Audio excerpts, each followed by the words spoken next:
Good morning, folks. A very warm welcome. It is that time again. It is Q-School Live here at Online Darts. And this morning, joined by Jack Garwood. And, of course, Liam is here as well. Liam, how are we doing, mate? Good to be here. This is where the dreams begin for so many of these players on Q-School. I'm excited. A new calendar year is upon us. And looking forward to seeing some big names in action and a few dark horses as well.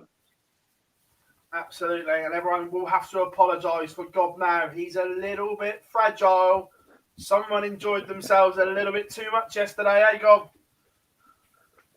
Maybe just a bit.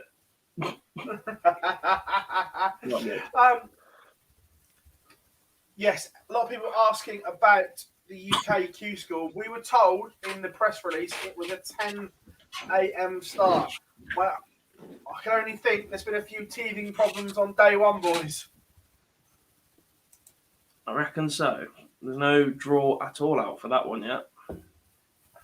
But as you can see, we've redesigned the screen a little bit to get two up there for you so you can see both sets of results as they come in. We have so many boards to try and watch between us, by the way. I know. 72 boards across 2 Q schools for us to try and keep an eye on every single one of them.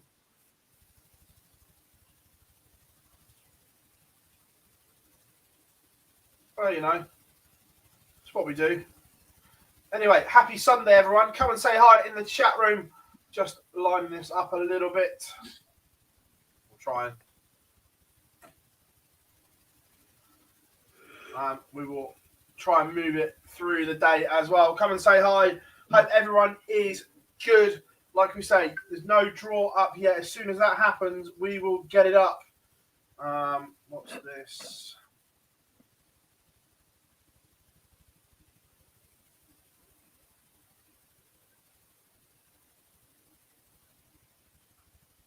Looks like they've changed it.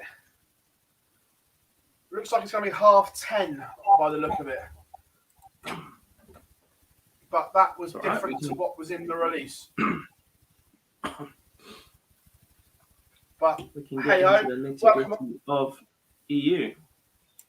Yes, so for now, we will give you what's going on in the EU and some big names in action. Probably the big one that's gone early, though, is the WDF #1, Brian Roman, Liam. And look, nice guy, but maybe a little bit of a false ranking. Yeah, and we discussed this before coming on, and potentially there's a couple of them players. Look, he did go with a 97 average, just checking that there now, 5-4. But this is the brutal nature of Q-School, and it's going to happen a lot over the next couple of days. We're going to see these, not so much that Brian Roman is a huge household name, but maybe some high-ranking players in the WDF and some of those bigger names that are going to go early doors. Yeah. Of course, no Barney this time around. He was the big one in European Q-School last year. And this is where it all started, boys. The little dream of let's do some streaming for Q-School. And this is how it's finished. Whose idea was this? Yeah. As a result, just coming, we saw him at the World Championships. Chris Landman is off and running.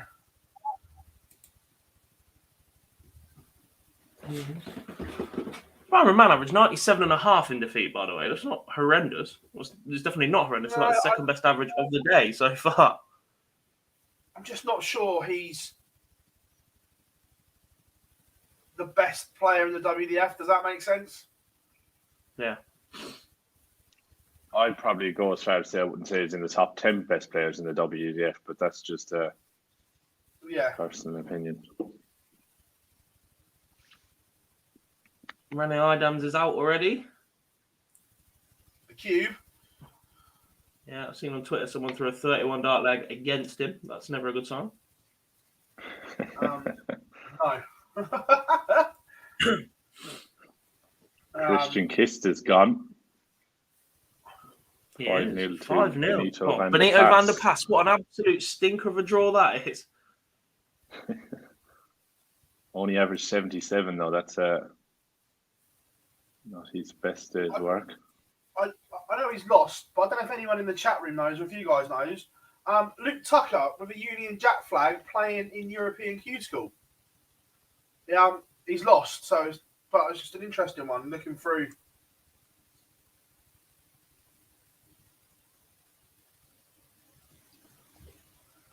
Robert, the website is darkconnect, tv.darkconnect.com.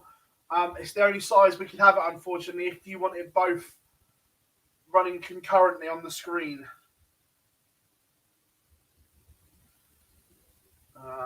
Well, what are the results stick out so far? Just scrolling through now because Europe started a little bit early than here in the UK.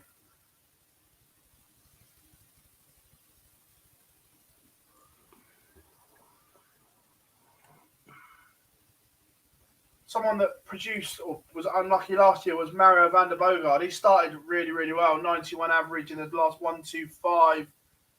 Not sure if he's played again yet. He's 3-0 up now, averaging 100. Yeah. I tell you what, that's a stinker of a draw in the 1-2-8 as well. Dragutin Horvath against Davy Prusin. That's an absolute shocker for both.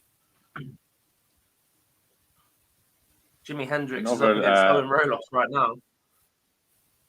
Dark horse that could be from the EU field is Patrick Kovacs. I think he won the WDF Virtual Cup last year. I think he's represented Hungary in the World Cup, and he's one player that I've watched before that's very, very capable.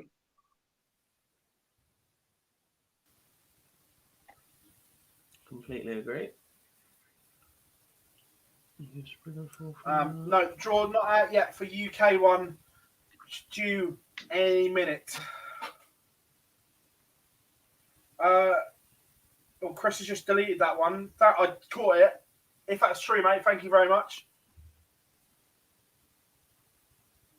Again, chat room absolutely rammed, which is great. Remember, we are here for all 7 days of Q-School, keeping you up to date with absolutely everything.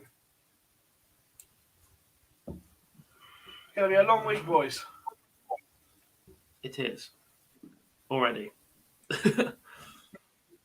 Yeah, but today I've got absolutely no sympathy for you. I'm going to kill my friends.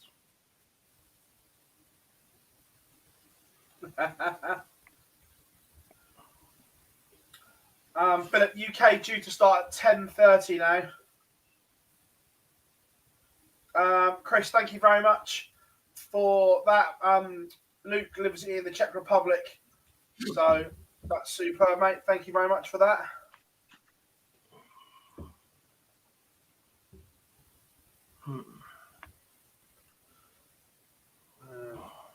What else have we got floating around? I was pleased to see on his Instagram yesterday that Nico Kurtz is there, board up, practicing. Just wish he'd give it a go properly. Don't get me wrong, I understand that he's got a great job and everything like that, which, look,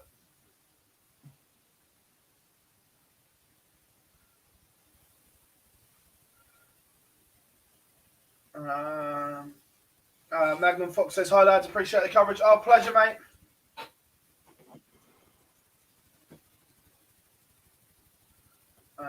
Always Always says, do you know why Sprint is in stage 1? I'm guessing didn't do enough to qualify for stage 2.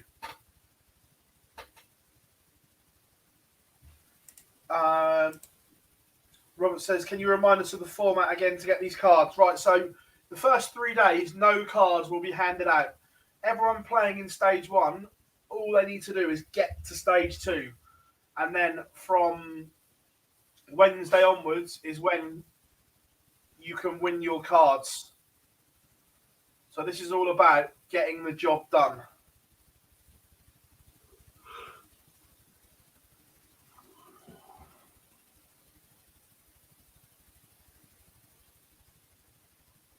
Vladimir Anderson with the highest average of the day, I think 102.95 in the last 1 to 8 there. Big average. Although there's been a few stinkers of averages in EU so far, overall, the averages have been very, very good compared to last year in stage 1.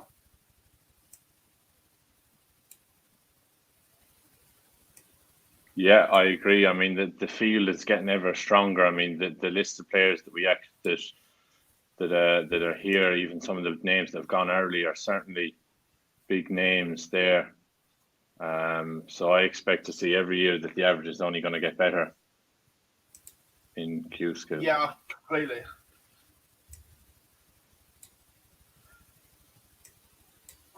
Ronnie Hybrex is absolutely up against it as well. 3 down, only averaging nearly 77. Yeah, I've got his game open now. So stage 2 is made up of 128 players. Without looking, I can't remember how many are already through for each one.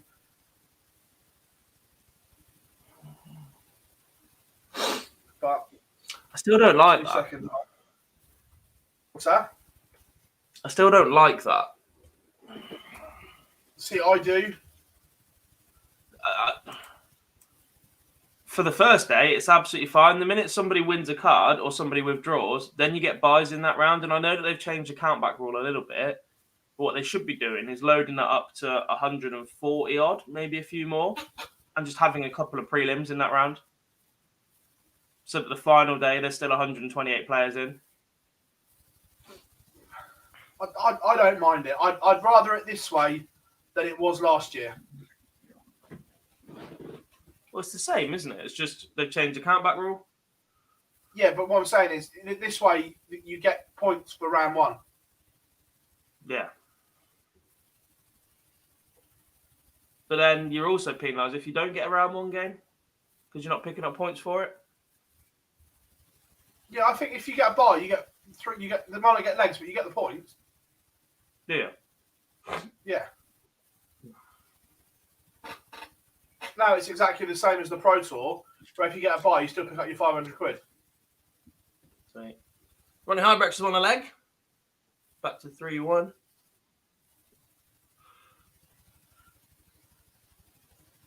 Winnie says, is that 32 for each? There's 32 cards on offer across the both, and it's 17-15 the split. 17 for UK, 15 for EU.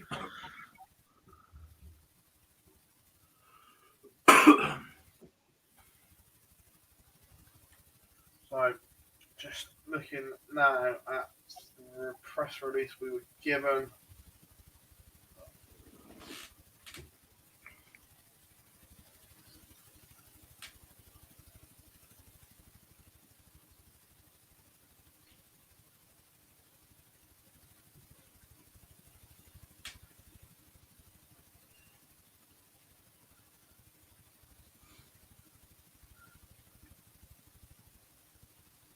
Jimi Hendrix, that's a name I haven't heard for quite some time. I think he made a couple of appearances at the BDO Worlds a couple of years back. It's 3-1 up here.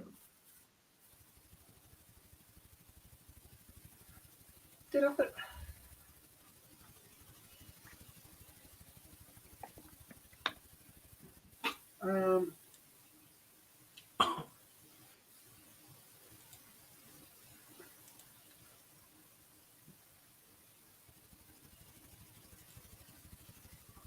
Someone was asking, I think it was Always Elvis, was asking about sprint. So the players that qualified for stage 2 on the European Development Tour. He's not on there. 1, 2, 3, 4. It was only the top 5 on the order of merit. Always Elvis. So he just missed out. That's why.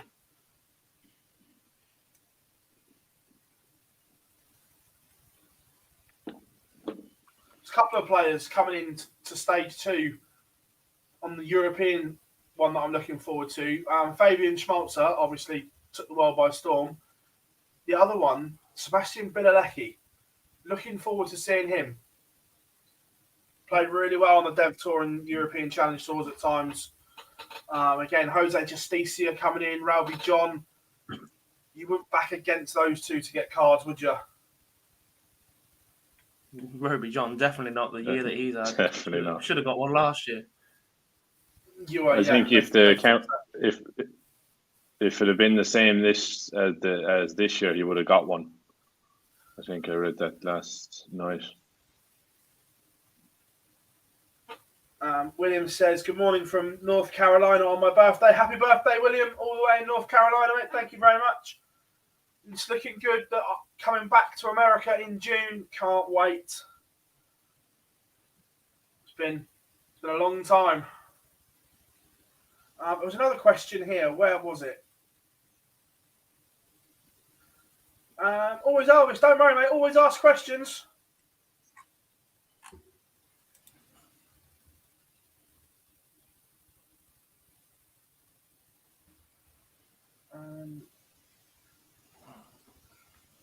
Boys, is Nico Springer playing in stage 1? He is. Well, But he's according to the definitely PDC exempt. release, he shouldn't be. Yeah.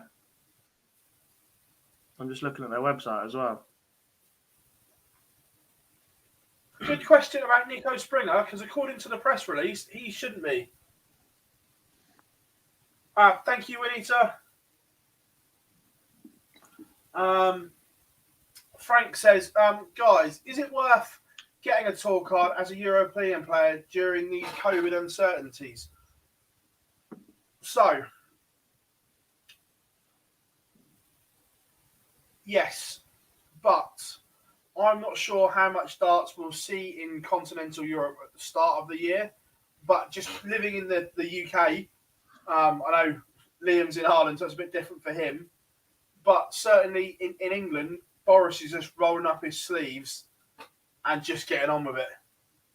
So I think that if they need to, they'll move stuff to the UK. There's no quarantine or anything now if you're double jabbed and everything like that. So travelling is slightly easier to get into England than it is anywhere else at the moment. Is that a fair one? Yes. Yeah, I totally agree. I think if there's any possibility, if that's what you want to do, and there is opportunities there throughout the year, I think I'd certainly be snatching it up anyway. Yeah, completely.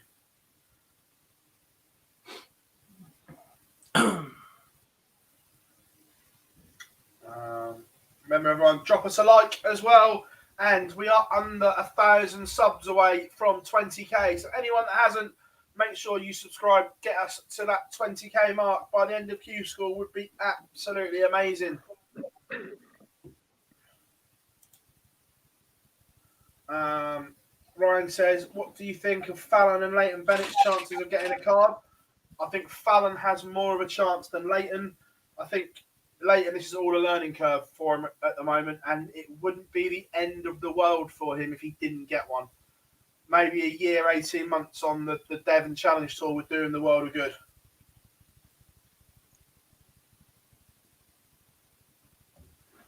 Brian, it wasn't a personal dig, mate. It was if you listen to my talk on the WDF rankings all year, mate, I don't think the point system is allocated very fairly. That was it. It wasn't a gripe at you individually, mate. It was a gripe at the system. I don't think the platinum, gold, silver, bronze, all the different points system works, in my opinion.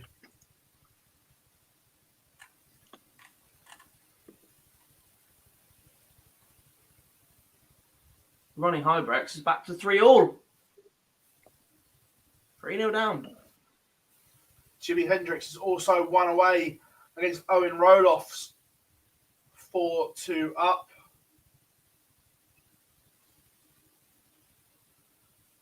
Patrick Kovacs is 2-1 up against Gillian Kuhorn. Chris Landman tuned it up as well. Nice to have a Swiss flag in EU as well. It's getting there. It's certainly getting there. We're seeing more and more drip in. Sergio Crasson, he had a very, very good run last year, the Italian. Didn't see a lot of him after that. I expected him to be one of the names in the hat for the Italian World Cup team and all sorts. And then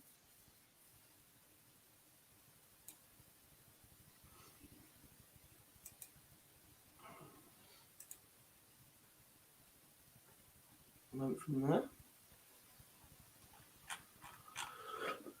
Someone in the chat room asked if there's 2 EU days today. There is.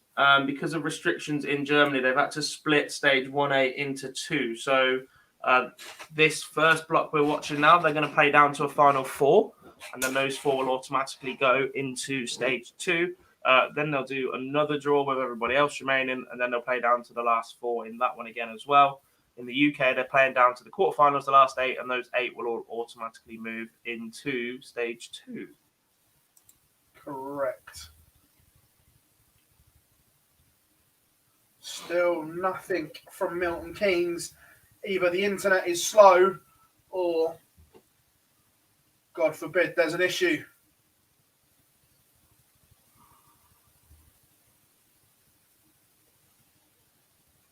What are we all thinking? Issue or internet connection?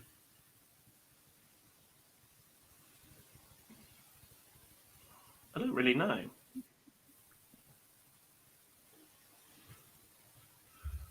I'm being told 11 o'clock start now. That says to me that that's been pushed back twice. That says to me there's an issue somewhere in Milton Keynes.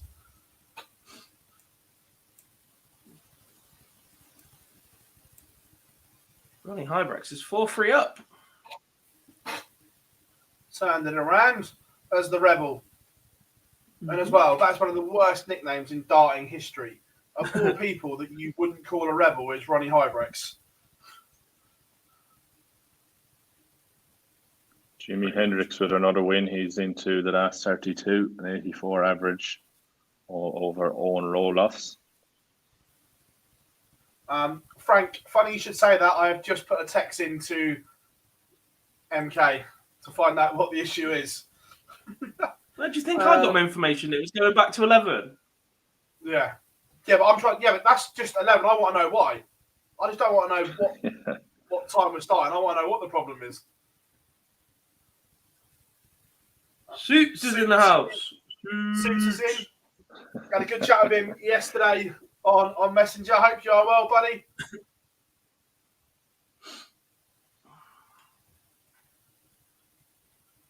I tell you, if you're Richard Ashdown and Nick Rolls and that now, I know that you'd obviously wish your players all the best, but how much are you praying that your tournament doesn't get wrecked as well? They're not the only ones. Nah. There was a little bit of a gap this week without it. But the 2 star names in the seniors can't get cards. Yeah. Where most of all of the star names of the WDF could.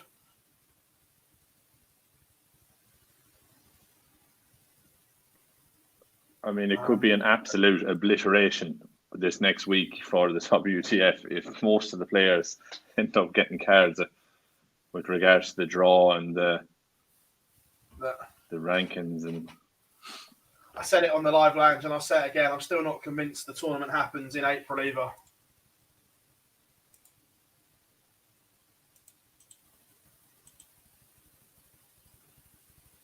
Ronnie Hybrex has won.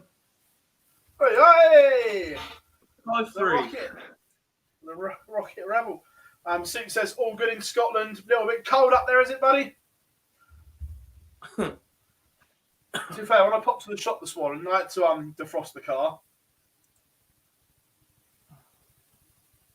I might have to do that very, very shortly. Cold, yeah. I'm waiting on breakfast to arrive, and then after that, I'm definitely going to need to go to the shop. So whilst we have Liam here, hi Liam. Have you got Macca's breakfast on the way? Yeah, because Greg's had run out what I wanted. Andrew says, thoughts on the WDF players that get a card? Look, my personal opinion is that they should be allowed, if they get a card, they should be allowed to play in the WDF world because it was already done and dusted. However, that will not happen. The PDC will not let that happen because of the contractual streaming issues and everything in the tour card contract. But I would let them play personally, but it won't happen. Are you agreeing, boys, or not?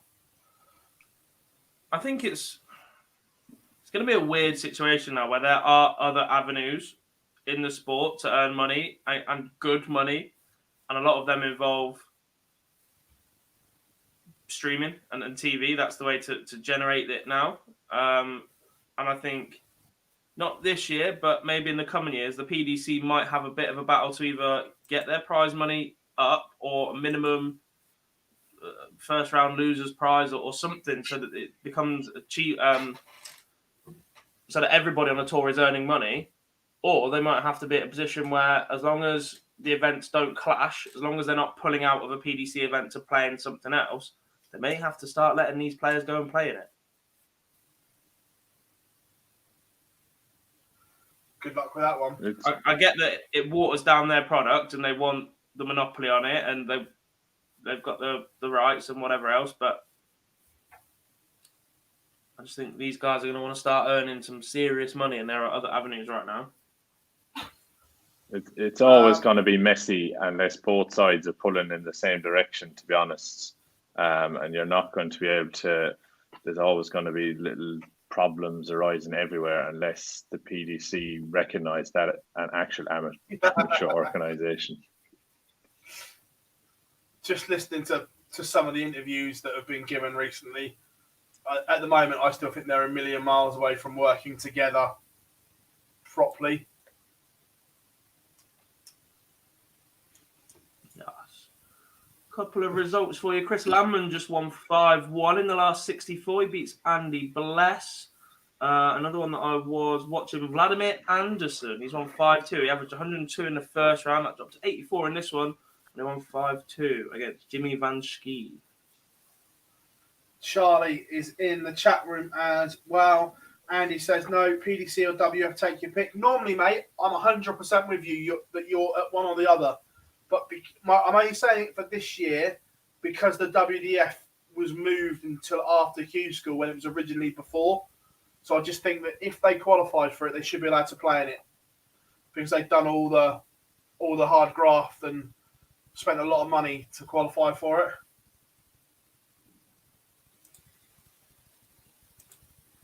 But if we believe that April is a better time to hold the WDF World Championship, how is this not going to be a problem every year if it is going to be April?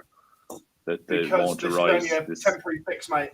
I'm 99% certain that the WDF one will move back to the original dates.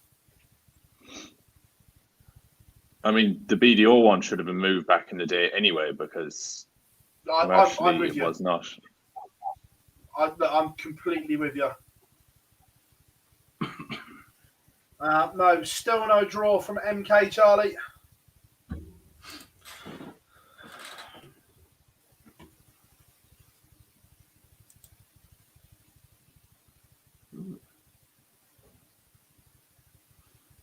Andreas Harrison, the Swede, is through. He's just won 5-0. Dirty Harry, go on. An 85 average. And that last leg was a 17 data, so that come down a little bit. I'm having a look at this. There was a walkover in the first round earlier on today. Jules Van Dongen, the American, against Thomas Coleman, the German. I didn't see it happen. Obviously, it's a bit difficult to go back in and look, but his opponent threw 3 darts, scored 18, and then forfeited the match.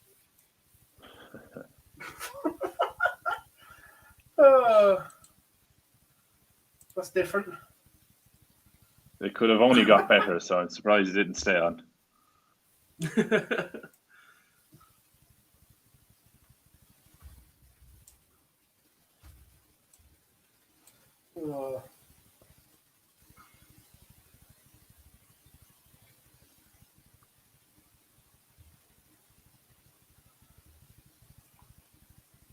Gotta laugh.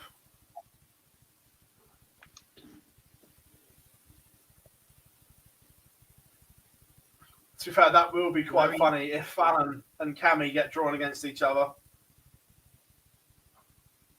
Cammy's into stage 2, isn't he? He is. She's got to get there first. Yeah.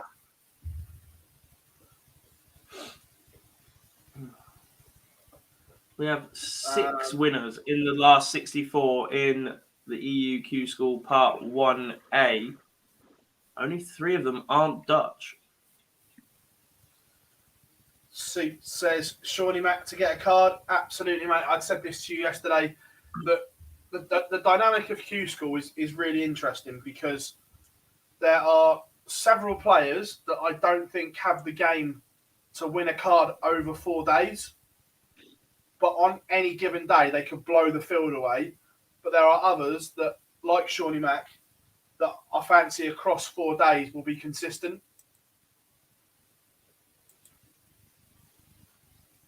Yes. The werewolf is in the house. Niall, how we doing, mate?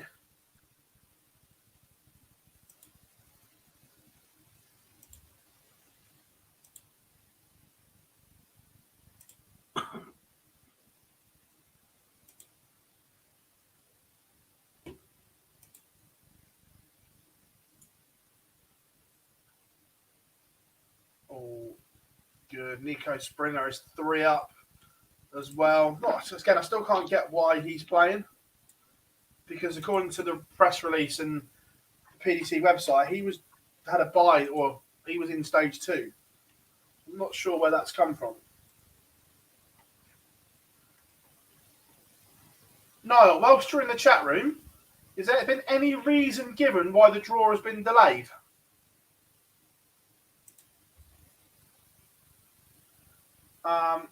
Luke, UK should be underway, but it's been delayed. Christian, yes, we will have the UK one up on screen as soon as it's out, mate. Don't worry about that. I'm seeing it being reported. It's available on the PDC website. It's not available on Dart Connect right now.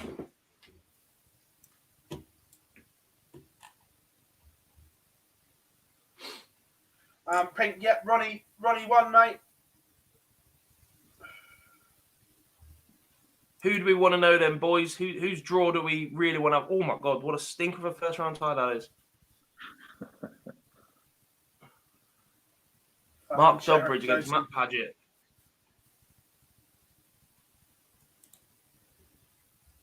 Fallon Sherritt, Jason Hogg.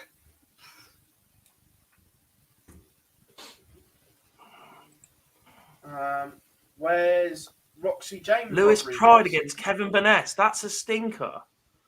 Oof.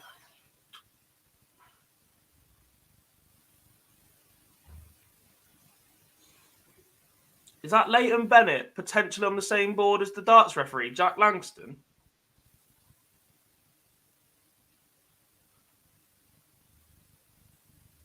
Aaron Monk, Dave Prince. Ouch. Ooh.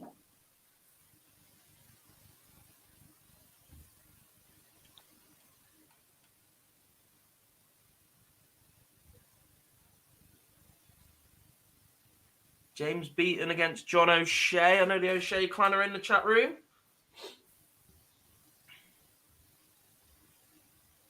It's good to see Alan Norris Nathan back in the Derry field. Against David Pallett.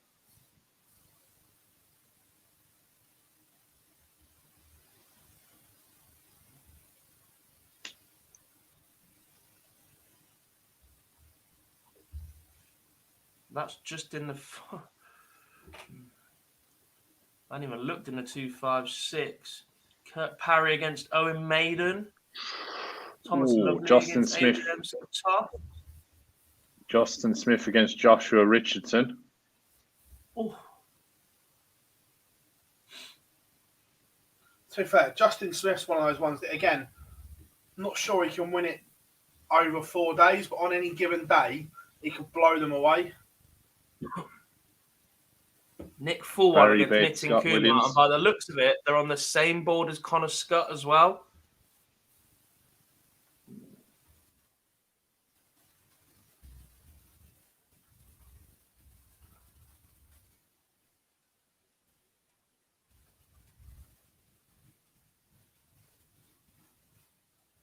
Ouch. Niall Collerton, Richie Parkin for you. Jacob Gwynn against Corin Hammond.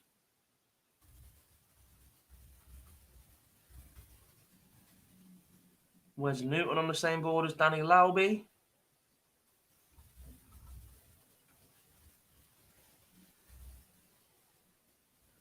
Barry Bates against Scott Williams.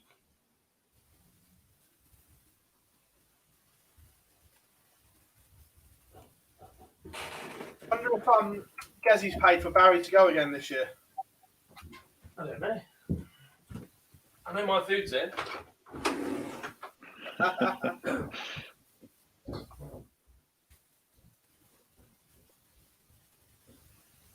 Gob's now happy. He's got food.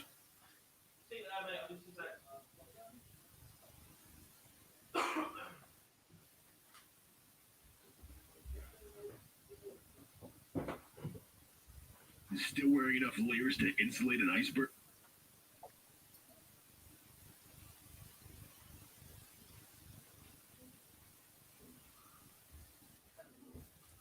What else have we got going on? Right.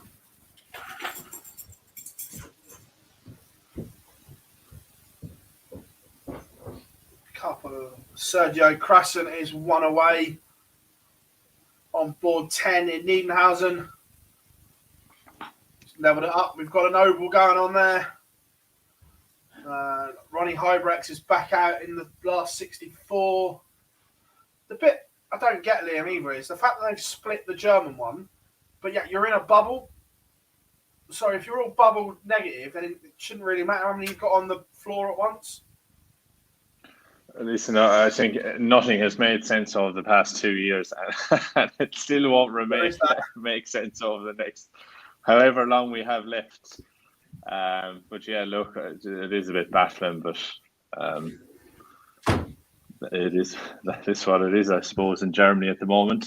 Benito van der Pass is 3-0 up, averaging 86.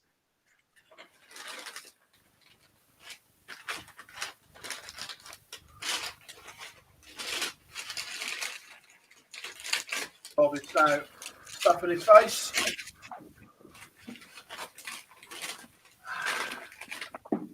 Bliss. Even more bliss if I hadn't forgot my straw.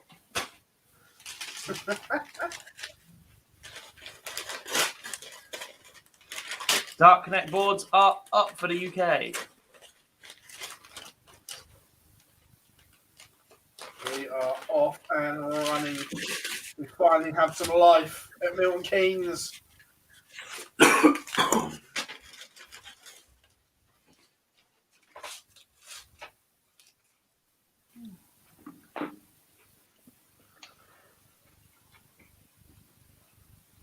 To be fair, I'm going to be good. Listening to Gob unwrap his McDonald's, I really want one, but I'm going to resist.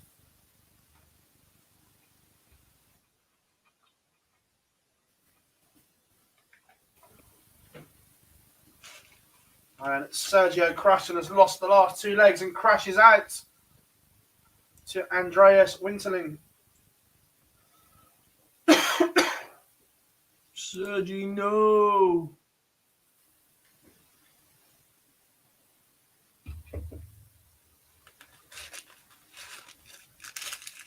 France, Russia is one away as well.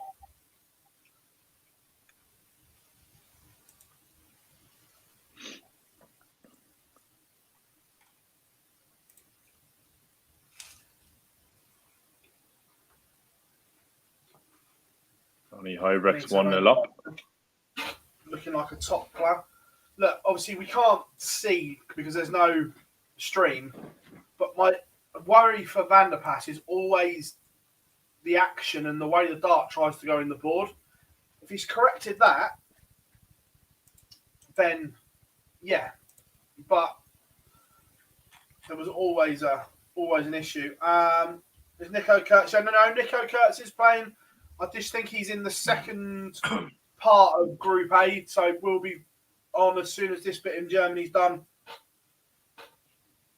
Remember, everyone, come and drop us a like and subscribe to the channel as we try and hit 20k by the end of Q-School. Under 1,000 away. Make sure you come and say hi.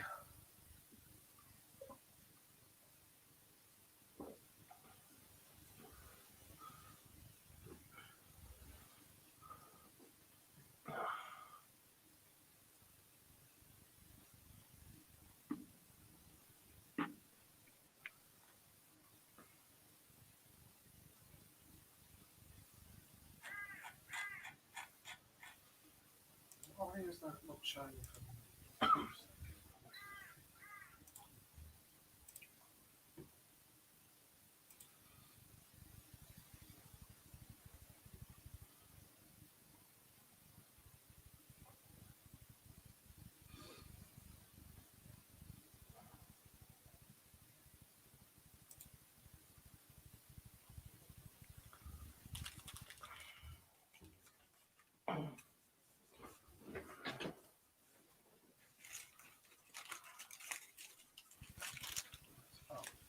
Ready to go. Try to get everything ready. So, speaking of the UK one, really looking forward to see Corin Osborne, as Jonathan's just said there. Played some great stuff on the live league, completely rebuilt his game. So, looking forward to see the Wizard in action. I mean, it's got to be one of the most stacked Q-School fields, especially from the UK side, that we've ever seen. I mean, the lists. I mean, you'd be going on forever if you had to write down all of the names, the big names that we can see in the fields, and even some of the people we haven't mentioned who are making a comeback. I mean, the likes of Trina, Gulliver, John Park, Jamie Lewis, all in the field as well, and we haven't even spoken about them as much compared to some of the players in form that we've seen this year. I mean, it's absolutely stacked. Yeah, absolutely. Kirk, thank you very much. As well. I think that's the issue. When look, Q-School is a little bit of a lottery because there's just so many good players in there, and we get asked an awful lot. Who are your picks to get through? Who do you think are absolute? There is nobody that is an absolute banker to get through Q-School. Absolutely nobody. I think so. If you put some of the top 16 into Q-School, they'd struggle on certain days because you're just going to get players that are capable of beating you. Yeah. Yeah, I was just about to say it. If you put players from the tour who are already on the tour, you would see a lot. Some of them wouldn't come out of it on certain days or certain weeks. Yeah. Oh, absolutely. So just in the chat room, there's a couple. I'll answer them different questions, but collectively the same answer. Cameron Menzies, Sean McDonald, and Fabian Schmauser will not play in the first 3 days. They're through to stage 2, so they come in on Wednesday morning when the readies are handed out. That's when you can win your card from Wednesday. Someone that I was really surprised to see in the draw for the UK one was Ross Montgomery, 59 years of age, former BDO quarter finalist, runner-up in the World Dash Trophy. I think he was a couple of years ago. I mean, someone who we haven't seen an awful lot of since the demise of the BDO, and it's just interesting to see how he'll get on when he's testing his hand in the PDC. Yeah.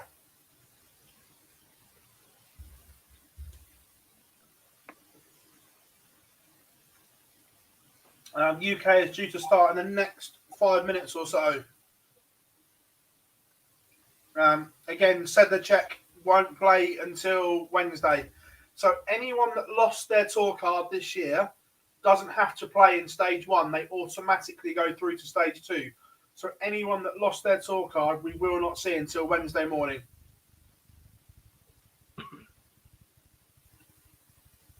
Richie Burnett and Kevin Burnett on the same board, which Go on, will be interesting. One of them could be gone early.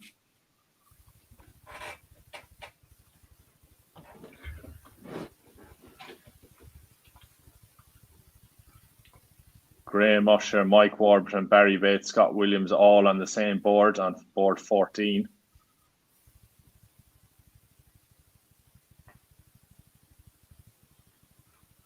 Well, I think Ryan Finesse could have a really good go. Looked good in the live league.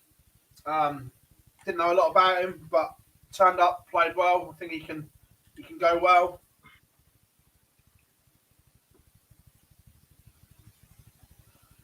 The other thing with Q-School as well, it can be long, it can be grueling. You have to get your preparation right. Yeah. They're just war of attritions. Yeah.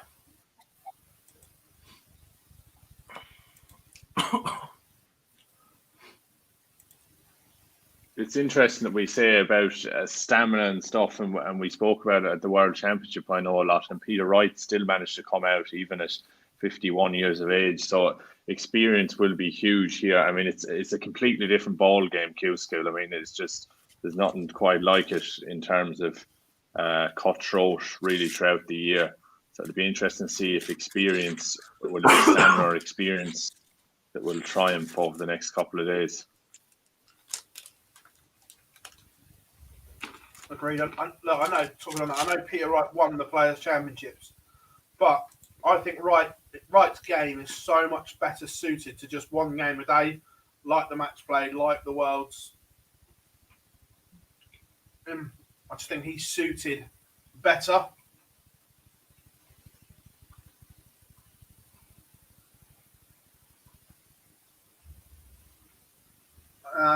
Frank says, should there be Q schools in Australia, Americas and Asia? I think long term, that's the goal. To get those tours up to a standard that can happen. At the moment, I don't think there's enough strength or quality in depth for that to happen, but that's the long-term aim and the long-term goal.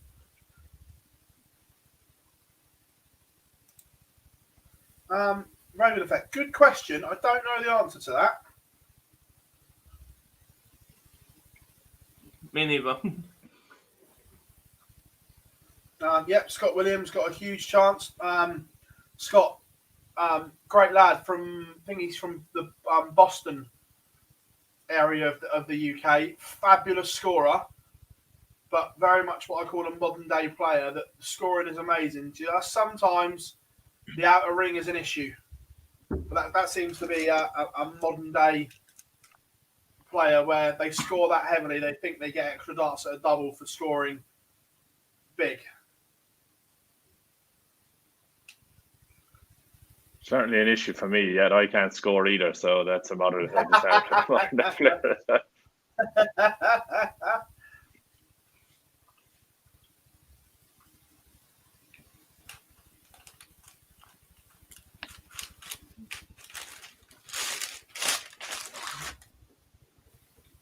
Lots of love in the chat room, everyone. You are absolutely rocking it.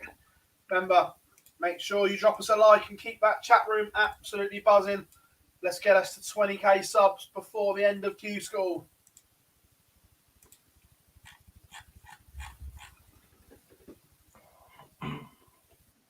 Speaking of someone we've been chatting about already this morning, Shawnee Mack is in the chat room. Hope you are well, my friend. Wishing you all the luck in the final 4 days of Q-School.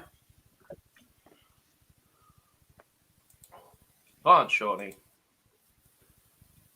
Go on, the Punisher.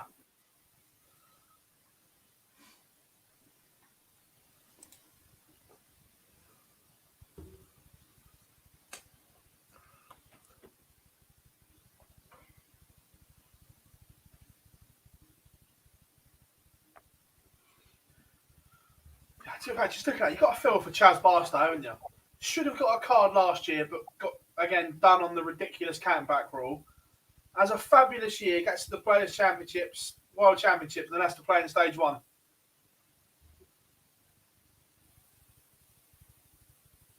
Yeah, I mean, probably the best player really last year without a torque out. I mean, there was plenty of good players last year, and that's a big claim. But I mean, even his run on the TV, really, really good work from him last year, and so unlucky again. Was he victim of the count-back rule? Yeah, the same as Roby. Was it Roby or Rowby? No. Which one of the RJRs should have got a card last year? I think they were next to each other in the order of merit. I think Rusty should have just, and then Roby was only like 1 or 2 places below anyway.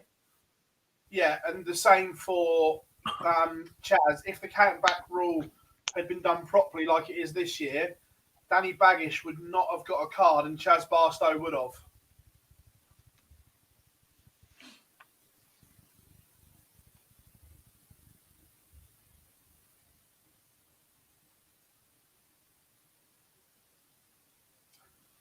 Mario van der Bogart is also thrown on board 2 in Niedernhausen 5-3 victory as well.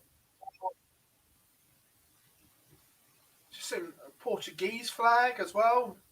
EU yeah, I'm watching his game. Alexandre Antunes.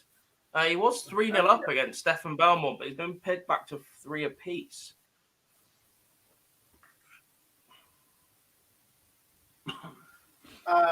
Right, so Christian, the count-back rule last year, why it was naff was this is all from not when you're in the final store, because that's when you can win your card. The count-back rule, round 1 games in Stage 2 did not count towards the order of merit in terms of legs or anything like that. So if you lost in round 1, you'd have no points and your leg difference wouldn't matter. So I think the first time we really noticed it was when Fallon Sherrock beat Scott Mitchell on the first day of Stage 2. She beat Scott Mitchell, for argument's sake, I'm just going to say 5-2. I can't remember what the exact score was. So Fallon went through, Scott Mitchell stayed on 0 points and no leg difference. Fallon then lost in round 2 and was below Scott Mitchell on leg difference because his didn't count. And we highlighted that straight away and we're like, this doesn't really sit right, does it? No. Which, lucky enough, they've I'm glad they've addressed it. And I genuinely think that it's been addressed because there's been a lot of noise made about it. Yeah. Oh, massively. And rightfully so. But look, it wasn't right. Yeah. It was ridiculous. Yeah.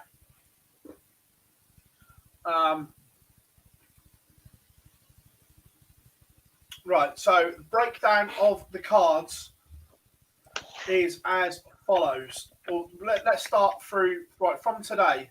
The last 8 players every day will progress to Stage 2. Then the rest will come from the order of merit to make up the 1, 2, 8 for Stage 2. Once you are in Stage 2, there'll be a daily winner who will win a tour card. So 1 tour card a day from the UK and the EU. Then, after the 4 are given out, the rest are done on the order of merit table. My memory served me correct. Certainly in UK, 15 points got you a card last year, I believe. I'm just going to go and check that now.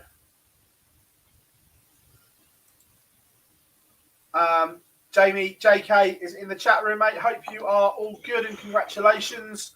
Going to be a dad and passing your driving test, and we'll see you back on the Lively in February. Correct, mate. Yep, Chaz should have won a card on that reason.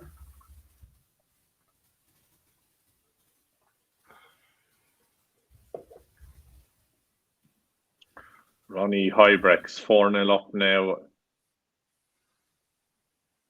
making a bit of a move. His average is creeping up. It's 81.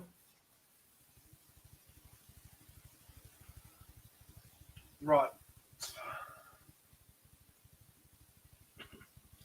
And Belmont against Antunes has gone to 4 apiece. Benito van der Pas is playing Patrick Kovacs in the last 32. I mean, that's a huge one. Ouch. Right. So last year in the UK, to get out of stage 1 into stage 2 on the order of merit, 3 points got you there. Do we think that will be enough this year, boys, or do we it'll be up slightly?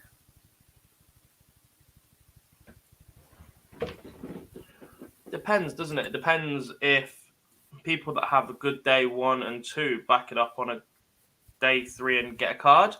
Because the minute that people have accumulated points over the first 2 days, then qualify automatically, all of those points that could have been distributed elsewhere drop off. Yeah. Sorry, I don't know why I was getting confused. 5 points got you a card in the UK last year. That was on countback. There was 3 players on 5 points that missed out. But Danny Baggish, John Brown, and Brett Claydon all snuck in with a card on. Tom says 4 points this year. As more points are on offer.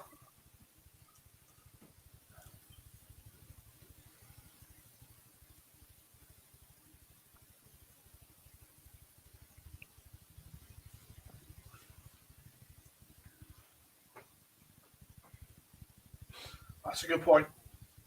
But the final stage to win your card in the UK, 5 points. I'm just going to go and have a look at the EU one in the archive section. And in the EU, it was slightly higher. 6 points got you a card. To be fair, this makes it even worse. I'm just having a look and I forgot about this. Rusty Jake missed out on countback to who? And the reason I'm asking you, there's a reason I'm asking you to who as well. Robert Marianovic. Makes it even worse. Robert Marianovic, who gave his tour card back this week. Yeah.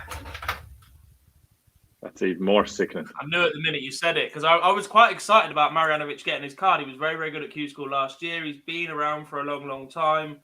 He struggled to get to the initial events through work commitments. I think he wasn't expected to qualify, I'll be honest.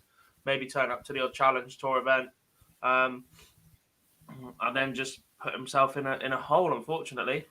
Ronnie Hybrex has just missed 12 darts from 148 and lost a leg. He's 4-1 up. And Stefan Belmont has recovered from 3-0 behind to beat Antunes 5-4. The Portuguese is out, but it's good to see another flag in the Q-School. We are underway in the UK. Board 13, they've pressed the button. We have a live game. Nico Kurtz into stage 2, my friend. Don't worry. Everyone knows I'm a huge Nico Kurtz fan. If he wasn't here, I'd be devastated.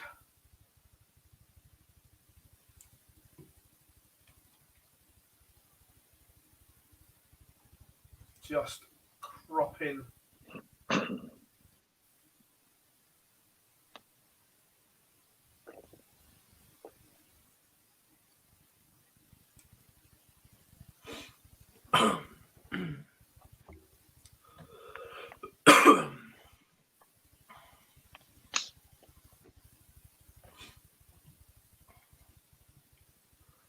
I'm going to have...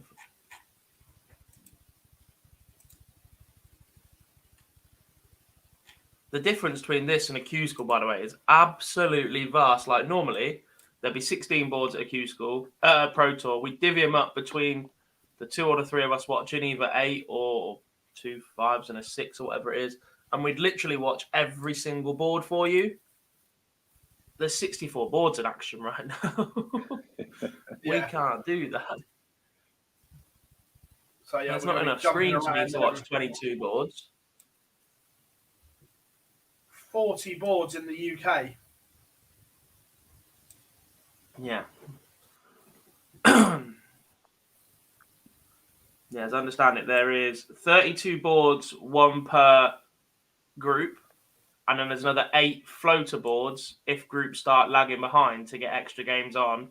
Plus, there's plenty of practice there. They are not short of dartboards, or not short of dartboard stands. Kirk, there is no live games at all. No streaming boards at Q-School at all.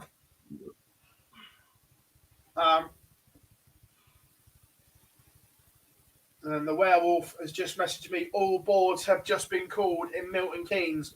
All boards. Nathan Potter has won the first leg at UK Q-School. He's one up on Will Howard. That didn't take long.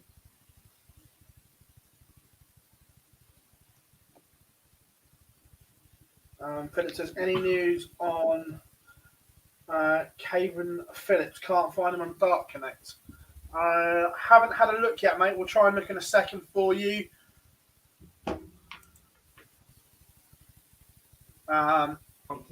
Jamie says, not sure if it's been mentioned already, but the bookies must have been bashed last year. Some of the we're talking about this in the WhatsApp chat. Some of the odds are absolutely criminal this year. They are, and then there's some at the complete opposite end. As I understand it, the longest odds in the entire tournament is John Part. Yeah. 3-time world champion. I think Florian Hempel was 20-1 to win a card in the EU qualifying last year. There was one price I seen thrown about, but I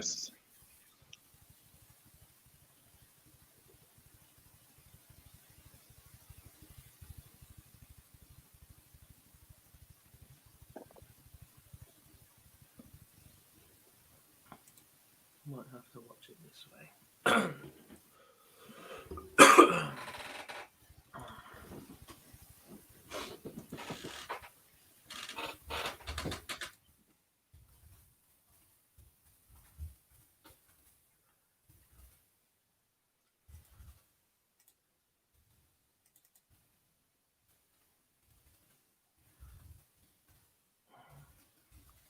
Kirk says, good luck to one of my old teammates, Dynamite, Darren Johnson. Crikey, that must have been if you're in a team with Darren Johnson, you can play.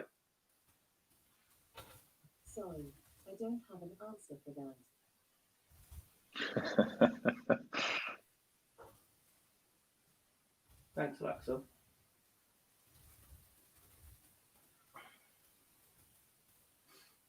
Ronnie Hybrex has won 5-1.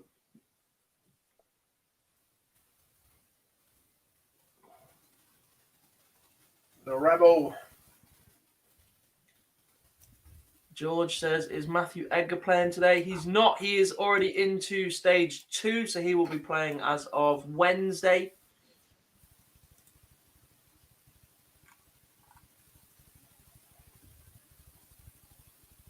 I think that's pretty much the answer to anybody's question. If you are on Dart Connect and you don't see somebody playing, chances are they're already into stage 2. And if it's a European you're looking for and they're not exempt into stage 2, they should be in the afternoon session. They've split stage 1A into 2 sections in Germany due to the restrictions. They'll have to get through this one. 4 players, they'll play down to a semi-finals and then move on, and then they'll clear the room, and then they'll go again with the afternoon session. Yeah. Between the Stripes TV says, how the Irish lads getting on? None of them have played yet, mate, but we will keep it on, keep you up to date. Nick says, what's it on? There's no live games at Q-School. You can say, stay with us, and we'll keep you up to date with everything in one place. We follow it on tv.dartconnect.com.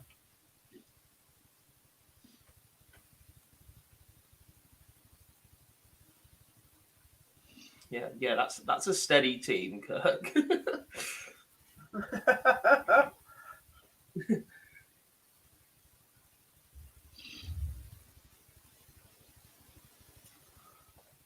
Yeah, the second leg of Potter versus Harwood has not got underway yet.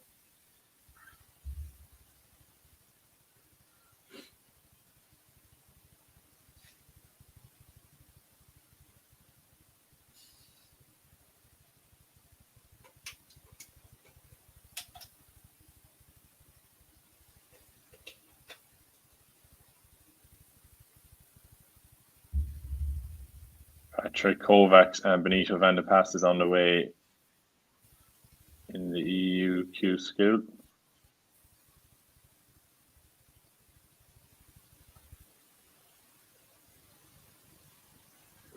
I do like the look of that one. Nico Springer's 3-2 up on Michael Verberg.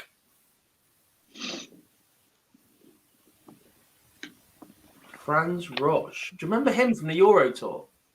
Yeah. His A game is very, very good. Yeah. B game, not so much. Matthew, no live lounge tomorrow, mate, because of Q-School. Live lounge will return the following Monday. Do they use PDC markers or do the players have to use Dart Connect? There are PDC markers in Milton Keynes. I'm not sure how many or if there's enough to go around every board. Fully staffed.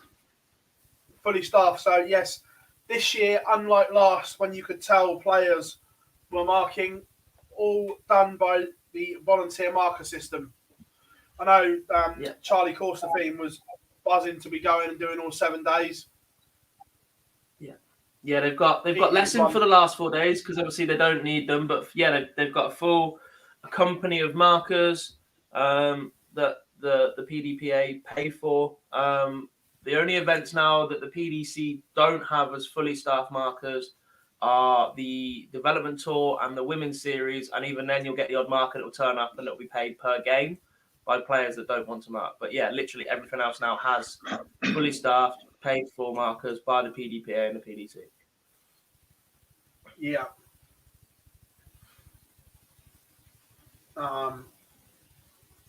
Yeah, because last year when it was bubbled, you could look not being horrible to the players, but they were messing up games at times when we thought, what's he left that? And then it would be corrected. And it was a bit of a nightmare at times, wasn't it? Yes. We're getting some more games underway. Yeah. Yes, Waiting Benito, for a I biggie think to there was an come. issue. Oh, I'll tell you what, we are well underway at Milton Keynes now. Bang, bang, bang. And we're off. Bosh, bosh, bosh. They've pressed the button. We are all units. Go, go, go. Celador, I love the question. He says, is Jimmy Bristow related to Eric Bristow? If not, why not? The answer is A, I don't know. But B, I'd guess genetics, so that's just not his family.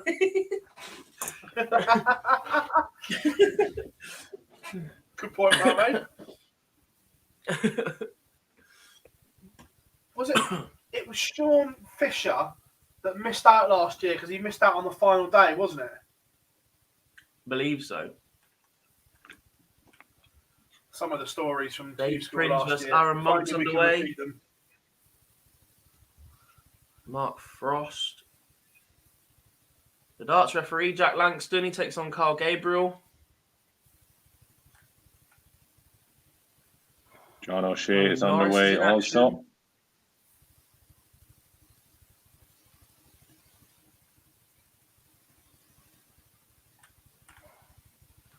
Always Elvis. Nope, I've not heard of him.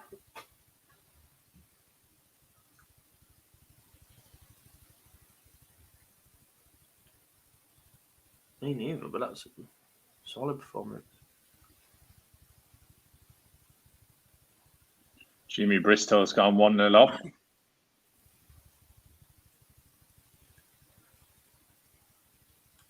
Sorry, I'm gonna have to open. I'm gonna have to watch my old mucker, me plumber, Aaron Monk.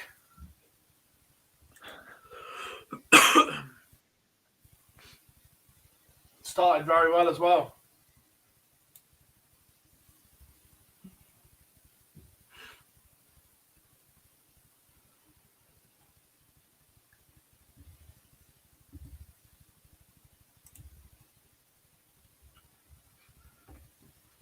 John Part is underway against Johnny Kinsella of Wales.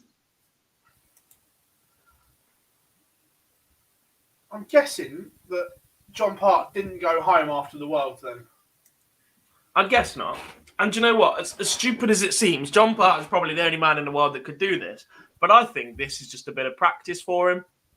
I literally think this is practice for the seniors. It's 3 days, and that's all he's interested in. 3 days of match practice before the World Seniors. I'm not convinced he's been throwing on and practicing as much as others will make out. I know that him and Wayne Mard have had conversations about Q-School, but He's opened up with a 46 and 81 in his first 6 starts. 46, a little bit rusty maybe at the beginning. All I'm saying is potentially, if he doesn't get a card, it's good news.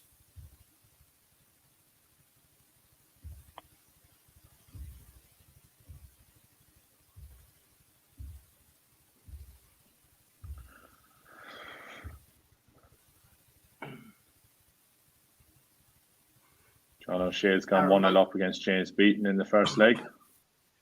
Takes the opener as well. Do we know why Lorraine didn't go to Q-School this year? no idea. Do you mean Win Stanley, by the way? Yeah. I don't know. I'm just checking. Joker. Lorraine Hyde as well. Sorry, Lorraine Stanley.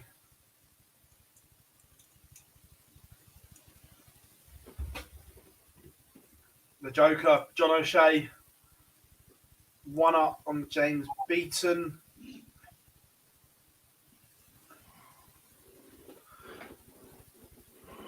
Darts referee, not had the best of starts against Carl Gabriel.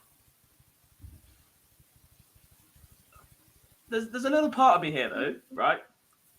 For a man called the darts referee, he's not a referee right now, he's a player. Does he have to rename his channel to the darts player?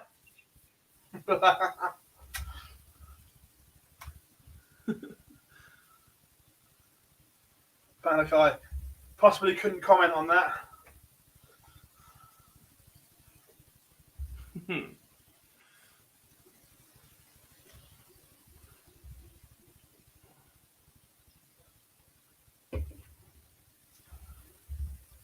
John O'Shea 2-0 up now. A couple of happy suits. And Shawnee Mack will be happy with that. Gary Stafford has taken the opener as well. Hampshire lad.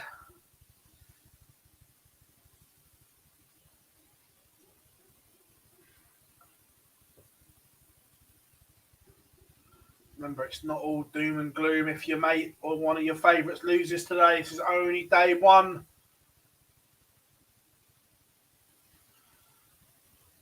And John Park has taken the first leg. Go on, John. Against Johnny Kinsella.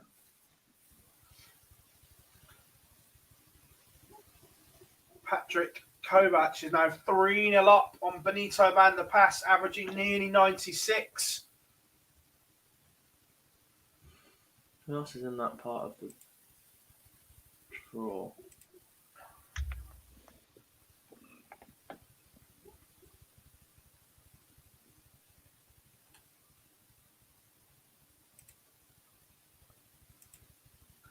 Well, Laura O'Shea is in the chat room as well, a regular last year. Glad to have you along.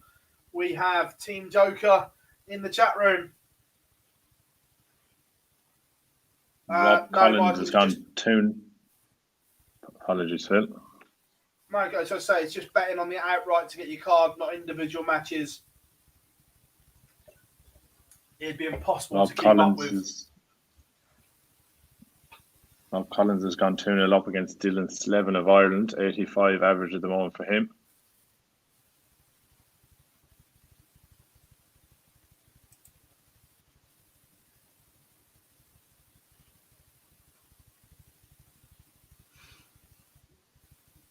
Josh McCarthy now lives in my hometown, Swindon originally, but now lives in Andover. Is underway. Oh, he's all right now. Yeah, he's No one in likes Hampshire now. He's not he's not Wiltshire anymore. He's Hampshire. No one likes Swindon. He's crossed the county lines. As an Oxford boy, nothing gave me more pleasure than watching Swindon trying to play out from the back and get dismantled by Manchester City in the FA Cup. To be fair though, I was quite impressed with the young lad at right back for Swindon. He looked half decent. Yeah. I was really impressed with him. And he did a half decent job on Jesus as well. Not that I rate Jesus either, but anyway. No. Alan Norris 3-0 down. Irish eyes are smiling though.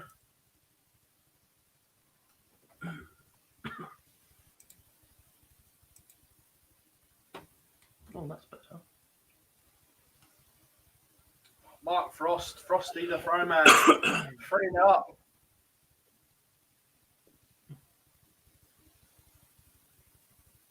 Sam Kankit 3-0 up. Carl Gabriel's just gone 3-0 up on the darts ref. He's averaging 65 as Carl Gabriel.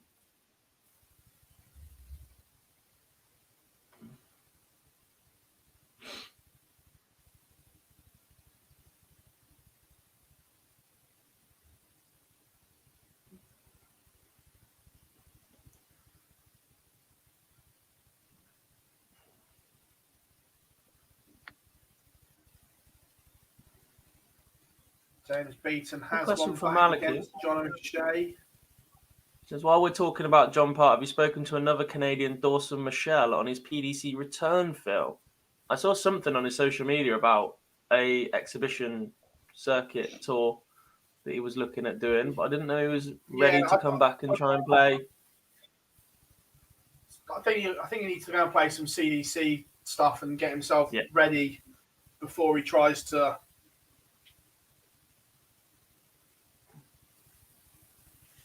And the CDC is competitive enough to get him straight back up to where he was. Yeah.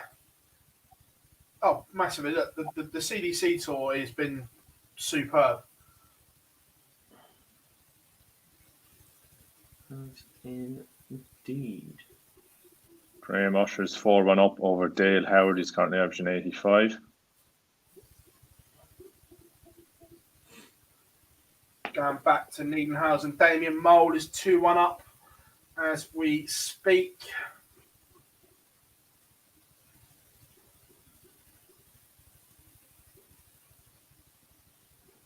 Salador, play nice.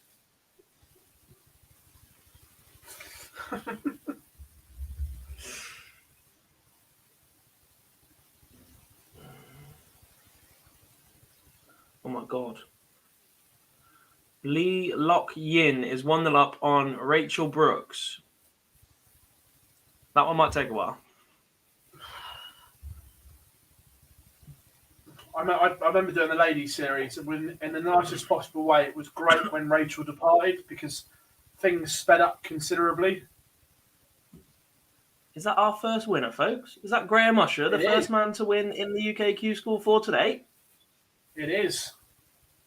5-1 over Dale Howard. Carl Gabriel, 4-0 up on the darts ref.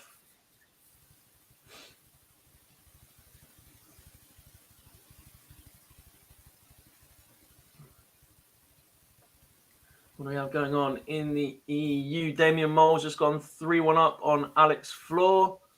Patrick Bullen 1-0 up on Vladimir Anderson, who's averaged 117 in that leg. So Bullen with a 4-visit leg. Belmont's 1-0 up. Mario van der Bogart just getting underway.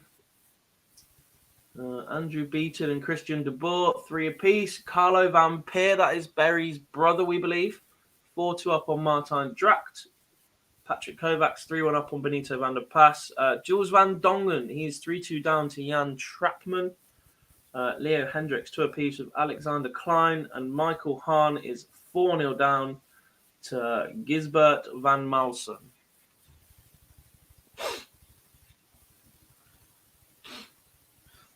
To be Sean fair, Fisher has just ironically, beaten. you know we were talking about the Swindon right back. Was it Hayden? I think his name was. Yeah. He's literally just been called back to Villa after that performance. Imagine my surprise.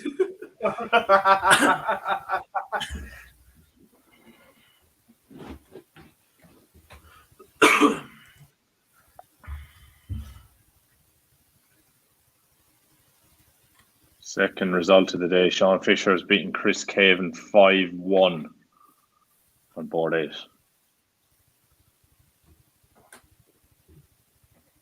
Mark Frost, 5-0 winner. Frosty the Throwman, the best shirt in darts. He was at the seniors qualifiers in Reading a couple of months ago. He is through as a 5-0 winner, as is Sam Kankit, 5-0 over Jacob Selby Rivas. That is a little bit of surprising margin in that one. Good game going on here. Aaron Monk takes a 3-2 lead. It is on throw against Dave Prince. This is a good one. Both over the 90 mark on the averages, but it's Monk that leads 3-2. The darts ref has won a leg, 4-1. And the thing is, Gabriel's been around that mid-60s average this entire match. If Jack starts throwing that similar, he's got a chance here. George Van Dongen just pulled it back to 3 apiece against Jan Trapman. And Franz Roch has just fired in a 15-dart leg to take the first against Andreas Harrison. Alan Norris is a bit of a fight back on here. He's leveled up against Nelly Bruder 3-all in that one. Double 16 TV said I played Rachel Brooks at the Challenge Tour a few years ago. She hammered me, amazing, never experienced.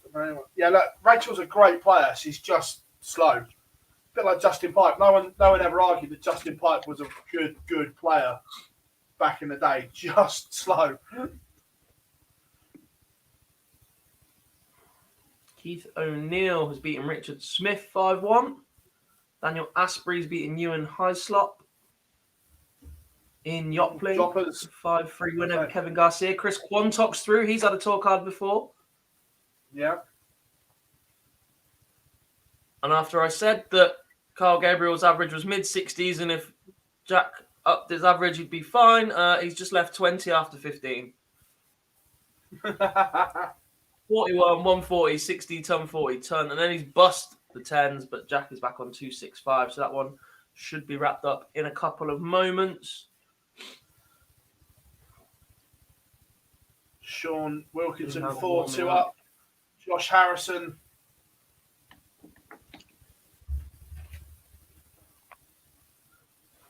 And that is a 5-1 win for Carl Gabriel, the South African.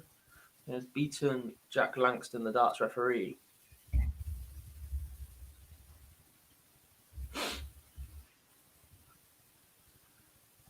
Darren Armstrong's just won 5-0. Davey Prinz has levelled it up against Aaron Monk. This one's going all the way. Very good game.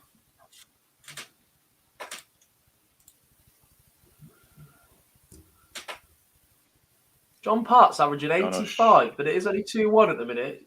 He will not be rushed himself, will he?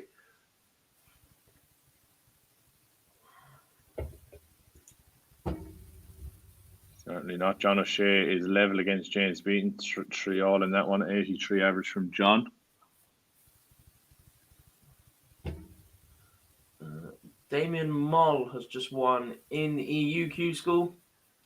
He becomes the 5th player through to the last 16.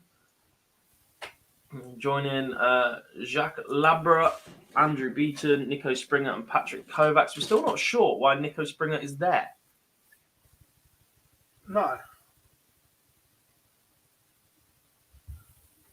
I don't know. I'm going to drop a message to Germany. So it might not get a reply because I know he's going to be busy, but I'm going to try.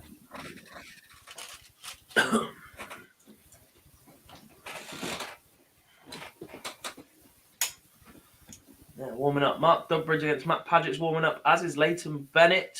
Matt Clark as well, Superman. And Prakesh Jiwa. Charlie Simons has just beaten Carl Richardson.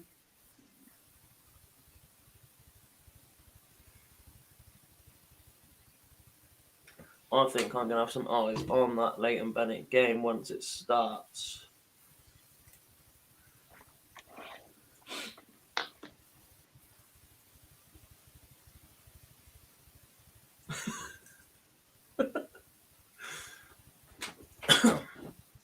Salador, does that account for breaks and one of the players disappearing and not being ready?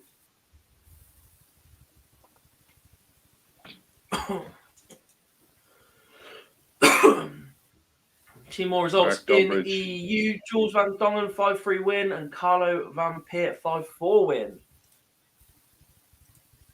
Mark Dubbridge and Matt Padgett underway in the UK Q-School. Matt Padgett, a local to me. Oh, there was me wondering if he'd answer or not.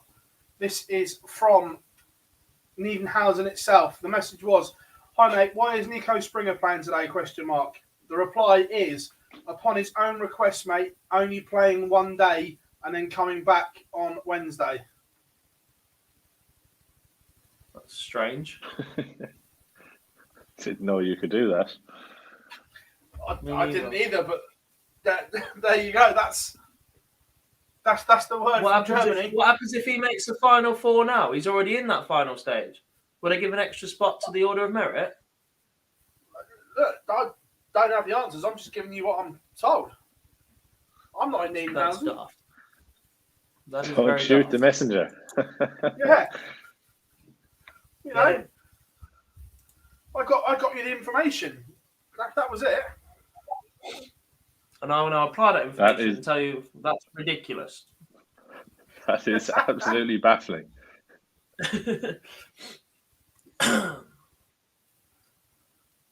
Jesus. Andreas Harrison, Dirty Harry, is averaging 97 and he's 3-0 down to Franz Rocha. We said about how good his A game is after seeing him on the Euro Tour a couple of years ago. He's averaging 109.9 right now. We've got a noble as well. The Joker, John O'Shea and James Beaton, 4 apiece. That one's going all the way. And it looks as if Prinz and Monk will be, unless Monk can take out 116 for the match. Oh, Aaron Monk does. Monkey Boy takes out 116 to win it and break a throw. Go on, Aaron. No bias here. Killian Heffernan has just won as well. 5-2 over James Bishop from Reading. I presume there's 2 of them in this draw. Stuart Rattray has just beaten Jimmy Bristow. 10 points less on the average. Leighton Bennett is underway. I'm going to keep some eyes on that one as a board. Right. I'm going to go to John O'Shea. Gets first go in the Noble. 1-2-1 for the Joker. And the reigning, defending Masters champion. You panicked then and thought it might be the World Trophy, didn't you? What's that? I was second guessing myself. I knew it was the Master because he's still got the trophy. But you know when you second guess yourself, but you know you're right. Tees up top. James Beaton 1-3-5.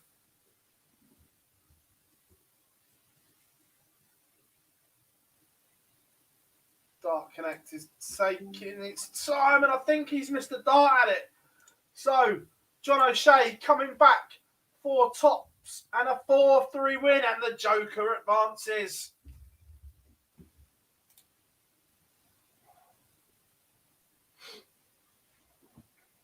That's a good win, man. James Beaton is a very, very talented young player. Before Luke Littler came on the scene at JDC, it was Leighton versus James Beaton week in, week out. There's a couple of big names warming up. Robert Thornton, Ross Montgomery, Matt Clark, Kevin Burness.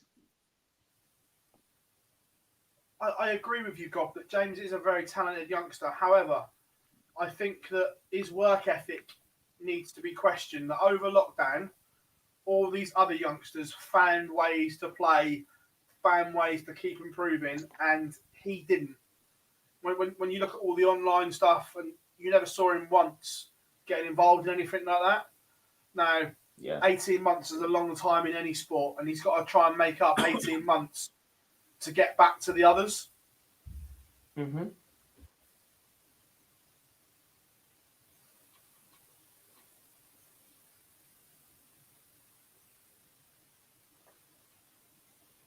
Leighton Bennett's 1-0 up.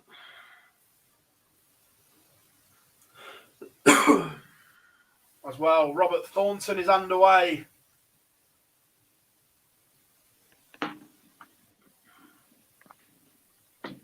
I love the Thorn, but please don't get a card.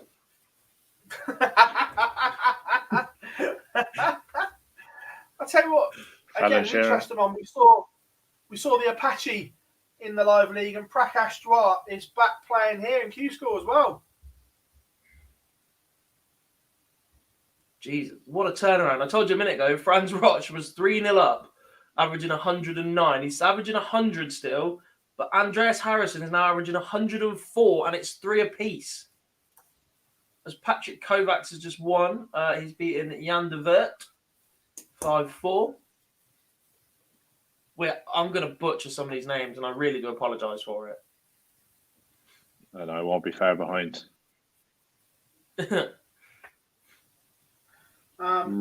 Lewis, it's TV. I'll drop it in the chat room.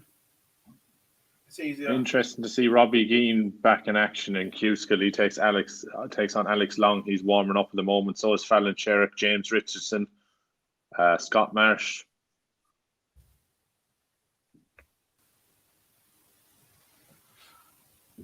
As well, Dart's Twitter as well is making you look at the where all the players are in the world right now. There aren't many that played in the World Championships that are still in the UK.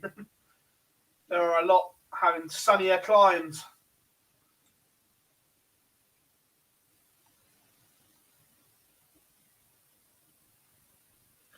Fallon Sherrick is underway, and Robert Thornton has taken the opener, warming up as well. There's some absolute names here. Chaz Barstow, Ross Montgomery, Colin Osborne, Ryan Finesse, George Killington, Robbie Green. It's all going off, boys. It's all going off now. Here we go. George Killington, one that will be very, very happy that there are markers provided. He's a frequent attendee on the list of failing to mark at the development tour on the PDPA fines list.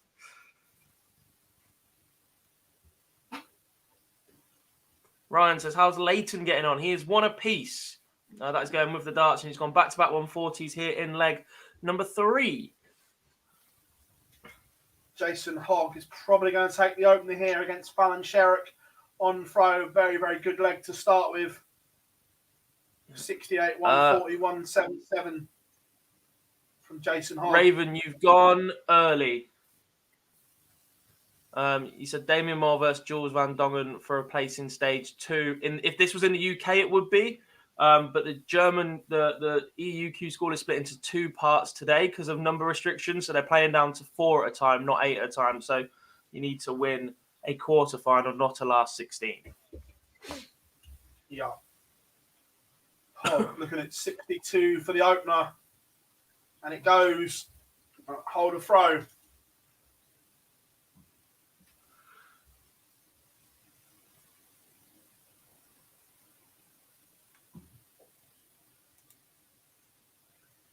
Robert Thornton's doubled his lead. He's now 2-0 up.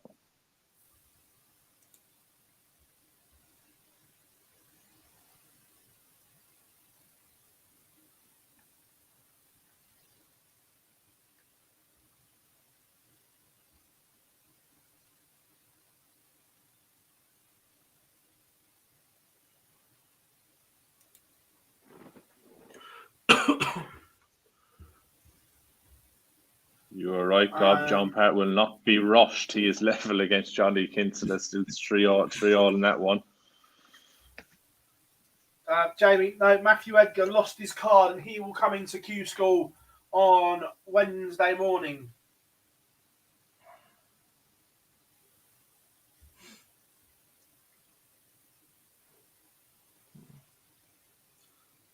Leighton Bennett slips behind 2-1. He opened up 140, 140, went treble loss for 2 visits. Couldn't take out 112 and was punished by Neil McDougall. And I've got the last leg of Andreas Harrison against Franz Rotscher. I've said that differently every single time I've tried to pronounce that. Ross Montgomery's taking the first leg against Bradley Quelch. Come on, Bradley.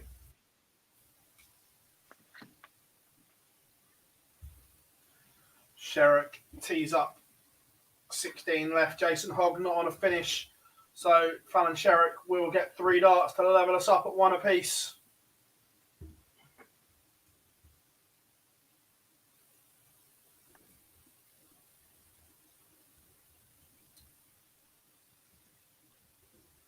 One apiece it is. 2 holes to throw.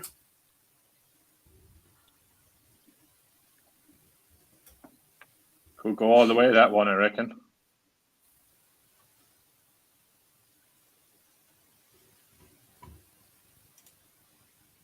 Paul Rowley in good form here. 98 average at 3-0 up against Ashley Holgate. So only averaging 65 at the moment. Woo! Andreas Harrison has just taken out Shanghai for the match 15 dart leg. He wins 5-4, finishing average 102 to Rotscher's 101. What a match that was. Simon, they're all first to 5, mate.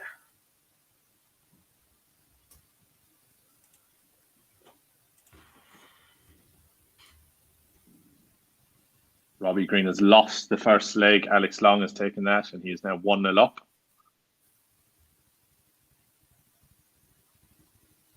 Charles Barstow is 1-0 up against Jacob Taylor.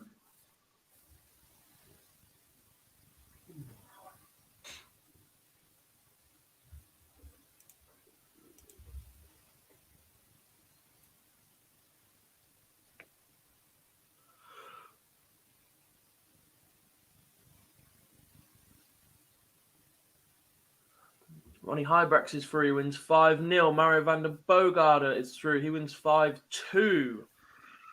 The top 32 is starting to take shape. Jason Hogg dug himself out of a little bit of a hole here.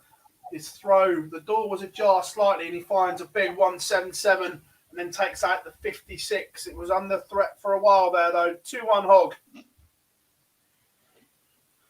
I don't think Robert Thornton was listening to me. He's 3-0 up, averaging 90. Leighton Bennett is level with Neil McDougall at the moment, 2-all in that one.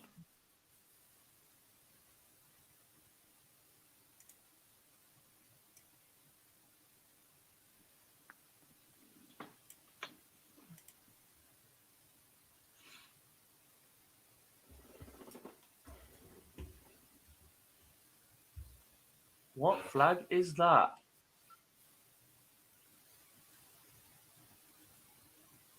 Which one?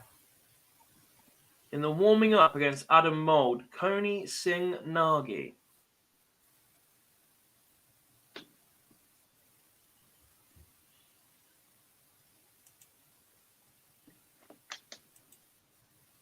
Declan, yeah, there are separate order merits for EU and UK Q-Schools. No idea.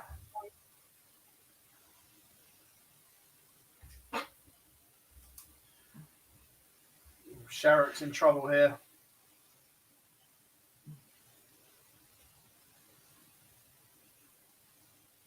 Her throw is under pressure. Well, it was. But Jason Hogg can't find a treble. She's been let off here. Leighton Bennett, 3-2 up. Matt Clark's 2-0 up. John Part, 4-3 down.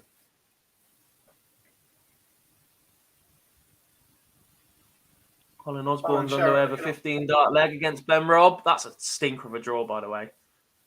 Yeah. Paul Hogan is warming up now. Thanks, Marcus. Take your word for it. Jason Hogg 158. Sherrick sat on 32. This would sting.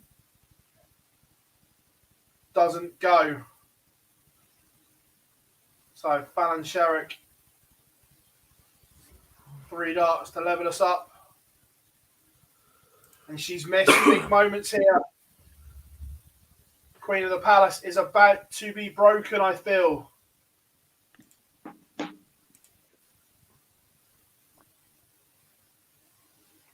Oh, Jason Hogg's missed as well. I'm not sure if he's... John Parrott in big trouble.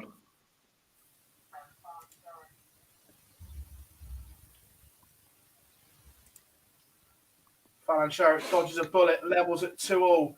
If Jason Hogg loses this match, he will look back at leg number 4 because he had Sherrick's throw in all kinds of difficulty but couldn't take advantage.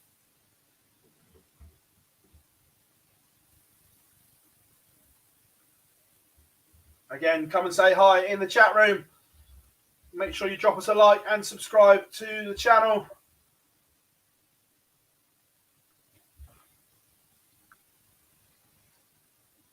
Johnny Kinsler has 52 for the match against John Parrott.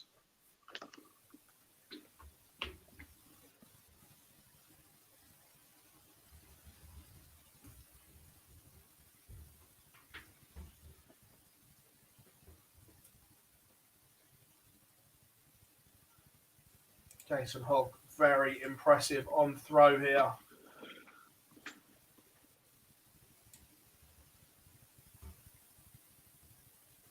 Looks as if he's going to go 3-2 up. Johnny Kinsler has beaten John Parrott 5-3. The Canadian is out at the first hurdle. No respect from the wall for JP today.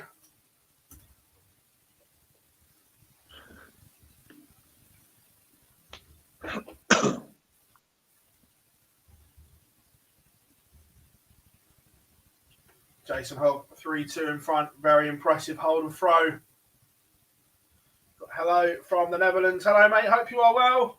Thank you for joining us wherever you are in the world.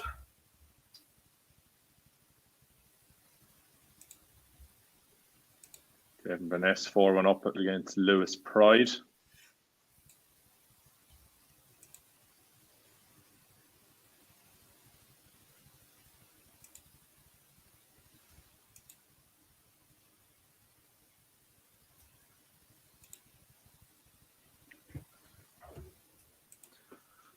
Leighton Bennett's 3 apiece.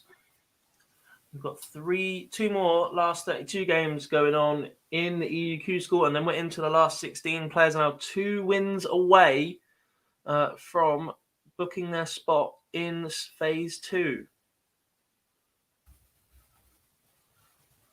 Said that Jason Hogg was impressive holding throw in the last leg. Fallon Sherrick is returning the favour, and this is an impressive leg on throw. 80, 140, 140, 141 after 9.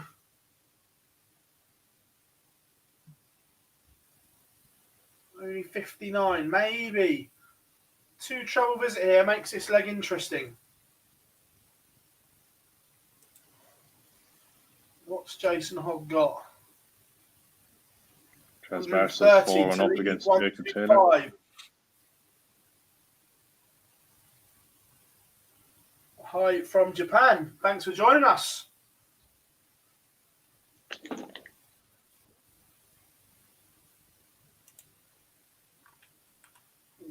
Cool, nice 82 finish from Fallon Sherrick. 3 apiece in this one. Apart from Leighton one Bennett is iffy leg, this has been a good game.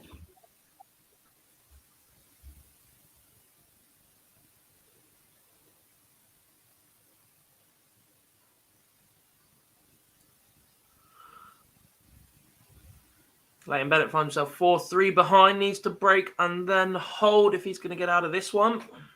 Now we're going just under 80. Corin Hammond 2-0 up. on Jacob on what- Gwynn. Nathan Derry 3-1 up on Dave Pallett. What a stinker of a draw that is. George Killington through with a 5-0 win, as is Andrew Mitchell. He's beating Matt Gallett 5-1. Fallon Sherrick has eased the door ajar here. Jason Hogg on the throw has started with 3 treble-less visits. Let me tell you what Fallon scores. Fallon has a huge opportunity here for a break of throw. 134 ton 81. She has taken the darts from Jason Hogg. Sherrick now has a minimum of 6 darts to get rid of 186.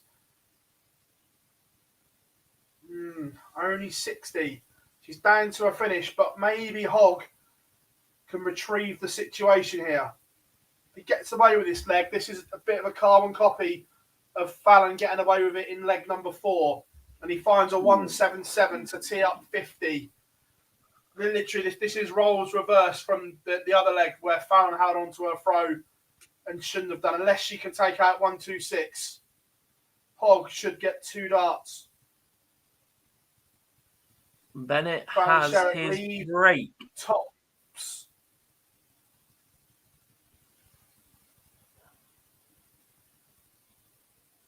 Oh, last eye in hand. That was big from Jason Hogg.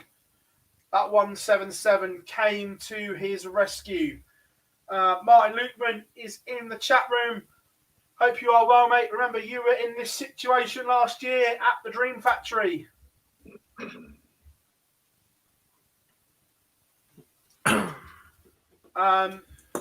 You can't actually watch these games, unfortunately. There is no live games at Q-School.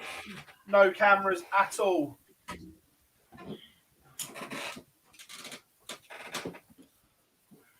Ross Montgomery Andreas has Harrison. Go on. whitewashed Bradley Quelch. He's won 5-0. Bradley.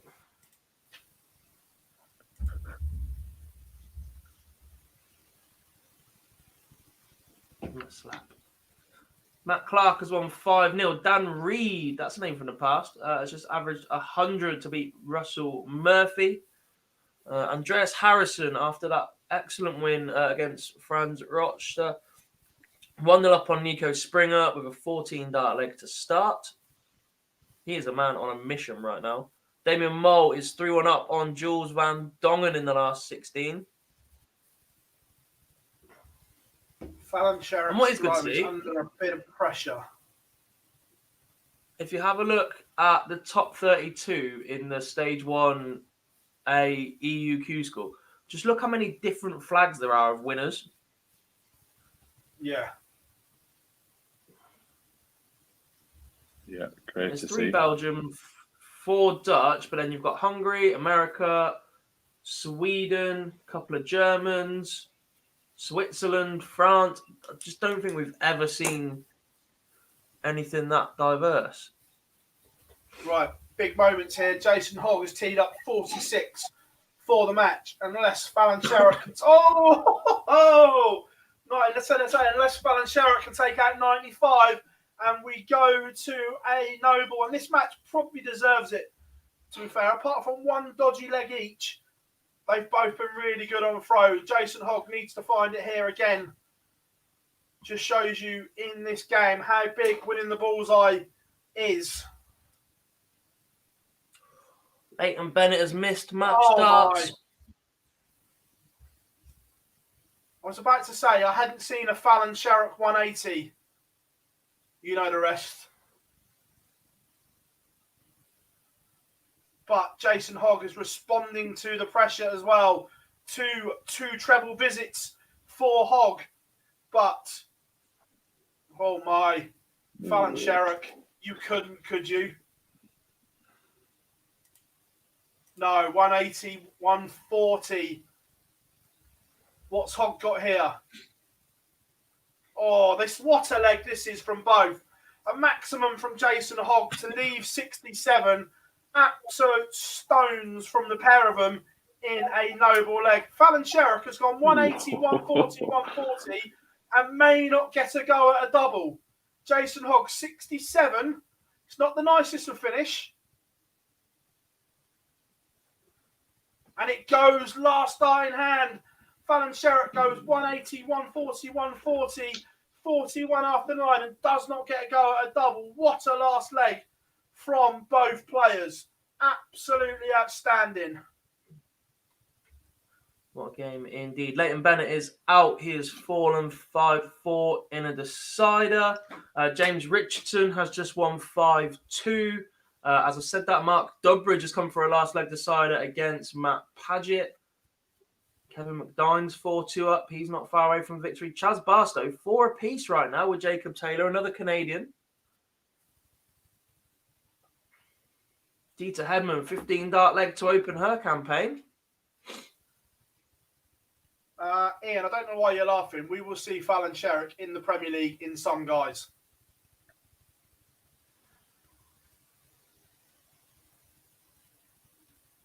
Tony Newell, the Bears, just won 5-0 against Danny Moore. Good result. Nick Fulwell against Nitin Kumar as well. Chaz Barstow, Jacob Taylor's gone all the way.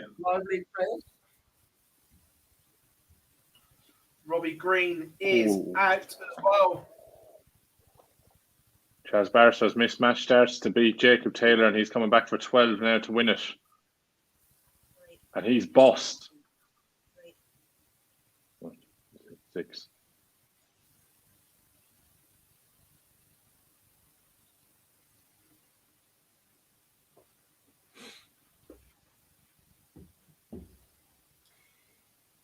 Chaz takes a 24 dart break of throw in the decider to beat Jacob Taylor. He wins 5-4. It's all good, Lemon. It's all good. That's what we do. 3 apiece.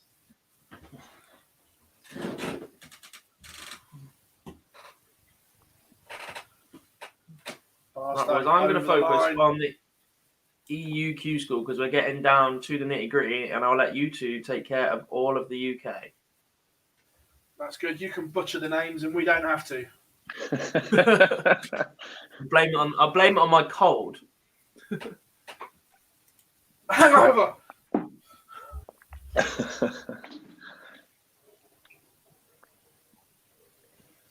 Too old for them. Richie Burnett is underway against Damien Daniel Moore Cooper. wins 5-2.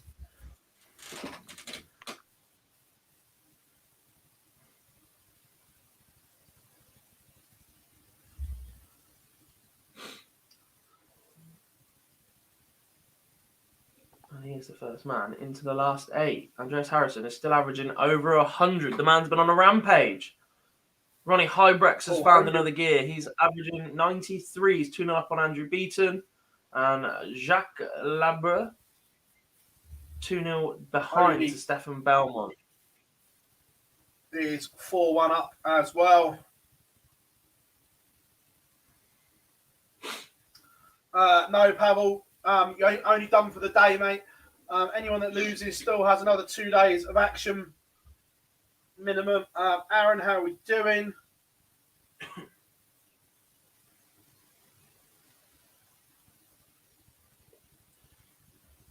Jim McEwen is warming up against Tony Tom, and also Matthew Denon is warming up against Luke Getty.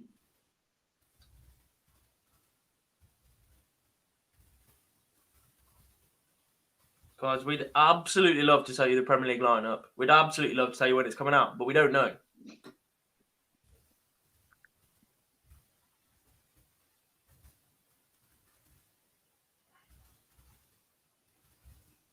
Cards are very close to the proverbial chest right now. Richie Burnett takes the first leg against Daniel Cooper. He's 1 up.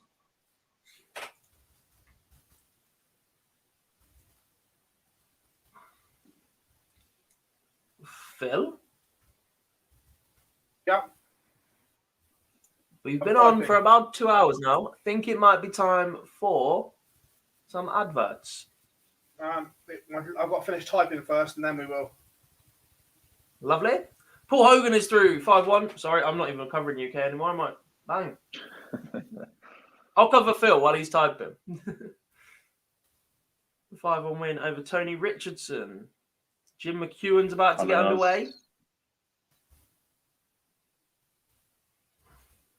Colin Osborne is 4-3 up now against Ben Robb. Ryan Furness is also 4-3 up against Scott Marsh.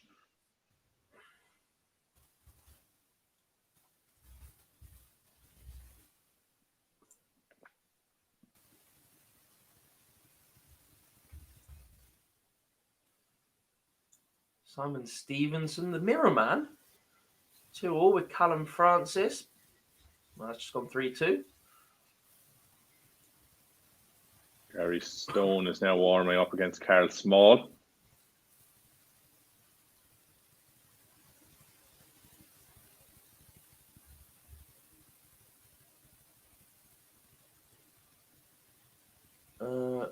Murray says, has Nathan Rafferty or Ted Everts played yet? No, they're both exempt into round 2, I believe. Into stage Correct. 2, so they won't play until Wednesday. Let me just double check that for you.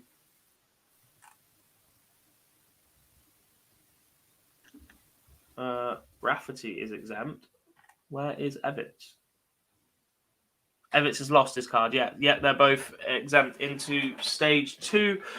Frank says, any update on Springer? I do. He is 3-2 down to Andreas Harrison. Ronnie Hybrex is 3-0 up. Chris Landman's 1-0 up on Patrick Peters. Stefan Belmont's now 3-0 up. Teresa says, has the Newton game finished? Quite possibly, which means we didn't call that result out. Let's just have a quick look for it. No, he is 4-3 behind to Dave Bayton.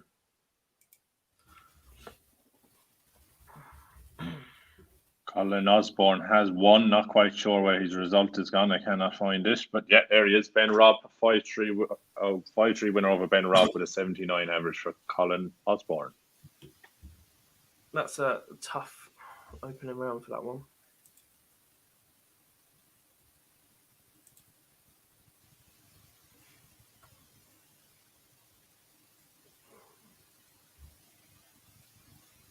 Conor Heenan has gone 3-1 up against Ryan Hope. He's averaging 87 at the moment. Richie Burnett is 1-1 with Daniel Cooper despite having 102 at the moment.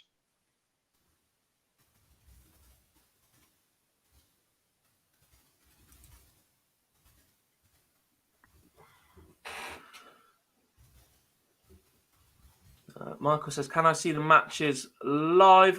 We've put a link as the pinned comment. You can go on Dark Connect and watch the scores come in. It's similar to what we've got on the 2 boxes on the screen, but there is no live streaming of any of the boards.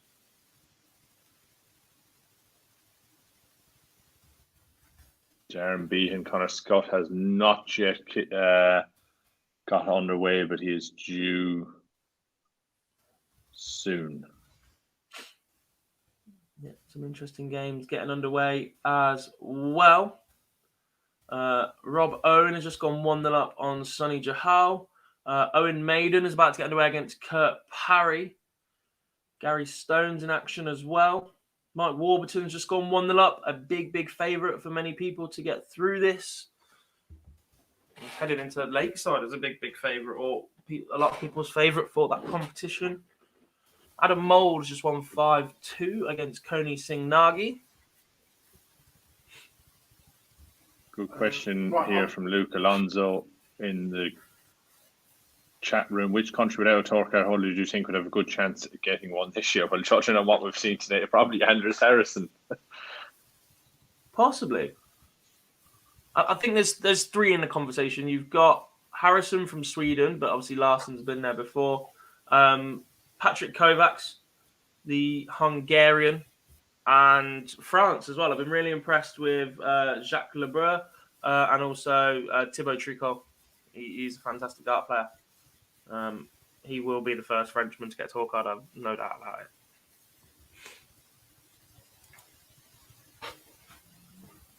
Absolutely. I can do a break now if you want, my boys.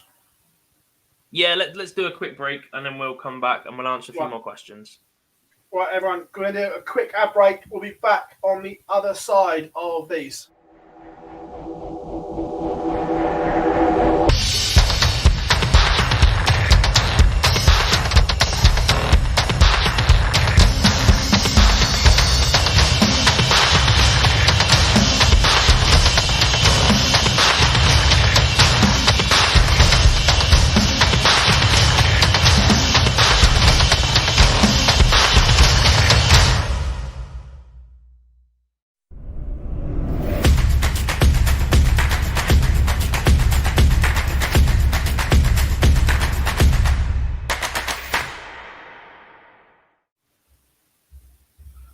Welcome back, everyone. Here we are, Online Darts. It is Q-School Live, and we are underway in both Niedernhausen and Milton Keynes. Welcome along.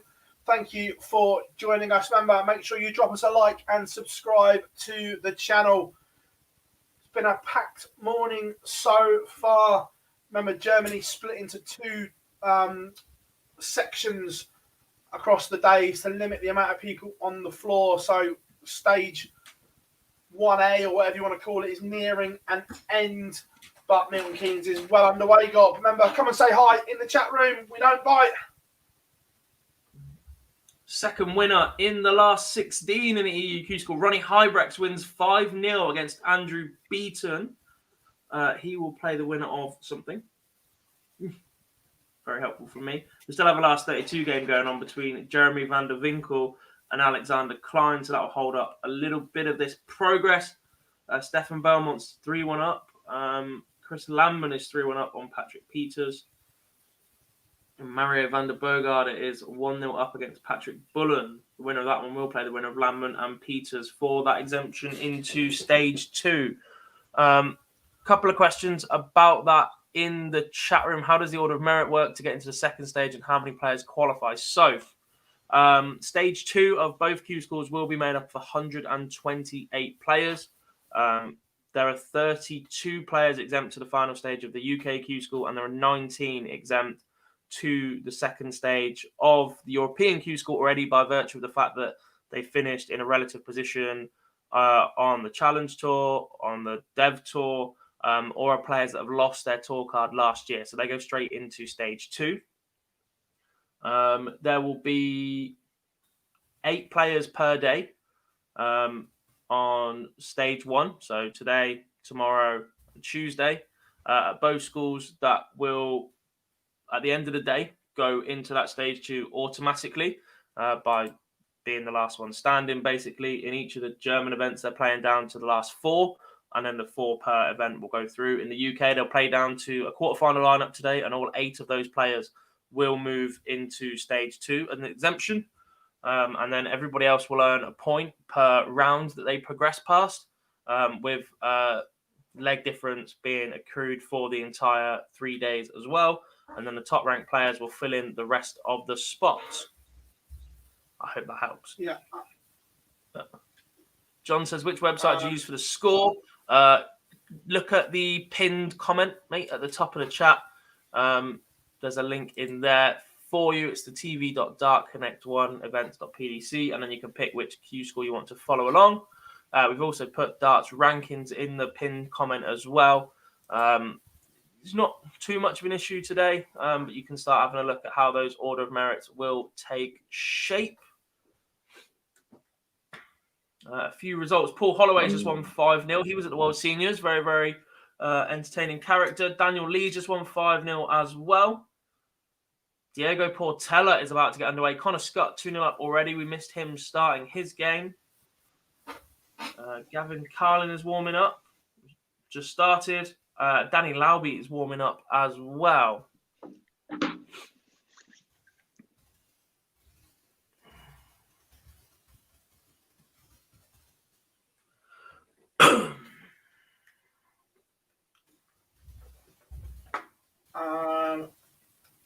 Henry asked about what effect Q-School is going to have on Lakeside. I thought it potentially huge.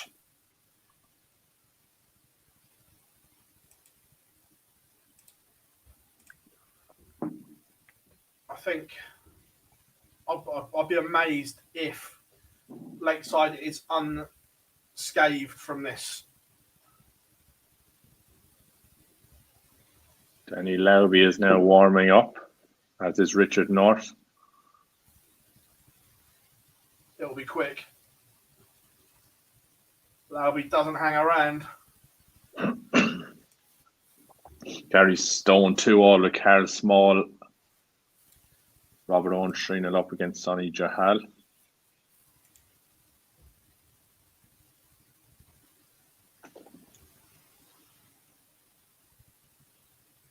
Rhiann O'Sullivan warming up as well. Nice to see Rhiann playing at Q-School.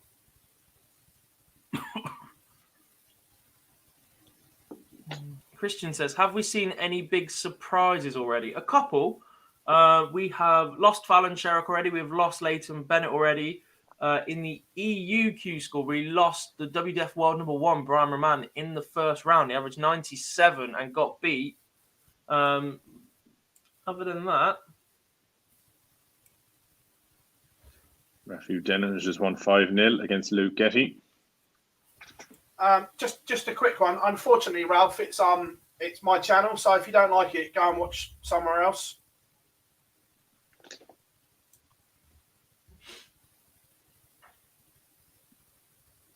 Matthew Denon has just won 5-0. Did you just say that one? Matty Denon, Richie Burnett. The man has to get a tour card at some point. He's been so close a couple of times. He always seems to be involved in the story.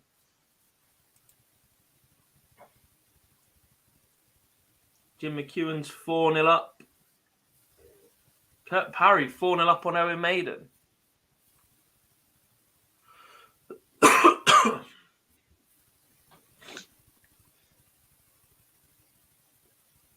Richie Burnett 3-2 up. The madman himself.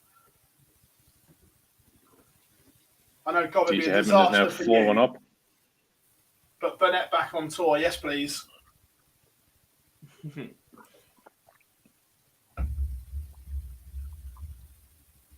I get enough questions as it is.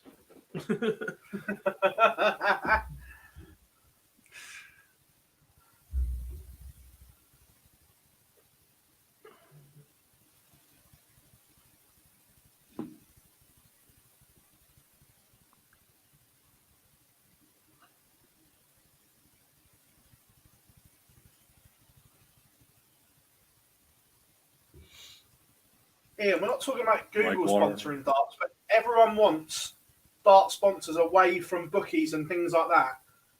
Bigger brands are only going to get involved in sports with a certain image. And you've only got to look at what Sky do with ladies' sport in cricket, football, the marketing budgets that firms have to get involved in more diverse sports and everything like that is huge.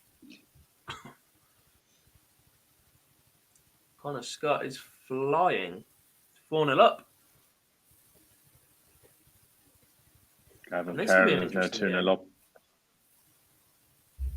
Rhiannon O'Sullivan against Tavis Dudney. Decent.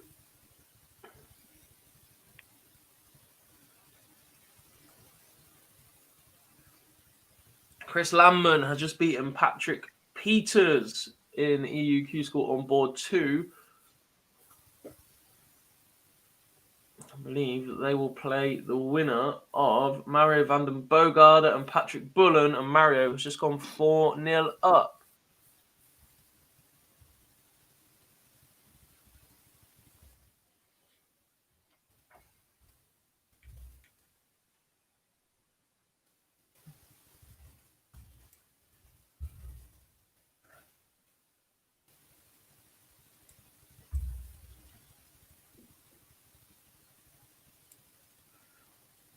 Graham, Ooh, no, go on, mate. Go on, Phil. I was about to say, well, I know we Richie. touched on earlier, but the rules don't allow you to play at Lakeside if you've got a tour card because it's on TV. So anyone that has qualified for PDC Lakeside, rules don't allow you I to. know it works the other. No, don't jump on your high horse because it works the other way as well. The WDF. It can't work the other way. The only exemption that exists in darts from not being able to play in other televised events is the PDC rule. Listen to Nick Rolls' interview. I think it was on Inside the WDF podcast. Said that anyone that chose to play at the PDC, like Jim Williams, for instance, couldn't play at Lakeside. They wouldn't allow them. The WDF would not allow them to play at both. If you didn't have a tour card, technically you could have. Fair enough. And the WDF put the ruling in as well to say they couldn't do it the other way. So that works both ways, mate. Not just the PDC ruling. in the main, it's a PDC ruling because they're protecting their image. They don't want their players to disappear and play elsewhere. Oh, no, cool. Look, there is no TV coverage, unfortunately, guys. We're just going to jump in the chat. No TV coverage. That's why we do what we do. We give you the scores. There's no cameras, no streaming boards, no nothing. It's the fairest way for everybody to be able to try and get onto the PDC tour. Talk about Portela. We think he misread the rules around COVID isolations. He was due to finish and thought he had to wait another 10 days on top of what he was done. But he is fine to play, as is the darts ref Jack Langston. They were both under similar.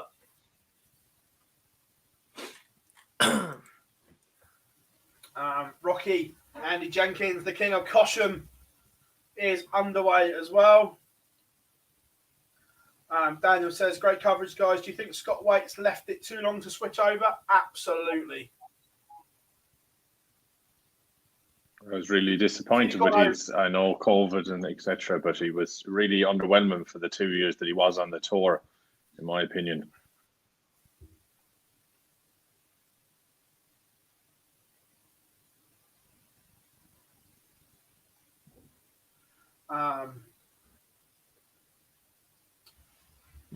So where do we see the live scores? So if you go into the chat room, the pinned comment at the top is Dart Connect. You can find the Q-School scores in there.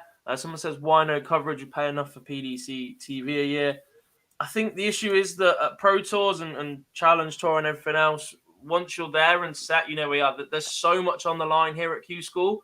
It's almost not fair to pick players to go on a streaming board and have to play in front of loads of people watching when others won't have to do that throughout the day. I just think Pro Tours are different. You're paid, you earn the big bucks. That's experience and practice for you, but you're already a pro. Like, the only thing that's on the line there is the result. What's on the line here is a career, or certainly the start of a career. Yeah. Denny says, Phil, I don't think that's true. I'm sure it is on Inside the WDF podcast, mate. It was with Andrew Sinclair and Nick Rolls. And he said the only exemption would have been Fallon, that she'd have been allowed to play at the PDC Worlds and the WDF one, but all the men weren't allowed to play in both from the WDF side either.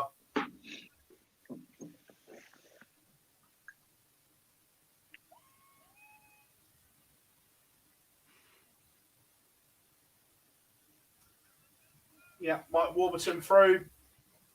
Fancy Warby to have a good run. Richie Burnett is one away.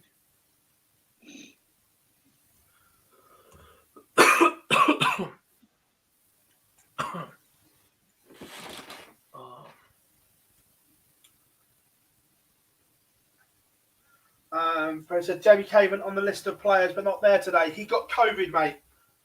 He's currently in isolation, so cannot play. He put on his Twitter 3 or 4 days ago, I think, that he tested positive.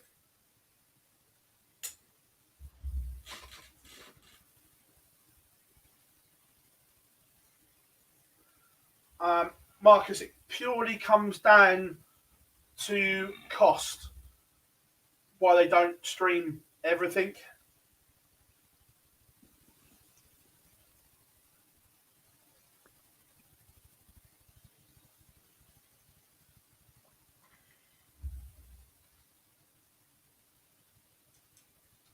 Any standout performances so far of the UK Q-School? A few comfortable 5-0s. Jim McEwen, George Killington, 95 average. Who do we see earlier on? Matt Clark, pretty comfortable. Dan Reed won earlier, 5-2 of UK Open qualifier fame. Josh McCarthy, big performance.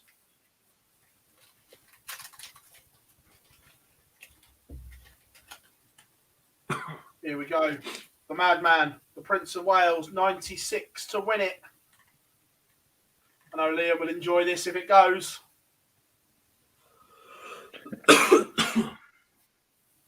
Oh, Richie! Vintage. Dita Hedmond has also gone all the way. She made a mess of a 55 finish, I think it was.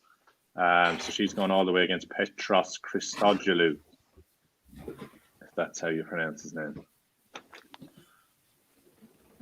Gavin Carlin just won 5-1 against Lee Evans. Evans averaged 95, Carlin 101. Good performance. The final last 32 game is over in the EU Q-School. Jeremy van der Winkel has just beaten Alexander Klein. Quick turnaround on that one against Carlo Van Peer. And then we should be up to date. Patrick Kovacs is 2-1 up against Jimi Hendrix in the other last 16 game currently going on. And there are some last 8 matches warming up. These matches are to progress to the final stage automatically. So the winner of Mario van den Boogaard and Chris Landman will not have to play for the next 2 days. They will be into stage 2. Stefan Belmont and Ronnie Hybrex is that other competition as well. But to be honest, by getting this deep in the tournament, as long as you avoid an early loss, you win 1 or 2 games over the next 2 days, chances are you'll get through on the order of merit. There are that many spots available. It's all about getting there as well. Getting to the final stage, really, and doing the business there. Oh, yeah, massively. Indeed. Halpai Pua, he's underway. He's 1-0 up. Hopes. Leonard Gates, the American, he's 1 apiece as well. Diogo Portela, 3-1 down at the minute, boys.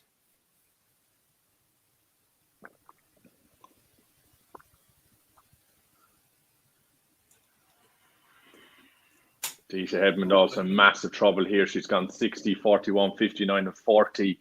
And that's against the throw. So Chris Dogelou is in pole position now to take this one 5-4 from 4-1 up. Dita Hedmond was earlier in the match.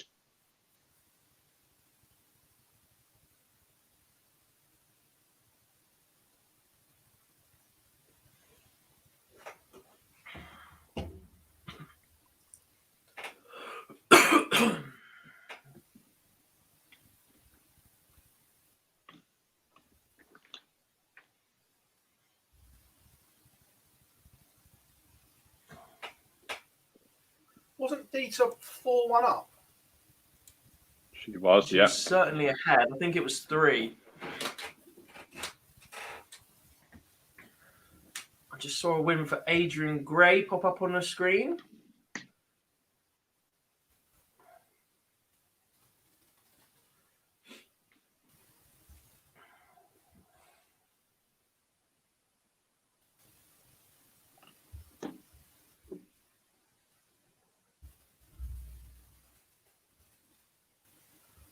Leonard Gates is behind on board 15.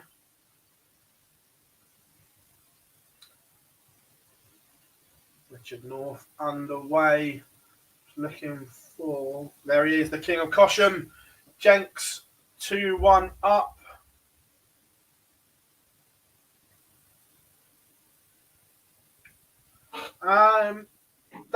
David said, do Australians, Canadian players have a choice?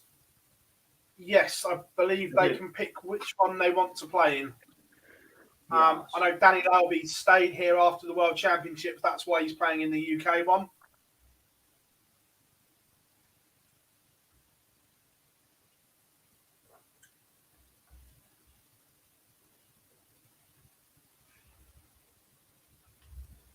Yes, Jonathan, I would.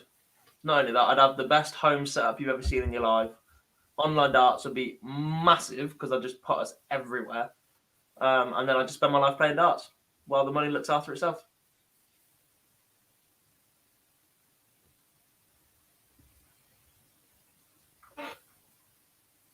Oh, Dita Edmonds taking out 101. Chris Dogelou, I think, mismatched darts to win it. She's taken out 101 in 3 darts. Brilliant finish there from Edmond to progress to the next round. Super stuff.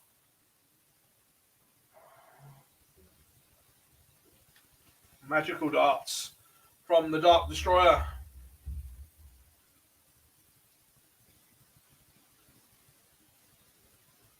I've got 2 friends playing right now. Ryan O'Connor's 2 apiece. And Pete Burgoyne's just underway as well. Ryan was part of my uni team, so I'm going to keep an eye on his game. Hope I pull out is 2-0 up as well. Stephen Burton. Again, another player that's got a fabulous ceiling. No B game, but the ceiling is unreal from Stephen Burton. Yeah.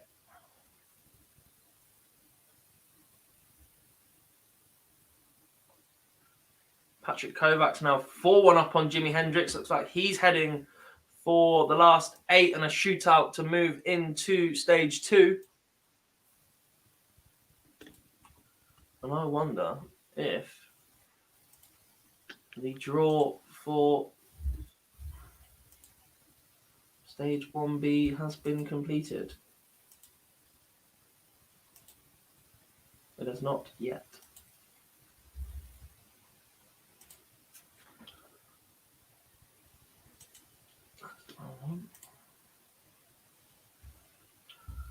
Don't worry, the darts lab. We know what you meant. Who invited Tugboat? Hello, mate. How are we? Yeah. Michael says, I'm not hi, sure guys. Great why. stream. Is Lisa Ashton playing? She will be, but she'll be in stage 2, so she'll be playing from Wednesday. Yeah. I'm not sure on Martin Heenahan. I'm not sure.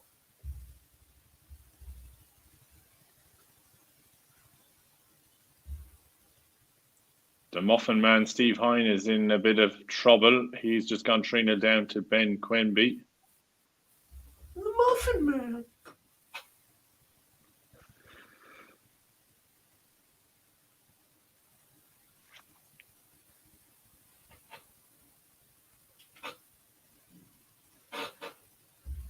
Yes, she Andy is. Jenkins Rihanna looks Sullivan like he's is going to go 4-2 up on 4. Tavis Dudley.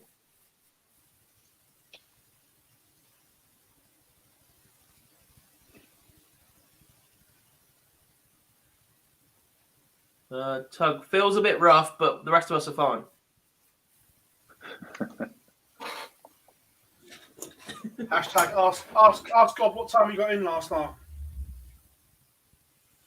I'll tell you if I knew the answer. Rihanna Sullivan has beaten Tavis Dudley 5-2. Good win for Rihanna.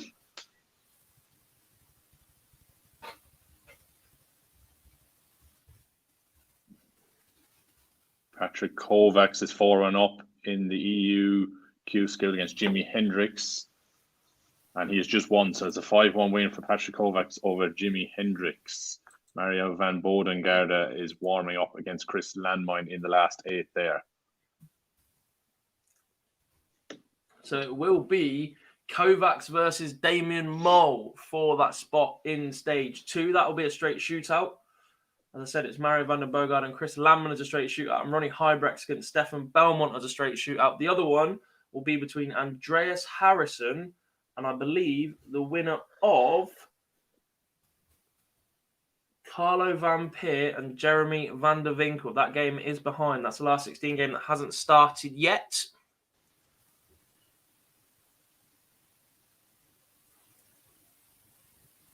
Andrew, yep, Jack lost 5-1. Carl Gabriel, yes.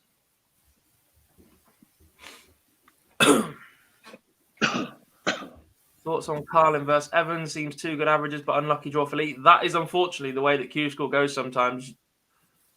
If you run into somebody averaging 85, 90, you've been very unlucky in the early stages because there are plenty out there that aren't doing that. That's why the luck of the draw at Q-School is unreal. But not his fault. There is no alternative. But when Aaron Beanie won his card, I don't think he averaged above, was it 85 or 86 the whole day? But because the way the draw went, got extremely lucky is the right word. As in the draw was lucky. You've still got to beat who's in front of you, but it's all on the luck of the draw. Maliki says, gob for the Premier League. Couldn't agree more, mate. I'll be entertaining. if I was a pro, I would be the DRA. DRA's best mate. God would hate me as a player. I just think you're an idiot. But I do that anyway. We'd Stephen have- Burton has won 5-0 against Jimmy McCurdy. We'd have Watergate. We'd have dart rattling, table tapping. All that tells me, Phil, Celebrate. is you're not good enough to beat me. Oh, win at all costs. Same with football. You're not good enough Don't to care beat how I me. win, you just win.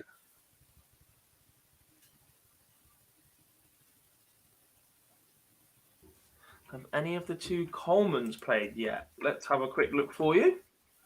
Dennis Coleman is currently Jonosh. 1-0 down to David Ladley. And Carl Coleman won 5-1 against Derek Grazier in the 512, so the prelim round. John O'Shea is warming up against James Richardson at the moment. Ooh. That's a horrible draw. James beaten, and then he runs into James Richardson.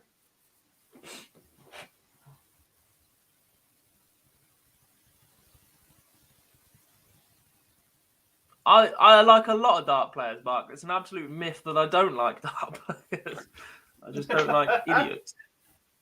Nathan Gervin is through 5-1 winner over Carl Forrington. Leonard Gates is out as well. Josh McCarthy played, I think he played earlier in the prelim round.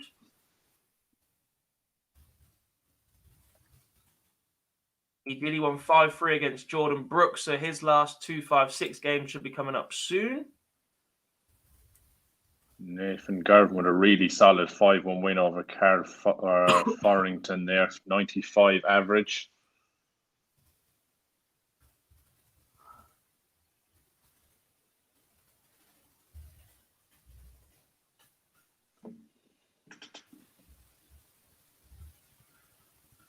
Richard To be fair, North, Nathan, 3-1 one of up. those players, again, ceiling is unreal. No B game. We say that quite a lot about youngsters. That their ceiling is unreal, but there's not a lot below it. And the King of Cosham, Andy Jenkins, 5-2 winner is through. How's he done that?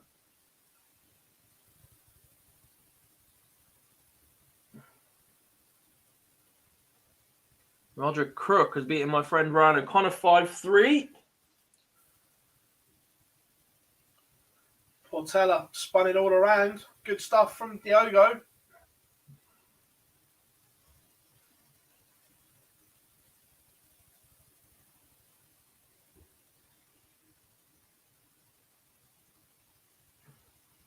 Good afternoon, Mats. Hope you're well. Joining us from Germany. Oh, there was a question earlier. I didn't deliberately miss it. I just forgot. Is there concerns about the Euro Tour? Certainly in Germany, I would say yes.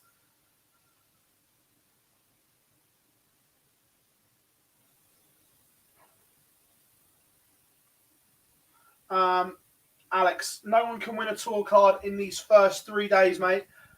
These first 3 days, it's all about qualifying for stage 2. Then once you're in stage 2, you can win a tour card per day.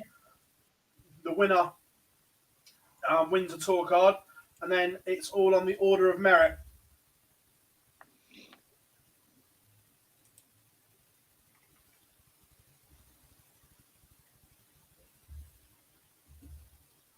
To be fair, if we don't get another full season on the Euro Tour, these rankings are going to take ages to get back to normal, because the Euro Tour money is just unreal and makes up such a proportion of the rankings. Yeah. Although the rankings are set to increase, aren't they? So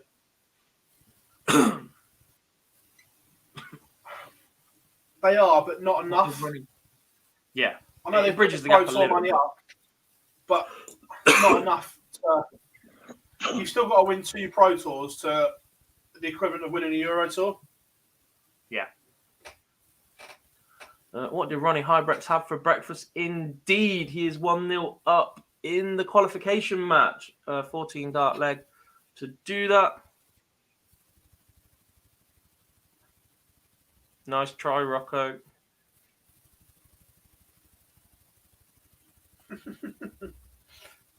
Jamie Lewis is now warming up against Mark Dover.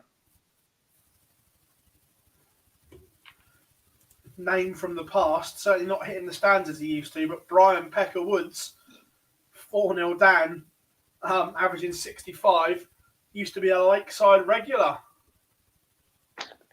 Another that was at the World Seniors qualifiers in Reading.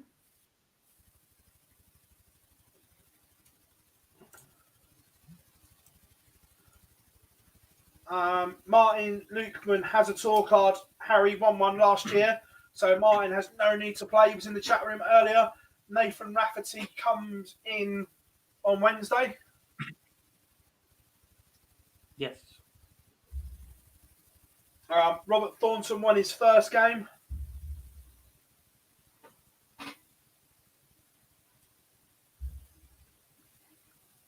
Here we go again. David Wazowski, 3-0 up. The name that got us all last year. Menzies isn't playing until Wednesday. He's another that's exempt through to the second stage. Yeah, Wazza for short. Brian Woods is out. Barzy's lost 5-0. Pecker has gone. Semi-finalist to Simon Whitlock, I believe, in 2008. Could be wrong.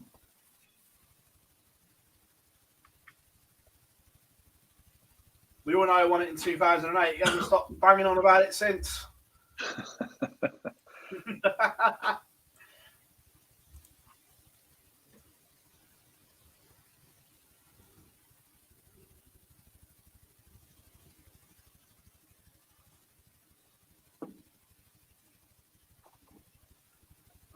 Jim says, do the top 16 qualify for each day?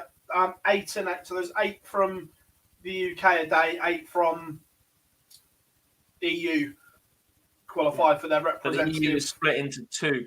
So it'll be 4 So it's per 4 and 4. event per day in the EU until they can get down to the smaller field because they have restrictions on the capacity on the venue. And then everyone else is a point per game that they win will go on the order of merit. And every other spot will be filled by them. Yeah. James Richardson and John O'Shea is underway. And John O'Shea has just taken the first leg. He's taken 20 out in 1 dart. So he takes the first leg on throw.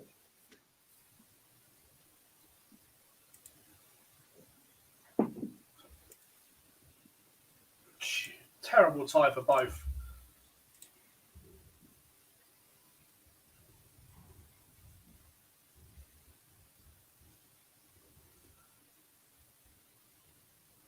James Richardson's another one as well. His A game, again, is through the roof.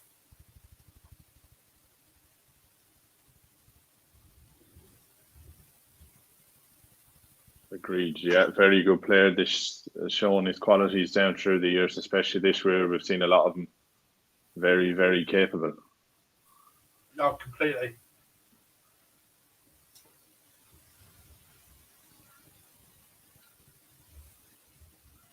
Still getting a lot of who's in charge here. Still genius from Mardle.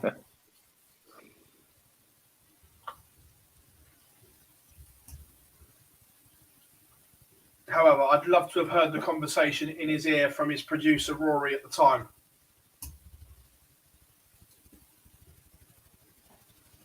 Yes.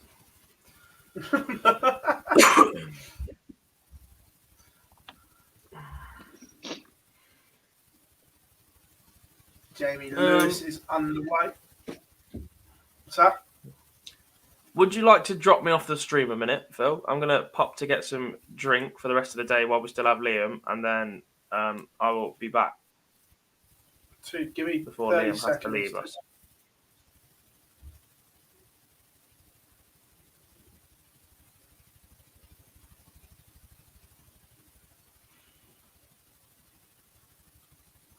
Right. So Scott Gob Williams. is going to depart for 10 minutes. He's going to get some Lucozade for his hangover. Just for energy, nothing to have a hangover. So Gob's going to drop off for 10 minutes, and he will be back in a minute. And just as if like magic, it's you and me, mate. Scott Williams has just gone 4-1 up against Barry Bates. Barry Bates only averaging 62 at the moment. Ben Hazel has gone 2-1 up against Liam Folks as well. John O'Shea 2-0 up against James Richardson in that one. Yeah. Stephen, it's not a problem, mate. So if you lost your tour card this year, you went straight into stage 2.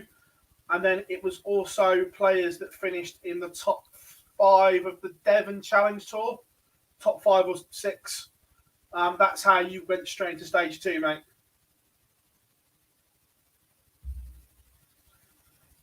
Niall Cullerton has just taken the first leg against Richie Parkin, 1-0 up there. Jamie Lewis has doubled his lead. The Werewolf, John O'Shea, 2-0 up as well. The Joker.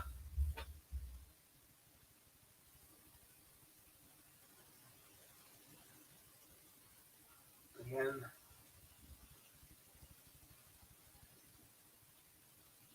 Chaz Barstow warming up for his next match. There's Jim Mostyn there.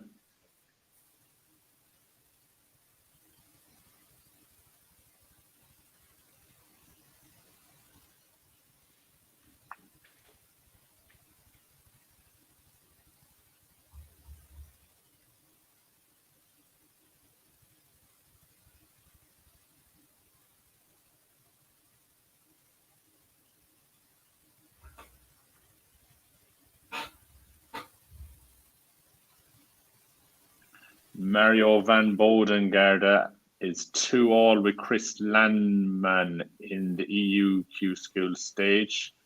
Stefan Belmont has gone 3-1 up against Ronnie Huybrechts. We're at most of these games are the last 8 stage now. Jeremy van der Winkel and Carlo van Peer are still playing off their last 16 match in that one. Yeah, whilst there. Marco says, how are the Paul Nicholson darts treating you? Love them, mate. Really nice dart.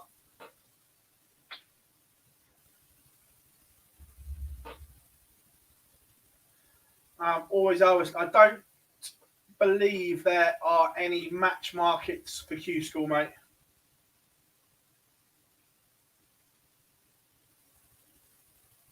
It's literally, there's only markets on who the outright, will you win a tour card or not?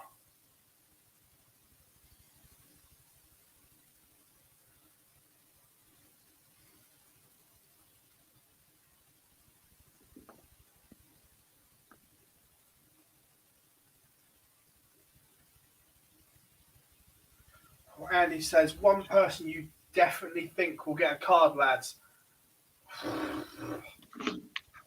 To say definitely is tough.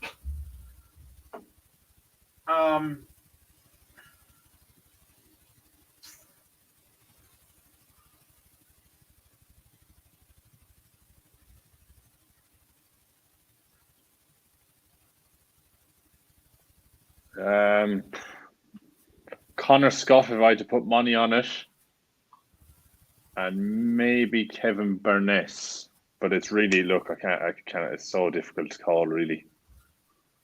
Yeah, if I had to do a definite, I think I'm more inclined to go for European Q-School, and I'd go Roby John Rodriguez. If you were asking for an absolute definite, I think Roby John from EU. Matt Ward is in the chat room. MDA, hope you are all good, mate.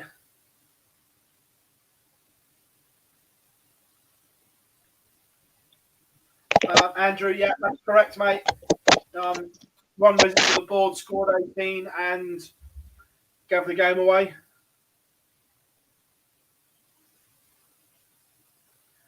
Darren Beveridge is my pick. Yeah, I think Darren Beveridge. Yeah, good.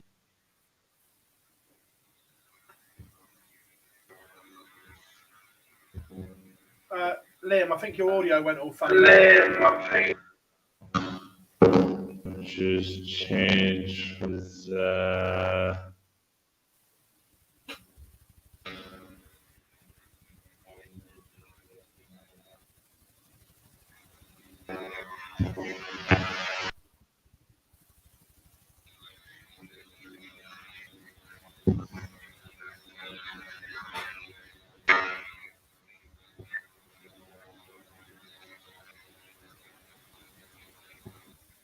Should be all good there now, Phil. I think that's better, mate. MDA says, how's McGurk doing? Shane McGurk is 1-0 up. Mate, welcome. Matthew Edgar as well is in the chat room. Matt, I don't know what you're doing right now, but you're more than welcome to jump on for 10, 15 minutes to say hi to everyone and let them know how Q-School is going. If you want, let me know, mate. I'll ping you a link.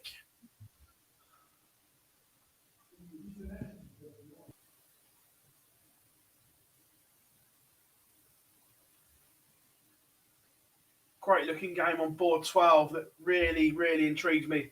Justin Smith against Joshua Richardson. This should be an absolute belter. Yeah, Joshua Richardson, a great player as well. Got a few players warming up now. DJ Hedman against Johnny Kinsella. Graham Usher's warming up. Chaz Barster's still warming up there as well. So a couple of players going to enter the fray very soon. Yeah. Joshua Richardson has taken the opener.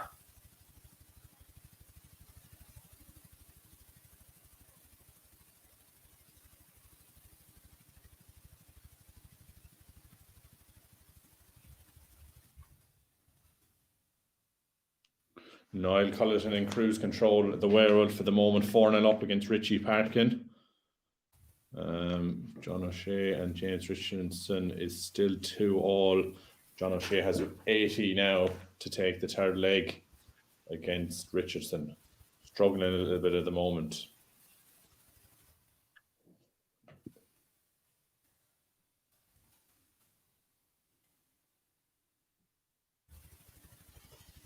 And that goes. So John O'Shea has gone into a 3-0 lead. He takes that 80 out in 3 darts for a 15 dart hold of throw.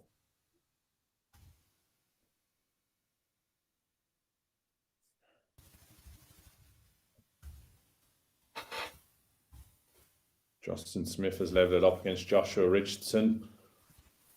He's currently averaging 102 in that one.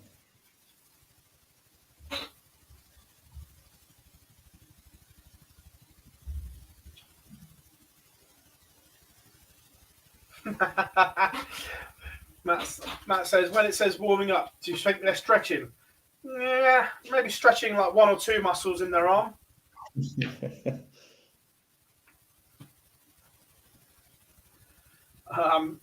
Pretty John says, when it says they're warming up, they're stood by a radiator. In some venues, yeah, absolutely. Sean Griffiths 3-0 up. Again, man with good pedigree. Niall Cullerton, 5-0 whitewash. Served the bagel.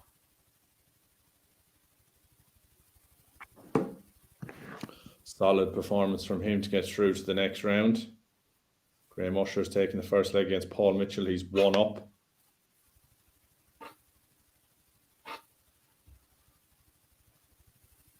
Rob Collins is 4-1 up against Daniel Asbury.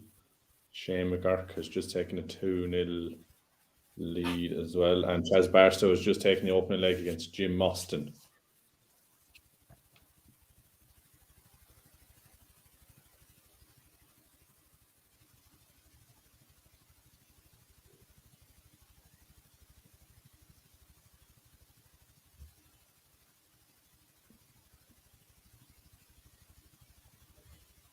Ice cold beverage, yeah.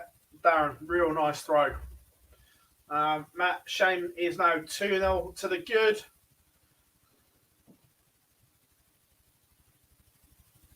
Stefan Belmont has just gone 4-3 up against Ronnie Hybrex. Or has he just been pegged back? Apologies. And Chris Lamb minus 4-3 up against Mario van den Bogard. I've said it probably three different pronunciations or ways of saying his name at this stage. Patrick Kovacs is also 2-1 up against Damien Moll as it stands. Justin Smith has just missed a huge opportunity. Will he be punished? We'll find out in a minute. He is. Missed clear darts to go 2-1 up and break the Josh Richardson throw. Josh Richardson comes back and pings tops.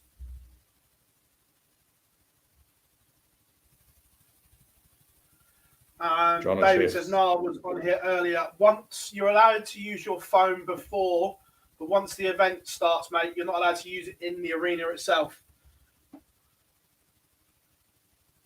John O'Shea is now 4-0 up against James Richardson. He's in cruise control here, averaging 88. Solid performance so far from John. I really expected this to be a closer encounter, but John's doing the business so far.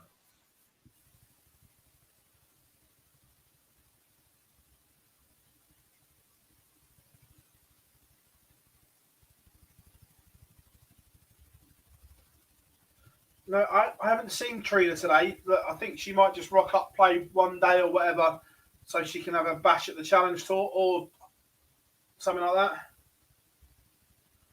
It's good to see her down on the list of entries after her challenges recently, but it's good to see her back playing.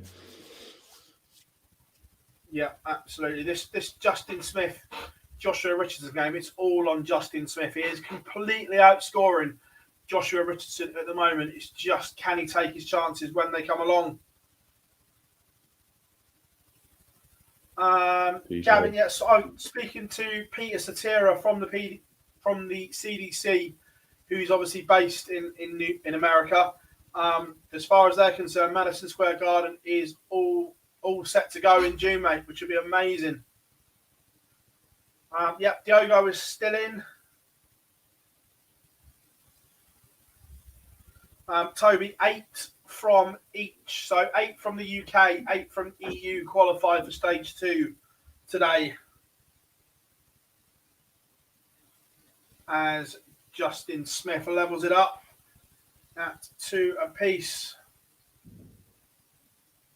Mike Gillett has just beaten Connor Beasley 5-2. He's into the next round. Solid 93 average from him.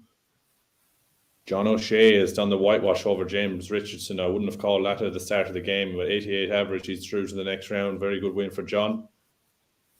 Super work. It just goes to show the brutal nature of Q-School. I mean, so many established players just going early doors, getting beaten. It's really cutthroat.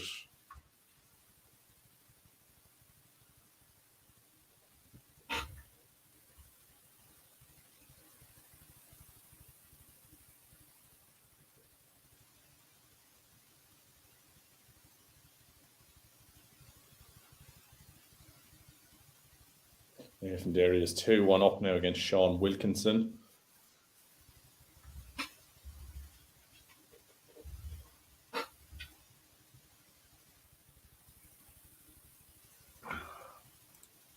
Guess who's back? Hiya, luxury. Yeah. Are you all Lucas aided up now? Yes.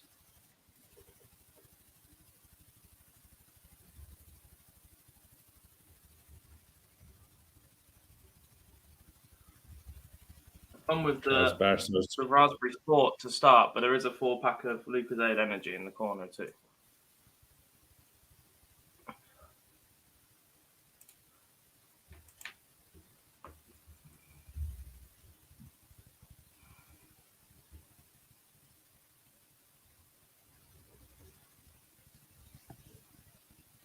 Joshua Richardson and Justin Smith is level now 2-all.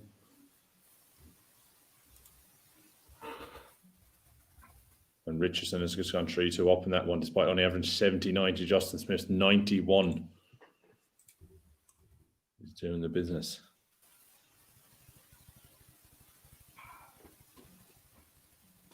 Just teeing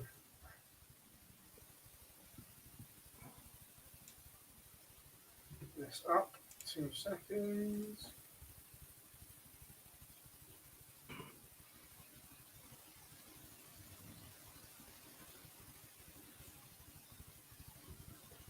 Went to Sainsbury's, Maliki, you cheeky sod.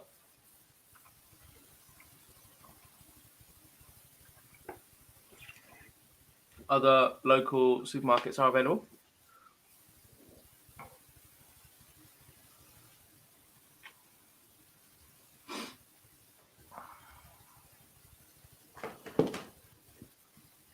Rob Collins has completed a 5-3 win over Daniel Asprey. He's into the next round, a 90 average from him.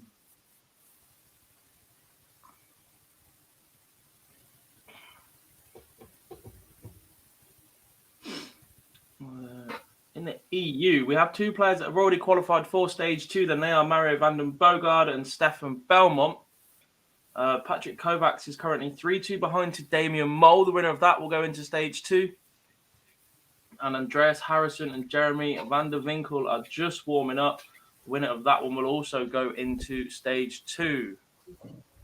And if by magic we are joined by Matthew Edgar, who will be taking part in Q-School in a few days. Matt, thanks for joining us, mate.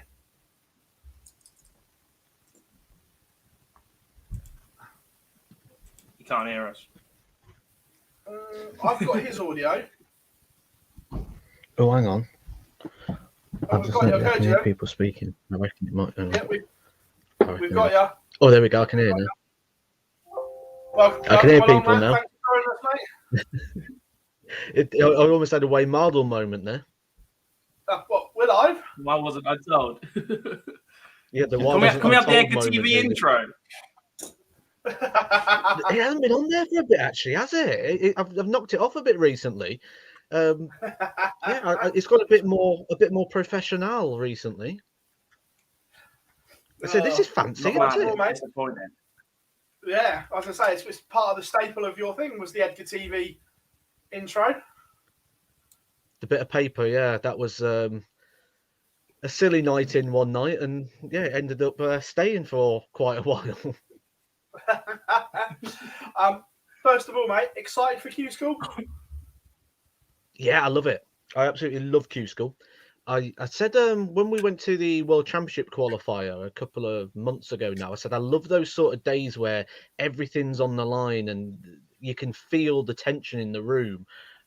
It might be a bit sadistic, but I love that sort of atmosphere, you know, when everything's to play for and it's sort of, you can cut the tension and I love trying to rise above that sort of thing. Like a last day, you know, I'm very good on a last day on a pro tour when everyone's got players championships or world championship or tour cards to play for and you can feel it. Yeah, I love feeling that energy. Is that because you focus more? MK? What was that? Sorry. When are you heading to MK? Oh, I'm going down on Tuesday late afternoon. Cool. For the last day thing and everything online, do you think that's because you focus more? I'd say that's a fair assessment. Yeah, it's I think it's good because you go in there and, like I say, you can feel the energy, you can feel everybody else's vibes, but you also know that it's only one shot, one opportunity. And I'm not going to go into full Eminem rap, you know, but it's one opportunity, one shot. And it's not okay, it's fine, I've lost, but I've got another 19 chances at this. It's do it today or forget it. And I like that atmosphere. Like that. In terms of Q-School, where do you stand on the advantages and disadvantages from playing in Stage 1 and Stage 2? Do you think playing for 3 days and then going into Stage 2 has an advantage for those guys? I think we've got a big disadvantage in darts in general. I mean, one thing we saw at the World Championship, especially in the early rounds, was the averages and the stats was down. I think some of this is down to the lack of competition and the lack of play that we're having at the moment. You know, I went away last year 8 times to play darts in a whole year. There's probably people that played even less than me. So that competitive match practice, that sharpness, it does make a difference. The back end of the year on the Pro Tours, people started playing better because the Pro Tours started getting closer together. There was less time, less gap between them. I think there's a definite advantage of having 3 days beforehand. But obviously, look at the field. We've got around 526 players or whatever it is battling it out at a decent level. So there's an advantage that you don't have to be in that. But if you do come through that, there's definitely an advantage there for sure. Interesting. Are you pleased though that they've split Q-School? I know they did it last year for COVID reasons, but are you pleased it's stayed? So it's almost like a screening process, because for years I said, and I don't mean this horribly, but there was people at Q-School that had no chance of winning a card and probably shouldn't have been there and were getting in the way of people that had genuine aspirations to play on the tour, where stage 1 gets rid of that and stage 2 is the serious business. Absolutely. I've obviously been to Q. I went to the first ever Q-School. Was it 2011? I think it was. And I've seen how it's developed and grown. I've even gone down to watch Q-School when I've had a tour card as well, just to go and see and watch the environment. And it got silly. There was a lot of people, and I'm going to be blunt, but clogging up the event. Going to the event for the sake of they're going because they think it's going to be an experience, or they're going just to see if they play one of the top players. And they was drawing each other. And there was a situation where you'd have people throwing 40, 50 averages against each other while you got 2 people on the board next to each other throwing mid-90 averages. And it was the room wasn't there for the same reason. There was lots of different reasons as to why people was there. Hang on, so I've just got to chuck me. I've just realised I haven't put my laptop on charge. Hang on a second. This is proper Edgar stuff. Is that in?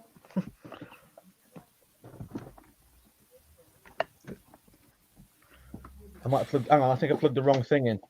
I think I plugged the printer in now. Just quickly then, while you're doing that, Damien Mole has beaten Patrick Kovacs. He is the 3rd man through to stage 2 from the EU Q-School. Just Andreas Harrison and Jeremy van der Winkel battling it out for that 4th spot, and Andreas Harrison is 2-0 up at the minute. So, yes, I was saying about Q-School and people clogging it up. Yeah, exactly. And I think this does eliminate that in general. I don't think Q-School is honestly the best way to get the best players, though. And I think we've seen that in the past, that we haven't seen the best players come from Q-School. I would like to see more investment into the Challenge Tour, and then the Challenge Tour become more of a promotion side, and then a relegation to the Challenge. So the Q-School gets you to the Challenge Tour, because I mean, this is a 4-day event. Now, over Christmas, I was ill in bed for 2 weeks, and I started panicking, thinking, I'm not getting the proper preparation in here. But luckily, I've been able to get my proper preparation, and I'll be ready for Wednesday. But if that 2 weeks would have happened a week later, my whole season would have been defined on these 4 days.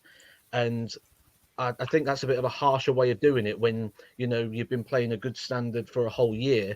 And I think there's probably a better way of doing it than Q-School. And I think Q-School should qualify you for the Challenge Tour. Yeah, no, I'm 100% with you. I said it last year that I'd like to see promotion and relegation from the Pro Tour and the Challenge Tour. I think it's fairer, and then you won't get people going to Q-School for the wrong reasons.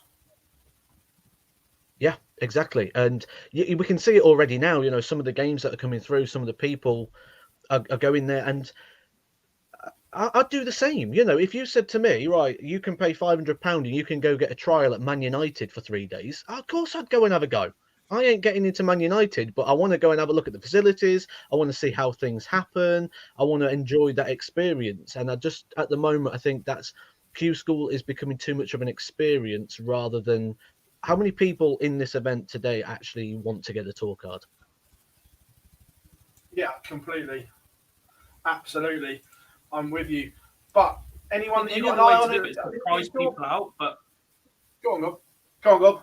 The only other thing they could have done is to up the prize fund or the entry cost, which will price some of those people out that were there as an experience, but that's just not fair on the players that actually have ambitions of going and getting a card.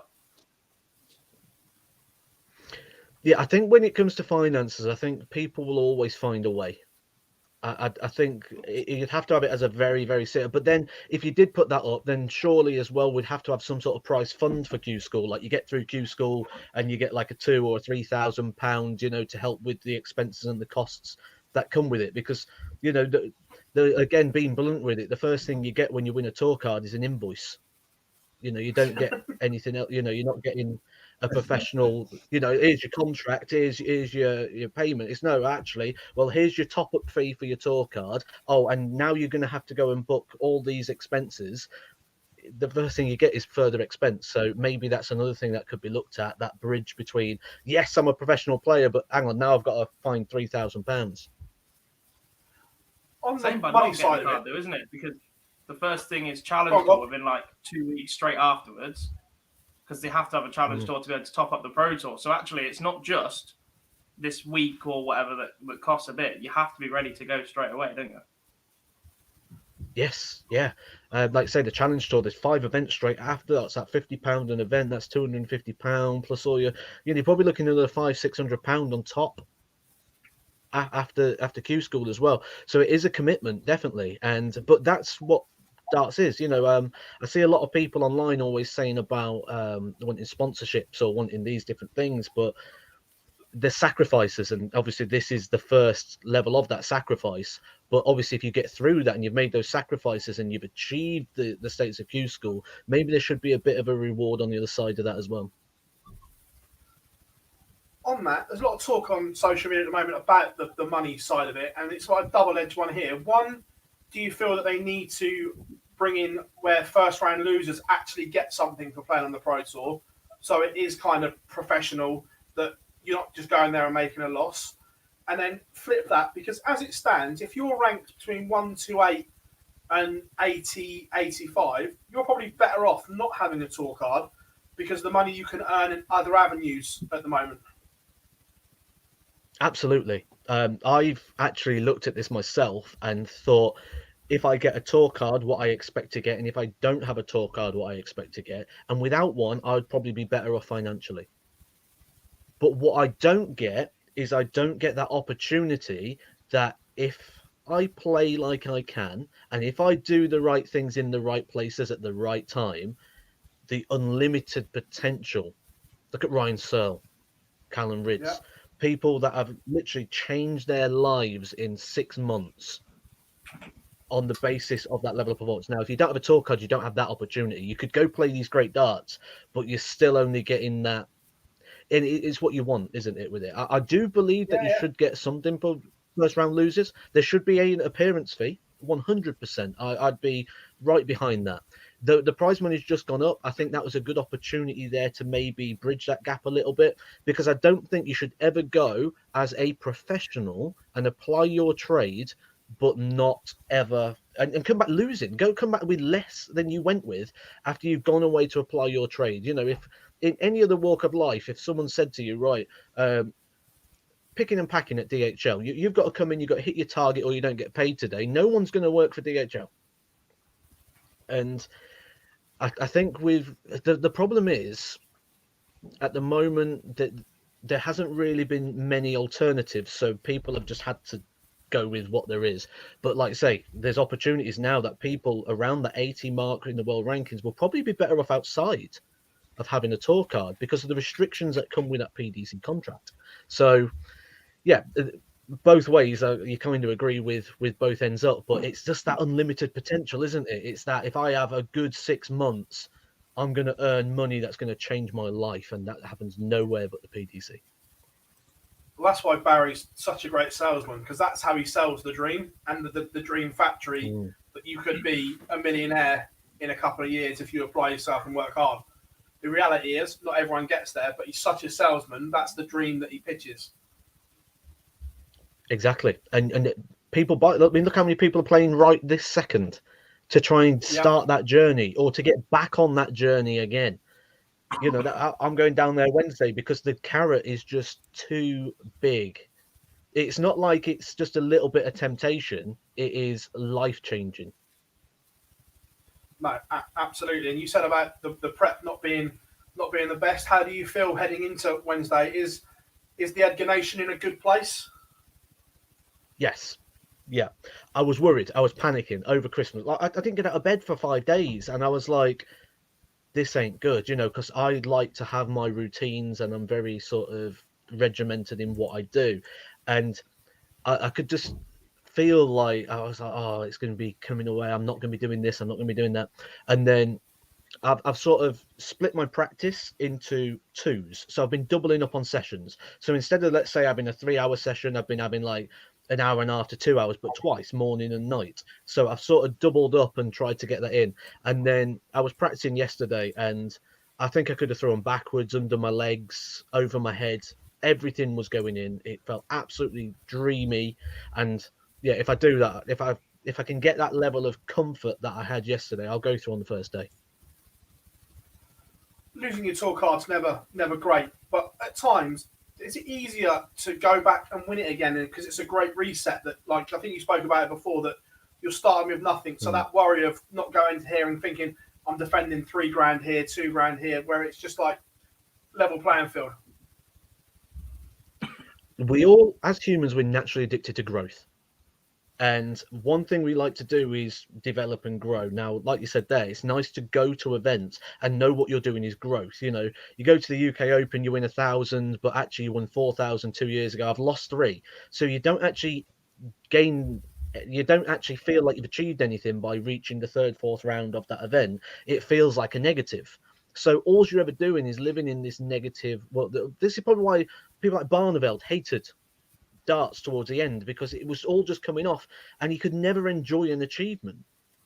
And Roby John Rodriguez, look what he did last year without a card. He absolutely loved having that situation of all gain, and he's probably going to get 2 years, because he'll probably get a card this year, and then he'll have 2 years of complete gain again. So we've got that, I think, exactly the same. I would have been defending most of my prize money this year if I would have stayed in the rankings, because I would have been defending, I think it was about 40% just from the World Championship and the UK Open, because I got the 2nd round at the Worlds and the 5th round at the UK. That's a big chunk of your prize money to defend in those 2 events. So if I didn't lose it last year, I'd have probably lost it this year. So I'm quite happy to have that reset point and to be able to move forward, because I think my game's better than it was a couple of years ago. So I'd like to start from 0, definitely. I think it's a great mindset, and it's a great way to look at things. Oh, that's Join me on Diddle's YouTube channel. I think I just enjoy the whole journey of it. You know, for me, it's not just about what we're doing as in like, oh, can I do progress? I just enjoy the whole journey, you know, whether it's positive or it's negative. I love darts. I've been a darts fan since 7 years old, going to the World Match Play. So to be involved in this and just have my own journey and my own story in it is just great. And for me, I'm more about the story, you know, whether I'm watching it or I'm part of it, the story's everything. And, you know, it's just another chapter on Wednesday for Q-School. Good stuff. Loving that. So, who gets through? Who's your fancy to come through stage 1? A few names for the chat room. They're all asking who you think's gonna come through and join you in stage 2. I said I did a little video on my channel, little prediction of 10 people. I'm trying to think who I put in there. Chris Landman was one. I believe he's doing very well in the European one today. Yeah, lost in he's going quite the strong. qualification game, but that will pretty much get him there anyway, I think. Yeah, I think I saw you only need something like 4 points or something to get through this first phase. Yeah, it wasn't a lot. 4 points will probably get you through. Yeah, Especially and a good leg more, difference. Paul Hogan. Open spots. Yeah, Paul Hogan, I think, is one that could come through this bit. I was trying to think who's in this stage. I did speak to John Park the other day, and he was saying that he feels very confident and that he's playing very well. He just needs match practice. Obviously, he's gone out early today, but does that match practice help? And then that could go back to one of the first questions you asked about, then when you come into the second phase, is there a big benefit actually of playing that first stage where some people haven't had that match time? So he could be an interesting one to keep an eye on. Leighton Bennett, I'm really interested to see how he gets on.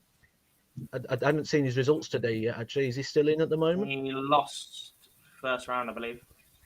5-4. Yeah, right. 5-4, yeah. We do have a couple of results quickly, just while you think of a few more, Matt. Andreas Harrison is the last man to qualify from event 1A in Europe. He's just beaten Jeremy van der Winkel 5-2. So Mario van den Bogart, Stefan Belmont, Andreas Harrison, and Damian Mole are all through to stage 2 automatically. The second half of EU Q-School will get underway shortly.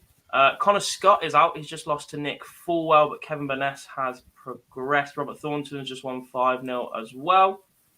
Prakesh Jiwa is out as well. Tom Lonsdale just beating him, so 3 results in the top 1, 2, 8. Just seen one come on screen there, Danny Lauby. He's looked very good at the World Championships the last couple of years, hasn't he? William O'Connor and Ryan Searle, a couple of classic early games he's had there, and I believe been doing very well over on the CDC as well, winning a lot of titles in America.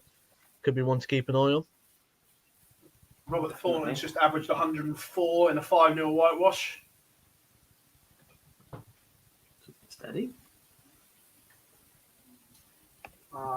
Richie Burnett doing what Richie Burnett does, 2-1 up, averaging nearly 94. How good would it be to have Richie back on tour? Oh, I don't like playing Richie. I'll be honest. He's one of the people that if you say, do you want to watch Richie Burnett? Cool, I want to watch Richie Burnett 7 days a week. Do I want to play Richie Burnett? No. Yeah, completely. I get that. And as a player, what's it like knowing that looks like the Pro Tours are going to go back to just 2, maybe 3 at tops days instead of those long blocks where you're literally isolated in a hotel? Because from a mentality of a player, that's not a good lifestyle. I know it was needs must for the last 18 months, but the fact that's gone must be such a relief. Definitely. I hated it. I absolutely hated it. I'm not the type of person that the closest thing I always say it was Dart in prison. And the one that really got me was Bolton. And that was hard to take. And the reason for Bolton was even stricter at the time. And we couldn't even leave our rooms to go to the breakfast bar. The breakfast came to your door. And you got it out the door, you ate your breakfast. On your breakfast, there was a sheet of paper. What do you want for your lunch? What do you want for tomorrow's breakfast? You put that outside your room. They come around and collected that. You could then go to the venue. You practiced, you played, you had 10 minutes after losing to go back to your room, and that was it for the day. That was your only interaction with anybody. Now, I lost 6-4 to Michael Van Gerwen, 6-5 to Dave Chisnell, and I was putting in some good performances and losing to top players. And when you're doing that, you go back to your room and you just sat there stewing on it. It's a very lonely, hard place to be at times. And yeah, I didn't enjoy that side of it. I remember the UK Open. I literally, before the second game had even finished, I was already on the way home. I'd lost my game. I got back to my room. I got my bits. I was in the car. I was gone. And it got to that point where you looked forward to that leaving bit because it is very lonely. And there's only so many times when you're away that much in that environment. Netflix doesn't last that long. I completed it. Yeah, no, I'm with you. It was I did it a few times for only like the Premier League and things like that, and it wasn't great being like you say locked in Milton Keynes and things like that. And it's only the people that did it that will really understand it, because there's so many people that say to me like, "Oh, but it's such a luxury," or "You shouldn't really be complaining about that. It's only a hotel or whatever." Oh, nice. But I think that once you've done it and you've experienced it, you appreciate what actually it was like. And, you know, people think about it and they say, oh, but it's only a hotel. But that's because their experience of a hotel is we go on hotel to be on holiday and it's all happy. We're with a family. It's a good experience. They don't see these hotels as we lived in them at that point, which was, like say, like a prison. You know, I try to make it as homely as possible. You see people like wheeling in things like fridges and things like that. But you know, no storage facilities. Milton Keynes was good for that. We had a fridge, but some of these we didn't have any facilities in the rooms, you know, to store food or prepare food. So it literally is just waiting for that knock on the door. You know, oh, here's your dinner today. Oh, great, thanks for that. Yeah, all good. Matt, massive thank you for jumping on, mate, and just talking through it, what it's like as a player. We wish you all the very best we will be keeping an eye on everything that you do from Wednesday, mate. Massive thank you for coming on. No problems. Cheers, all. Thank you. See you later, Matt. Cheers, buddy. All the best. Guys. Thank you.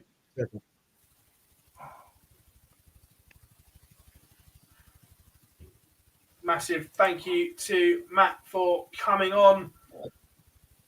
Real insight into a player's point of view, boys. Dean, if you like that, folks, let us know. We'll try and get some more guests on for you throughout the week. Yeah, we'll try and do some spontaneous jumping on.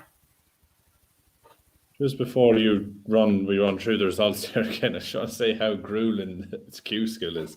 John O'Shea has drawn James Beaton, James Richardson, and is now playing Stephen Burton, and is 2-1 up, averaging 100. I mean, talk about nightmare draws and the brutality of Q-School. That is it summed up in the first 3 rounds there.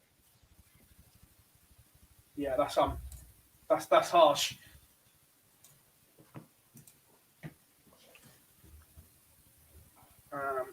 All good. Have you got to jump off soon, Liam? I know you're only on for a couple of hours. About 10 minutes. So if you need to take a break at any stage, Phil, in the next 10 minutes. No, that's cool. No, we'll do the break when you jump off, mate. And then we can do it. Oh, Colin Osborne, 1 away from our last 64 place. Just gone 4-3 up. It's interesting as well what Matt was saying, boys, about the possible advantage of having played for 3 days and then going in ready over the ones that are cold was an interesting one. Yeah, we used to have the similar conversation about the World Championships, didn't we? When the prelim round was best of a couple of sets or best of a couple of legs on stage on the same night, and I think they've addressed that in the PDC. Look, we have similar conversations about the live league as well. There are advantages to winning through from Group A on Monday, Tuesday, Wednesday, not having to play Thursday, Friday, but back Saturday night. It depends on the player. We always say that Martin Adams getting through early in a couple of days rest is brilliant for him. Some of the younger players that just like to play darts and get better throughout the week. Colin Osborne, by the way, is one that doesn't normally have a good Group A, picks it up in Group B or C, and then is competitive in finals night as well. It works both ways. So I guess it depends who the player is and what their stamina's like, I guess, because there's a lot of darts you're throwing. Yeah, no, I fully agreed. Great. I mean, how long do we reckon before the next one in Europe starts again? 5 to 10 minutes, I reckon. I'm just looking Got for the boards a flag up, in my emojis. Actually, it might be about half an hour to an hour. They've got to clear the room and completely turn it around, then give players practice time. You can't just start filing people in. Great result for Warby.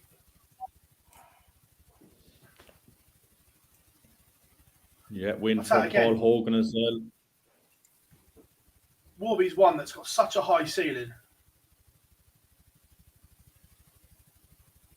Yeah, has proved himself a lot in the WDF circuit. The last couple of years really has a good potential there. I mean, it could be the case of just winning the tour card and really kicking on from there for him.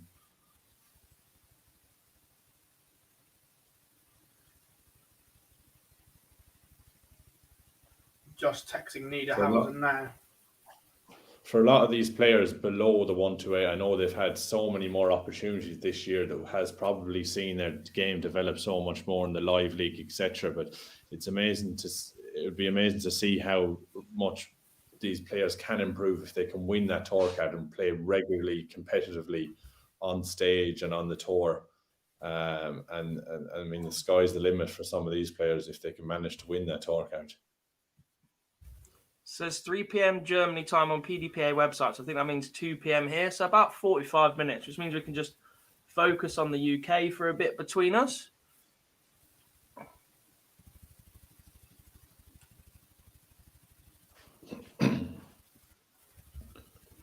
Richie Burnett is 4-2 up against Luke Yates. Ross Montgomery 4-3 up against Carl Beattie. Dita Hedmond only averaging 71, but she's 4-3 up against Johnny Kinsella. And John O'Shea is 3-2 up, still averaging 100 against Stephen Burton. Well, as we've got no one there, I'm going to just set it up now. I think we can have a feature match on the go as well, boys. Ooh.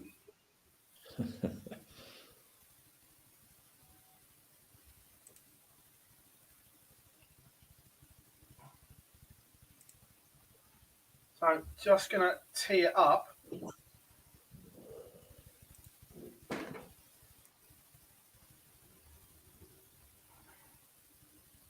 And then we can have a feature match.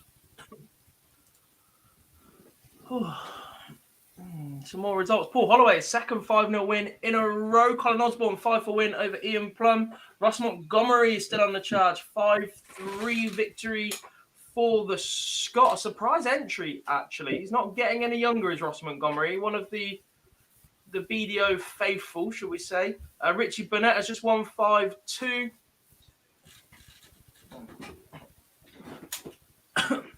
I think it's interesting as well. We were sat talking to Matt a couple of minutes ago. Jamie Clark just beating Rhiannon O'Sullivan, by the way, 5-3, and asking him who he thinks will get through and the like. But as a player, that must be really weird, because part of you, especially with what Matt does as well with his YouTube channel, the more names that get through, the better. The sport grows, etc., the characters and the like. But there are also people that are trying to take money out of your back pocket as a player. They're there to beat you. If anything, you want the worst field possible as professional dart players or coming through, because then you win more as a player. Yeah. Conor Hannigan's just beaten George Killington 5-2.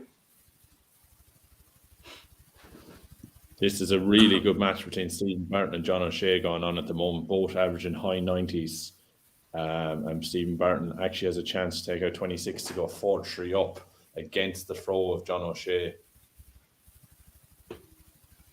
And he has taken 3 darts, so 15 dart breaker throw there for Stephen Barton. He leads and is now throwing for the match against John O'Shea. So John's nightmare draw could be taking a turn for the worst. He needs to break here to force the last leg decider.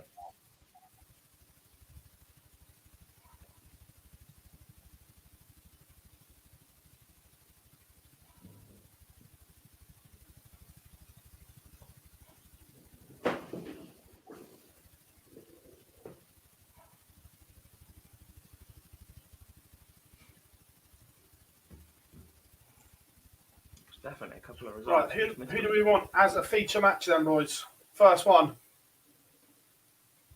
Do we go one that's already underway, or do we wait for a good one? It's up to you. Chaz Barstow is about to play against John Bowles.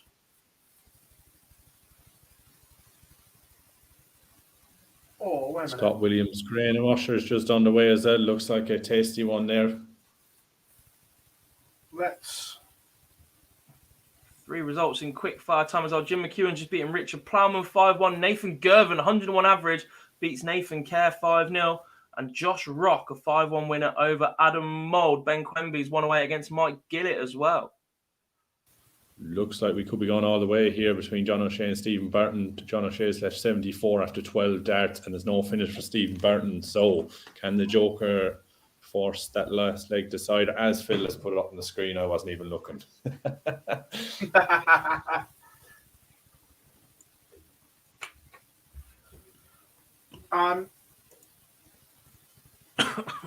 EU second stage is scheduled to start at 3 o'clock.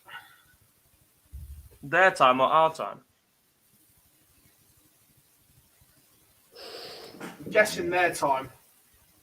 Oh, 2 John. o'clock here. I would guess. Oh, Oh, big moments. The Joker made to pay.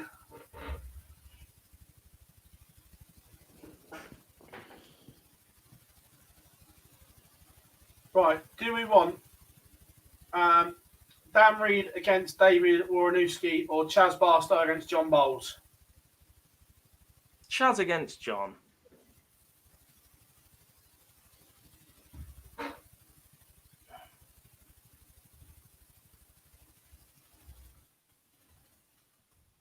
Ian Jopling has just beaten Joshua Sinkovitz 5-4. Dieter Hedman's into a last leg decider as well, by the way. And there we go.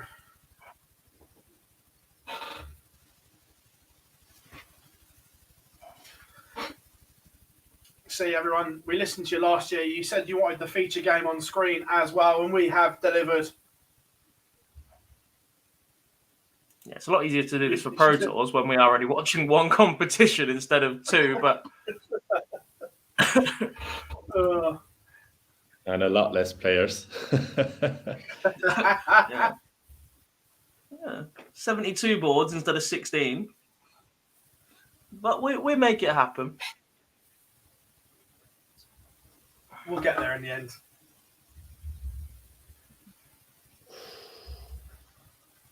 Big Hedman. dart coming up. So Johnny Kinsella has just put a 118 to leave 59 against Dieter Hedman. He beat John Part in the first round, remember. Hedman wants 131 for the match. She went ton 40, hit a 30, and then another ton. So if she'd stayed straight in that third visit, this would have been a lot closer. Only scores 91 to leave tops, and Kinsella will be coming back. Should be 2 match darts.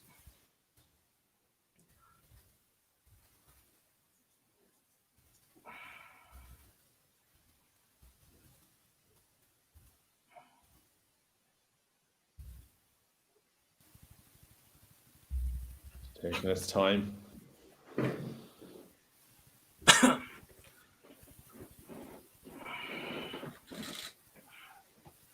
Raven has just collectively declared themselves as the chat room, the devil.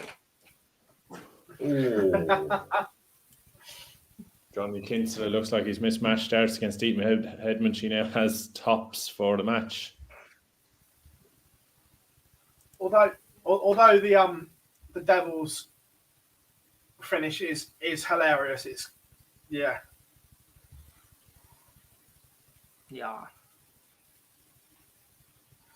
Matt Dieter, Gervin Dieter, smashing it. Dieter. Matt, your boy's doing well today. Nathan Gervin is ripping it up. Ralph kind of lost last game to Nick Fulwell.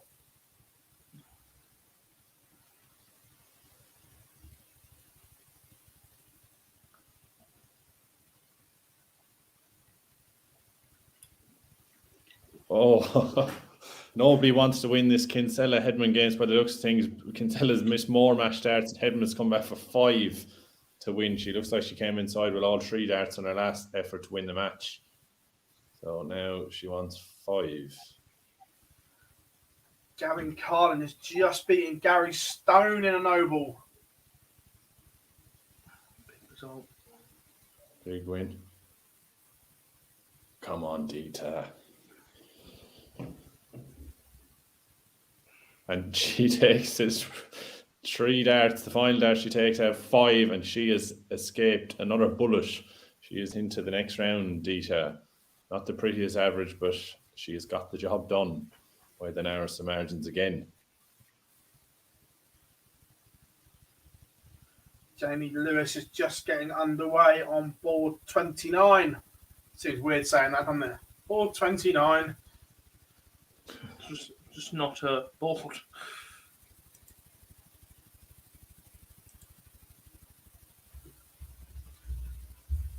Dave says, any news about the Online Darts Live League merch, Phil? We're not sure about Live League. OD, we do have some in the pipeline. We've been promising it for a while. Once Q-School is out the way, we finally get a break, Phil. So we will get it sorted, won't we? Yeah, honestly, guys, it's been there or thereabouts, but just from October onwards, we just haven't had a spare couple of days to get everything sorted. 3 results, all just hit at the same time. While we were talking, I saw a Robert Rickwood win, I saw a Kurt Parry win, and I saw one more. I'm trying to find out what that was now. It's going to be a nightmare. Scott Riddler, I think it was. Marcus, yeah, absolutely. We obviously can't say too much, but yeah.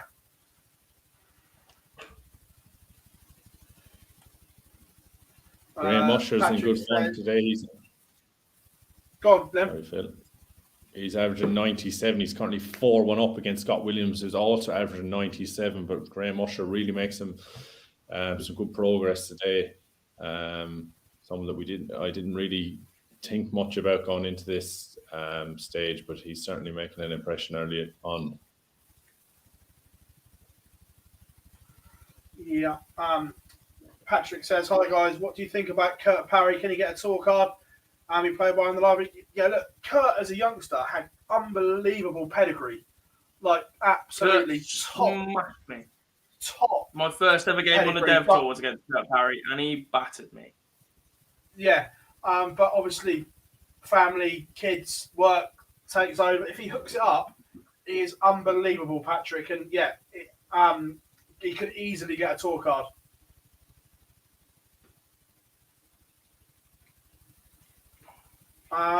Probably not double 16 TV. Dan has loads of other commitments, so I don't think he has time.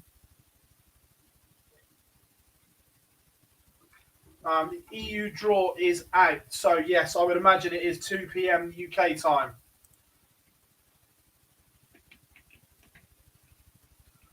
What other names do we have in this one? Johan Engstrom, Thibaut Tricot, Nico Kurtz.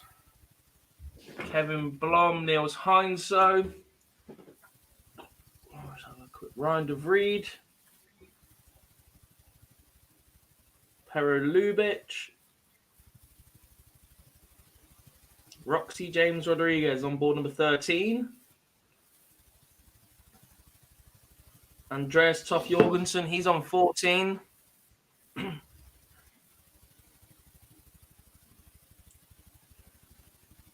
Roman Beneke, the youngster, he's on board number 21. Jason Hogg is back on the way after conquering Fallon Sherrock. He's just on the way against Michael Huntley of Wales. Veniamin Simeonidis, he's in the Q-School, as is Marco Cantelli. Kevin Koch. Good win for Musher over Scott Williams. He's averaged 94, 5-0 winner. He's into the last 64.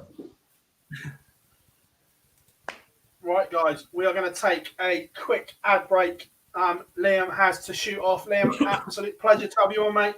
Thank you very, very much. We are going to take a short break, and on the other side of this, it will be myself and Gob taking you through the action.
Welcome back to Online Darts, everyone, and here we are. It is Q-School Live, and we cannot wait to see who qualifies for Stage 2.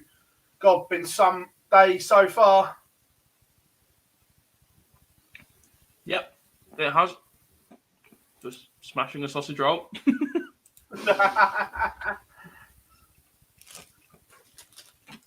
Yeah, look, it's been interesting. We're always going to get this for Q-School. It's not panic stations for any player with a first day loss, but if they lose again early tomorrow, then there is a lot of work to be done on that day number 3. a lot of players doing a lot of good work right now that you expect to make it to stage 2, perhaps. Just by winning through these early rounds, getting some points on the board, taking a little bit of pressure off. Because if you can accumulate a couple of last 64s, chucking a 32, a 16 maybe, with a good run, then you're pretty much there for stage 2. All these first 3 days, get yourself playing well, but get yourself into stage 2. John Bowles, by the way, just taken out Shanghai, and he's 4-1 up against Chaz Barstow. Again, John Bowles has pedigree.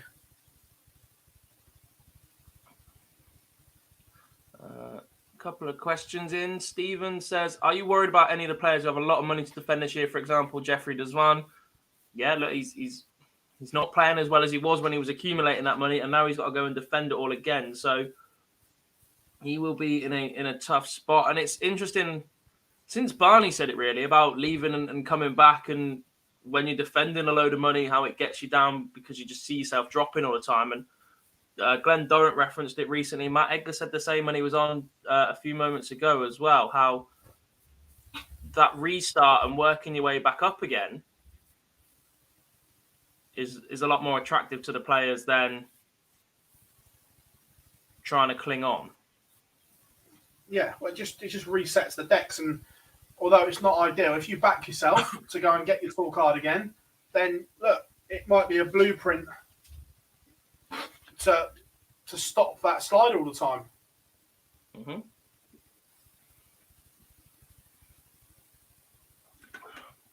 Might be indeed.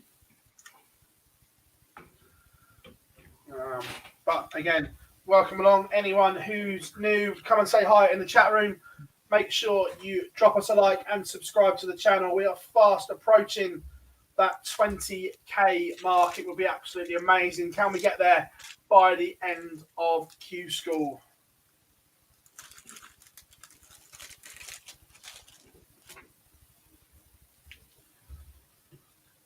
Looking around, Barstow needs something here, staring down the barrel.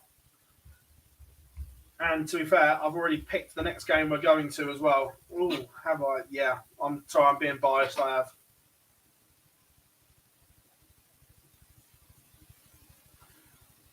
Stephen, correct. Jeffrey Deswan is managed by him. By who, Phil? Say the name. He's managed by Ben.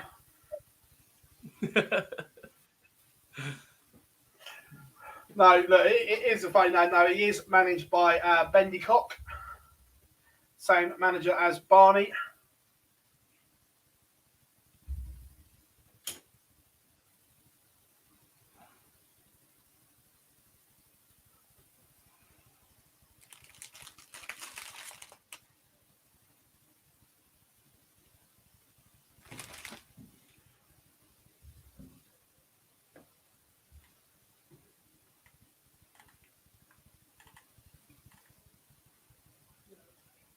Thornton going well. Yes, he is.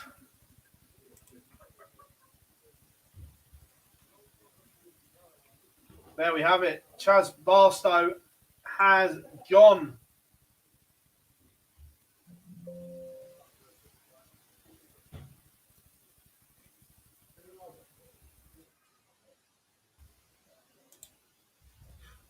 Michael says, why is Rusty playing? He won Development Tour Order of Merit. It's not him, it's Roxy James. It's the older one. Yeah.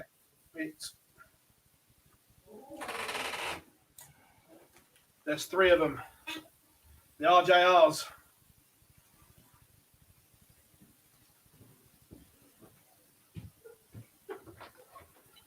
Kyle says, hey, I'm new. Welcome along. Glad you could join us and glad you found us.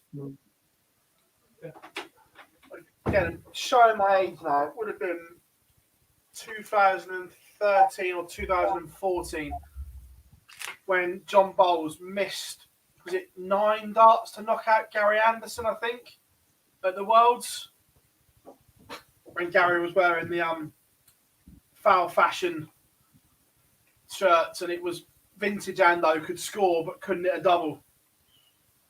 Please.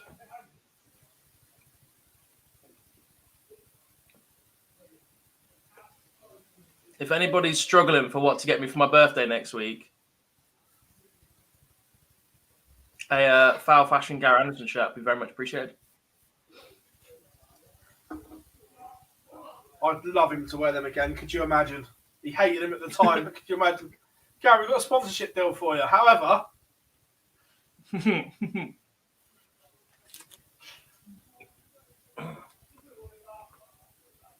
all I can say is they must have been paying a lot of money to get him to wear them.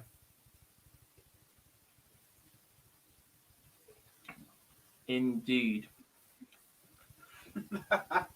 Andrew Hyland has just beaten Craig Orr 5-3.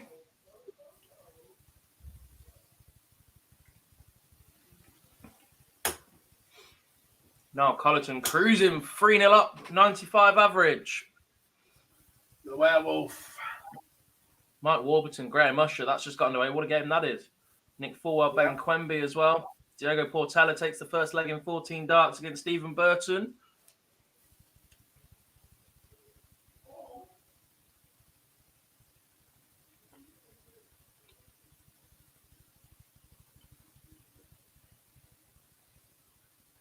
Oh, I tell you what. Just who 3 was wins, light up. Adrian Gray 5-4 over Ryan Furness. Martin Turner wins 5-3 and Jason Hogg beats Michael Huntley 5-0.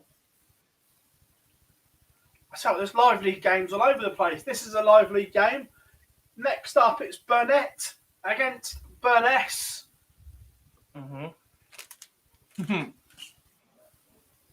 Well, at least one of them's out.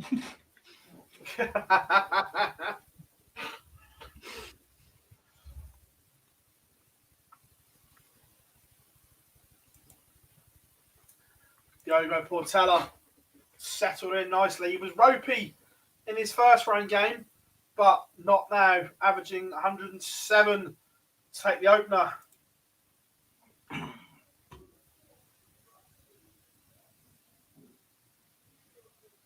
KO says almost 3 a.m. in New Zealand. I might go to bed. Cheers for the coverage. No, thank you for joining us. 3 a.m. What a trooper. Phil, look in the box. Look in the box. Oh, my. Oh, my. Could we? Could we? Chris Gilliland. The wait. The suspense. Can you? Oh!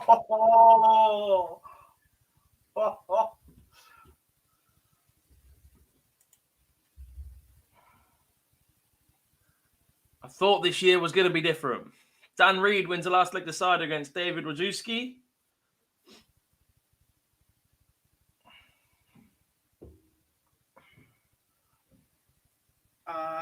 Double 16. No, mate. I use software called Livestream Studio.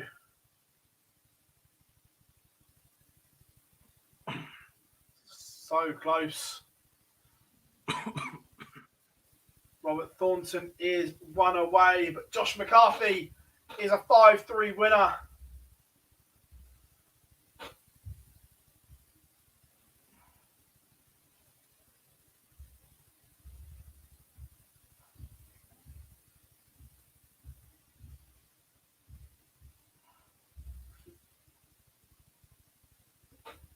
God was getting excited. He was hoping a new year was going to change his luck.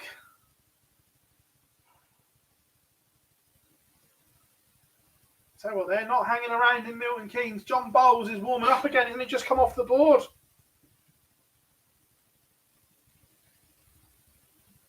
Lion.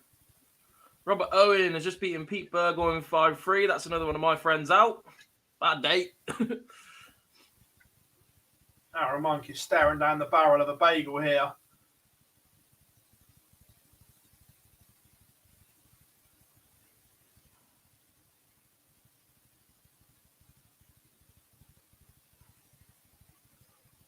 Again, Jamie Clark warming up against Jamie Lewis. Jamie Clark played some really good stuff on the live league towards the end. Oh, some belters warming up. Shane McGurk, Sean Fisher. This is where it gets interesting. Yeah.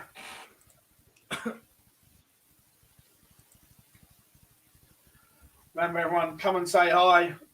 Make sure you give us a thumbs up and subscribe to Online Darts TV. As Sean Wilkinson is through 5-3 over David Ladley.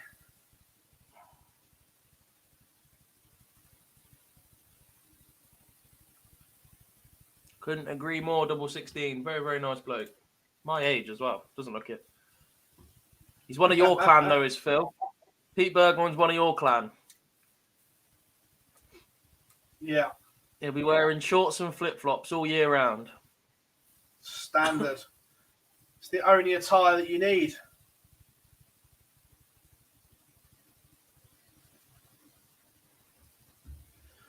All the boards and everything like that are on tv.dartconnect.com, mate.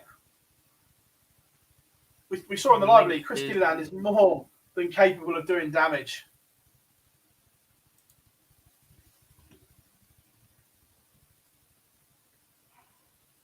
No, Cullen 4-1 up. Kevin Burnett pushed all the way here. 4 each with Mark Venables.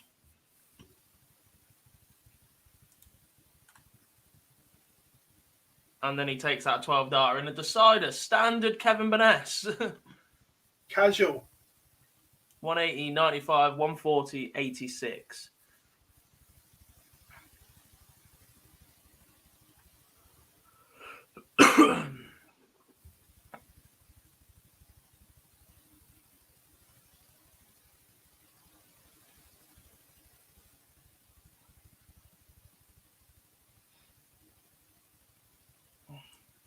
A very good question, Dan. I've been pondering this myself for the last hour or so.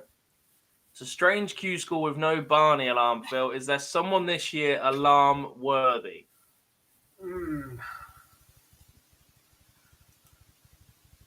Who gets the alarm this year?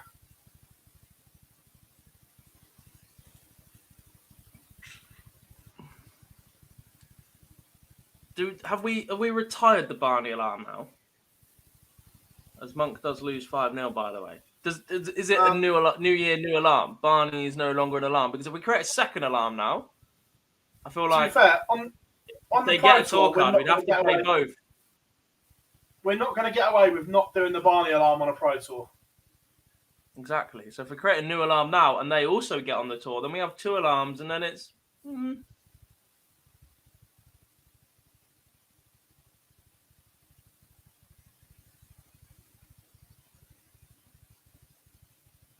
Kind of want to do the Richie Bennett alarm. I knew you would.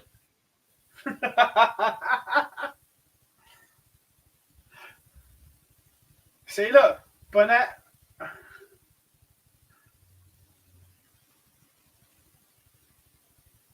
The Sherrock Siren, Edgar, Osborne.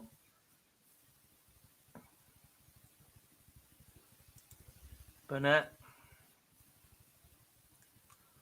Right, you know what's coming. The pole. A pole. Burnett. Sherrock. Who are the 4? Edgar.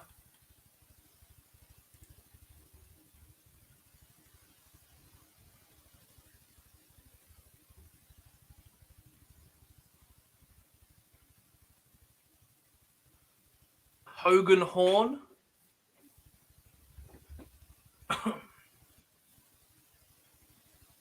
I think it has to be somebody in stage 1 because we need it available for the next 2 days as well as the second stage. Give it 2 weeks. I've still got to try and make it. Get working then, Ginge.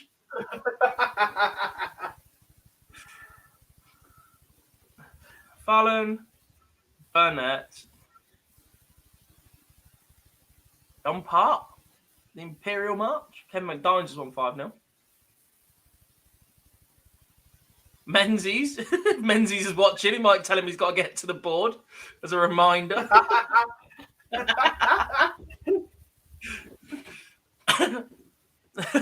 Cammy could do with an actual alarm. We're not arguing.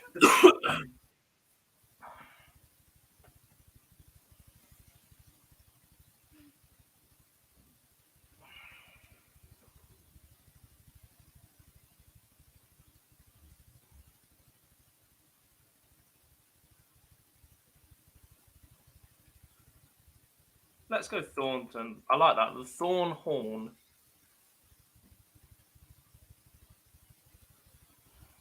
Thornhorn.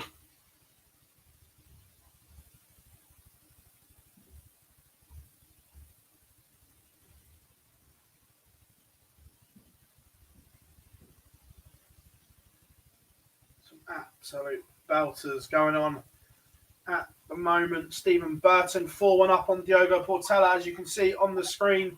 It is our featured game. Mike Warburton has won back against Graham Usher. He trails 3-2. John Bowles just underway as well. Shane McGurk, Sean Fisher, Ross Montgomery on board number 7.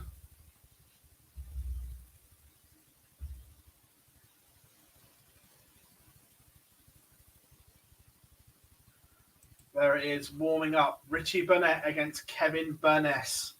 Yes, please. There we go, folks. There, your 4. That should be. Could it work? There we go. There's the poll. Who gets the Q-School alarm? The Sherrock Siren, the Burnett Blaster, the Edgar Echo, or the Thorn Horn?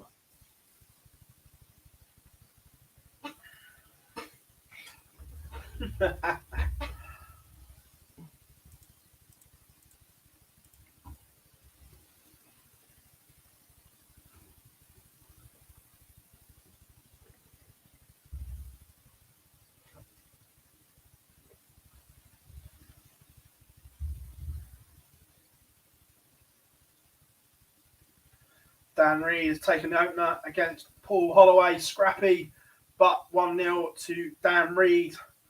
The Bear, Tony Newell, 3-1 up on Sam Kankit. Paul Hogan 1 behind. Mike Warburton has levelled it up. He's now 3 apiece with Graham Usher. Can Warby turn that one around? He was 3-1 down. Portela looking as if he's going to get one back here. 52 required, but will have another dart if needed. Does not. So this is it. Stephen Burton now throwing for a 5-2 victory.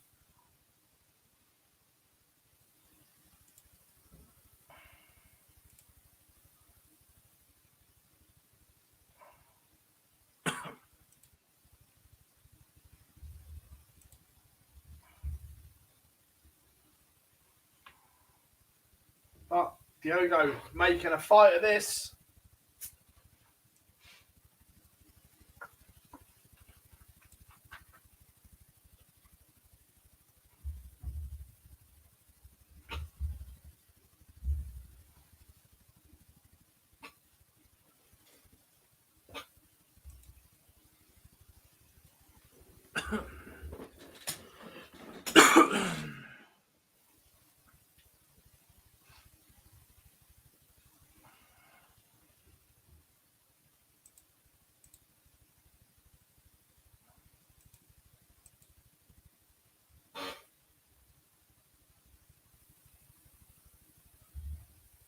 That text you've just put on Twitter, Gob, I think you're going to try. I think that's a scam.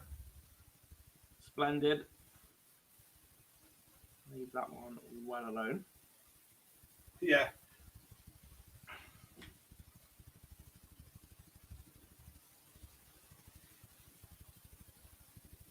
Yeah, they're trying to do you up like a kipper.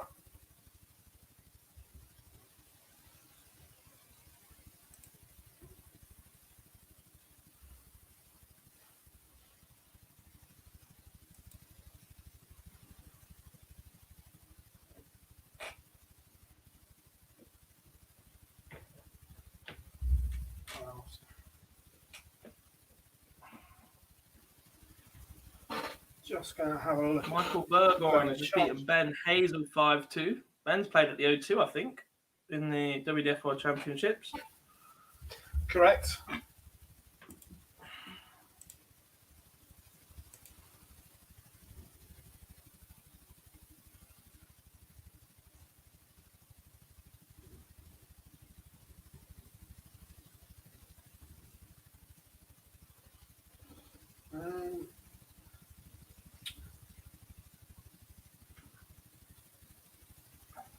People saying about Wayne's tweet, no, that he is. Yeah, he's right.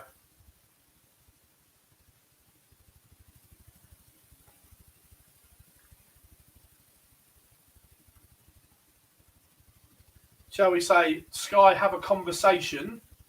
However, rule number 1 is used.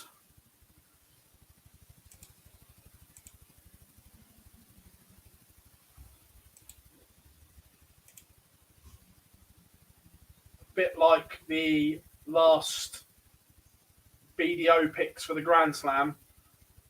They weren't. They had a conversation, but ultimately.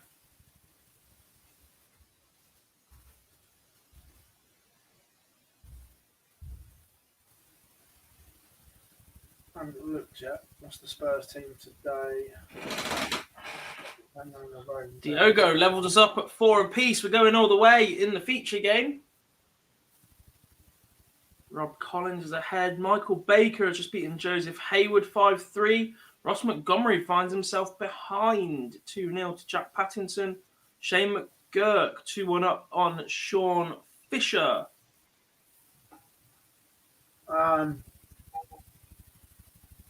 Marcus, that's not right. That ultimately the 10 or however many play in the Premier League, it will be who Barry and the PDC want.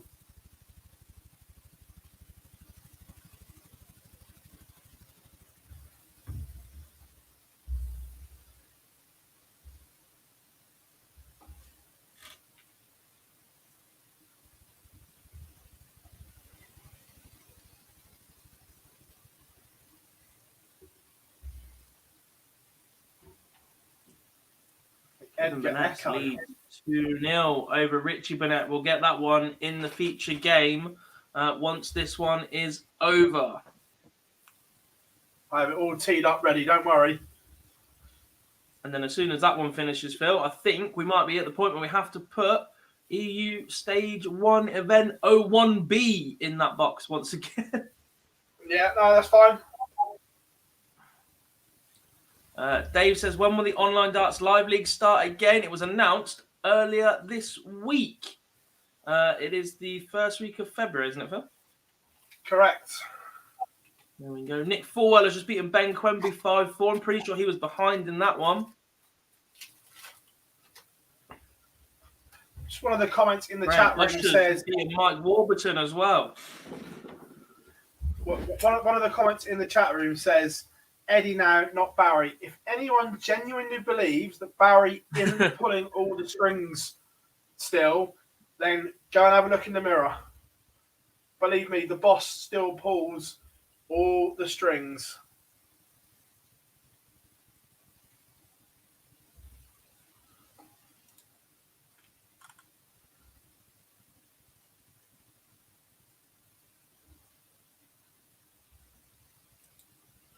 There we have it. Stephen Burton falls over the line in the end. Was in a commanding position, but got there in the end. As we go straight to this one.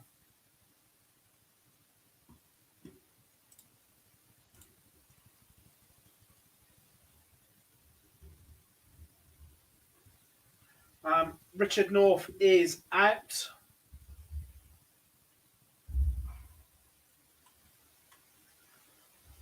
Ian Fallon will be in the Premier League in some capacity. I'm not saying she'll be there every week, but she will be in the Premier League in some capacity. Jonathan says, is the reason they're delaying the Premier League situation because of countries or Fallon? It's literally much more to do with logistics. As we stand at the moment, 3 of the first 4 cities cannot host their Premier League night. Cardiff cannot have indoor fans. Belfast can't, nor can Berlin. Logistically, they're having a mare at the moment.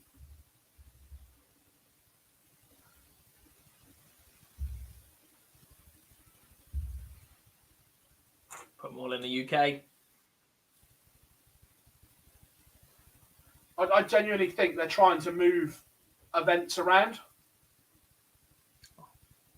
That won't hit a certain somebody's Instagram story much, will it? Just out of interest, say Cardiff does happen on the opening night. Who's the sacrificial lamb? For me, it's one of two. You know who well it will be. They've just got to be included. It's one of two. It's one of two. It's just which one they do. They both wear glasses, Yeah, and they both got beaten. They both got beaten in the semi-finals of the World Championship lineup. Correct. It's just a case of which one plays Gezi, which one plays Johnny. Yeah. Maybe even the World Billy, Championship runner-up, actually. Billy, listen to how I worded it. In some form, she will be in the Premier League. I'm not saying she plays every week, but in some form, she plays.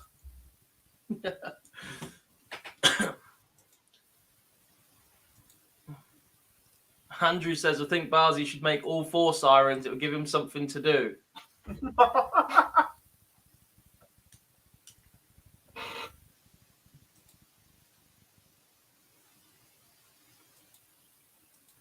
The Egger Nation are getting their way.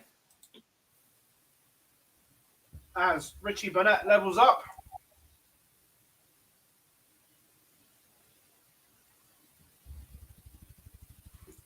Matthias says, I have no exact idea how Q-School works, but on the PDC site, I see there is still a Belgian player in the run-in, Van der Bogarde. When will he play the semi-finals? So they don't need to play the semi-finals today, Matthias. What happens is Q-School is split into 2 stages, Stage 1 and Stage 2. Stage 1 is effectively a qualifying stage to get into Stage 2, which has a capped number of entries in there. Players that have lost their tour cards or did well on various challenge tour and development tours last year are already exempt into that stage. Stage 1A is almost like a filtering section. So we get the best players duking it out for the tour cards as of Wednesday. So Van der Bogarde is into that second stage. There's 8 players per day that progress. Whoa. Hold your horses. Hold your... Oh. You made me wait for that. I was getting excited. Richie went back to back. Per day, per school, that will automatically get into Stage 2 by going a certain distance. In the EU Q-School, anybody that makes a semi-final is in. They don't need to play any more games. For the UK, because it's just 1 event, not 2, then there's 8. So they play down to the quarterfinals. All 8 of them don't need to play anymore. They're into Stage 2. They get the next 2 days off.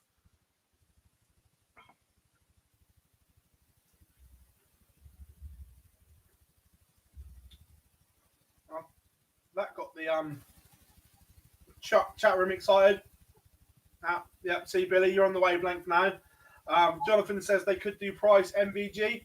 Look, because of what happened at the Worlds, I think we all know that the Welsh crowd are going to give it to whoever plays Gezi and Johnny. Fair assumption, Gob? Whether we agree or not, it's another matter, but fair assumption, they are going to give it to whoever plays Johnny and Gezi. Yes. Now, for TV, Wade just does what Wade does. He'll just get up there and throw darts. He won't particularly smile or do anything. And get it a 9 dart and he won't smile. And the Gary Gezi rivalry, whatever you want to call it, is still there. So it makes that spicy again. Can sell a story that doesn't exist anymore, but yeah. Yeah. Oh, yeah, you can paint the narrative.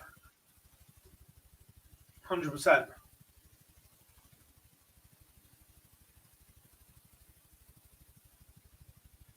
Rob Collins is quite like Gezi.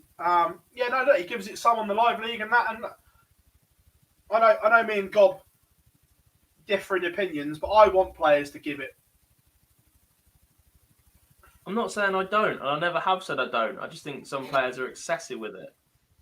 Yeah, but I When you like do the it in one excessiveness. situation and then don't do it in the same, no. I like the excessiveness. No, because at the minute you're doing it excessively and in situations where it changes, that's not natural. And to me, that's borderline gamesmanship. It's natural, Yeah, that's why it's I like fine. it. That's why I like No. it. I'm all for the Peter Manley dark arts. I bet you are.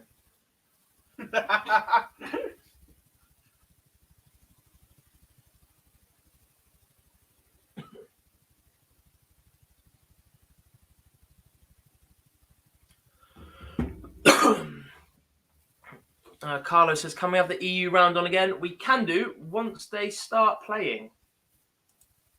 Yep.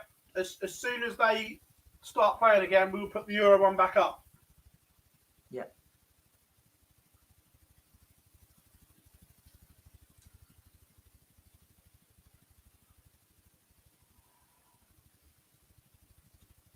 I don't understand.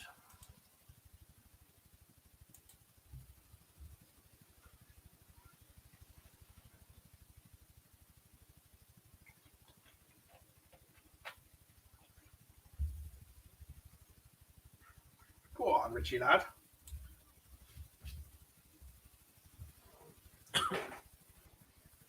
Here's one, Gob. Add everyone and the same in the chat room.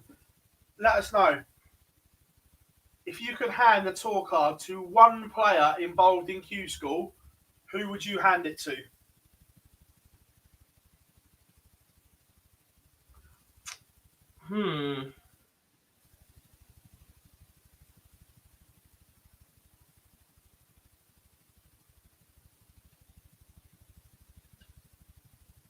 Good question.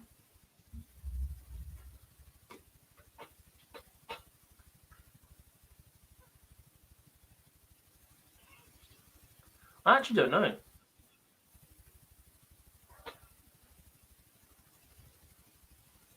Yeah, I do. Shawnee Mack.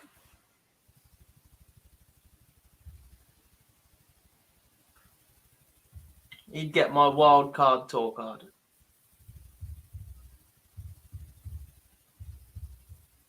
I am fully aware one of my close circle friends is at Q-School right now, and I haven't just picked him, but Shawnee Mack.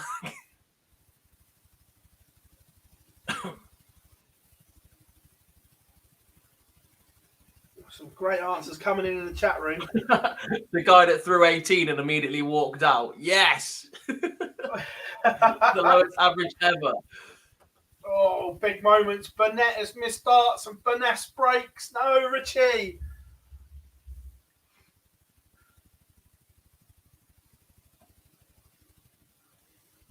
Jamie Lewis has won again. 5-2 victory over Jamie Clark.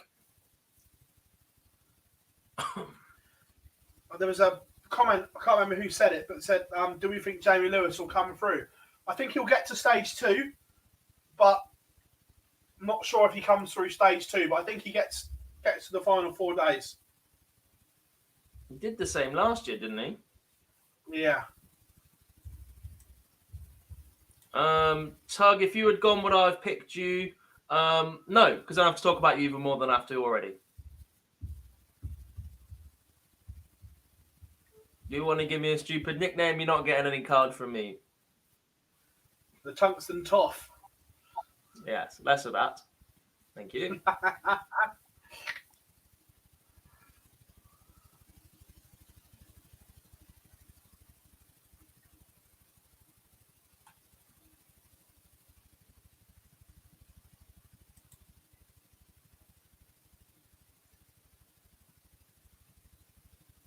Lendl is in. Hello, Lendl. Congratulations, by the way. I haven't had a chance to send you a message. Hope you're getting enough sleep right now, buddy. He says, good afternoon. Who is your pick to be the surprise who fails to get to the final stage? Good question. Who's gone early?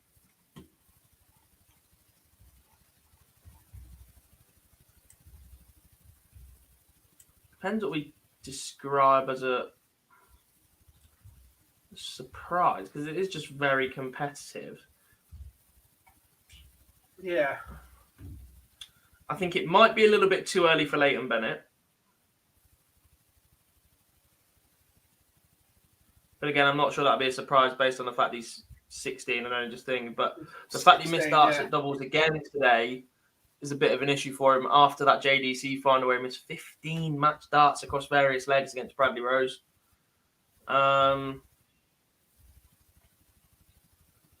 Who else?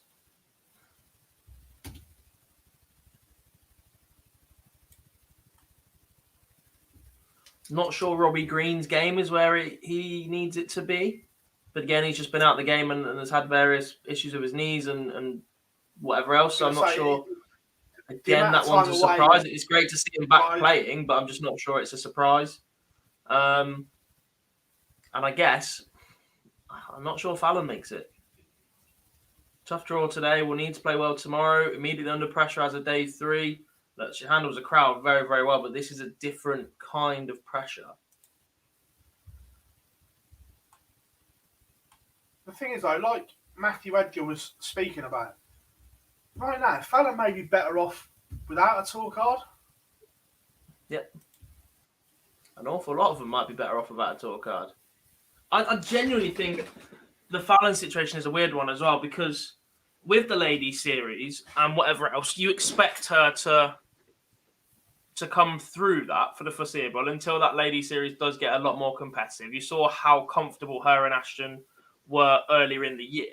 And with that, they're going to backdoor entry into 2 PDC majors a year. If you take her to NYC, because she's already in the World Series for that, maybe a couple of other events, being able to roll Fallon Sherrock out at 3 or 4 events per year through the backdoor entries that they've got right now will probably get her more exposure than playing on Dart Connect unless she suddenly becomes a top 16 player in the world. Genuinely think the PDC are better off without her having one, and she's better off without having one because she can just go and do everything else.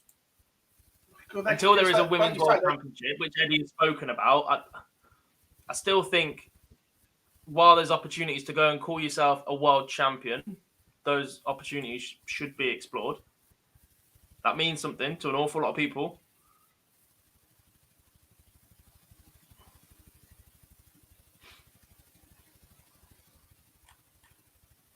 And you can't do that if you have a PDC Tour card. We are underway in EU Q-School. Just all the legs are 0-0. They've just come into life, though. So once this final leg is over, I will switch it back. Yeah. Robert Thornton is out. He loses to Robert Rickwood.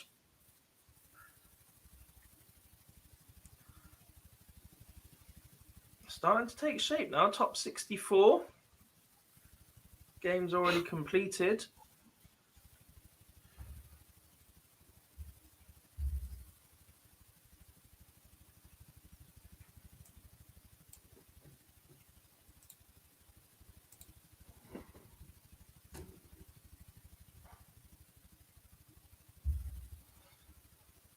Marcus, you say that, but right now I'm not convinced that they'd get paid.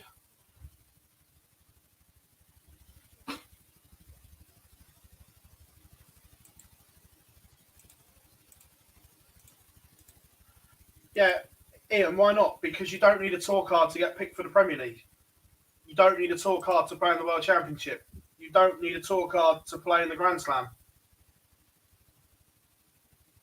You don't need a tour card to play in the World Series.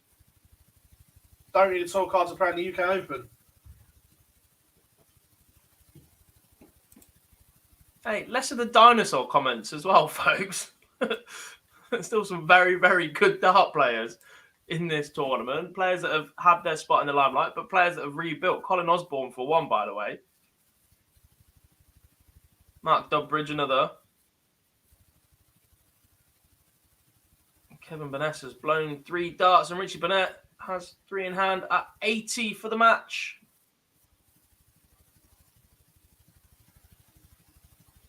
He's only had a dart of the ball. I reckon he's at a 5 must have hit 5 first start, yeah.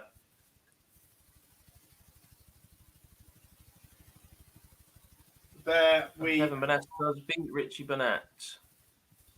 um, More questions. Dave, Ryan Dave Harrington, says- son of Rod Harrington.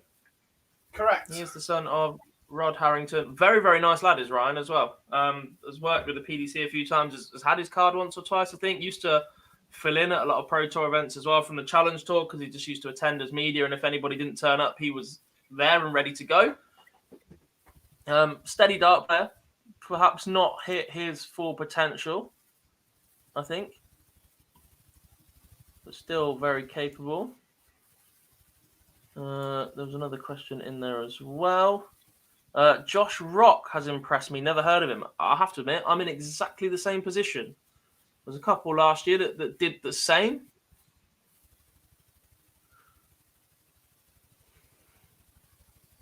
Thomas Lovely has just beaten Chris Hurds 5-4.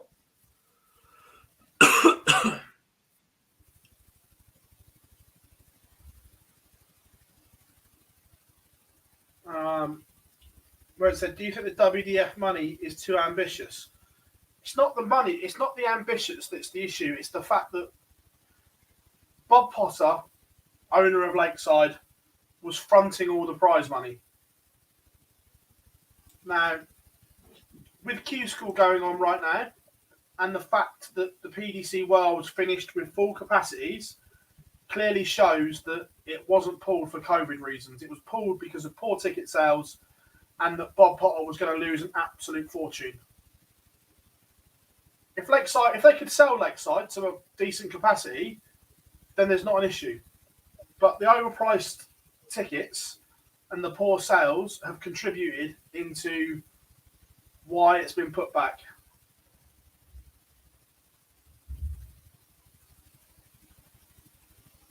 Look, Bob Potter's not made millions through giving money away. And he's not going to give away that kind of prize money, Gob, is he, without some return? No.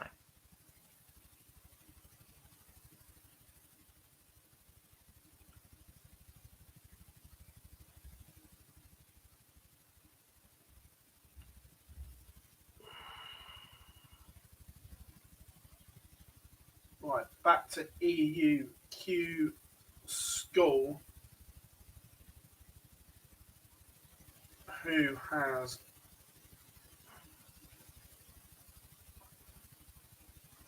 Nico Kerr, 426. Gone. Loses 5-4 to Owen Emmett Bowden.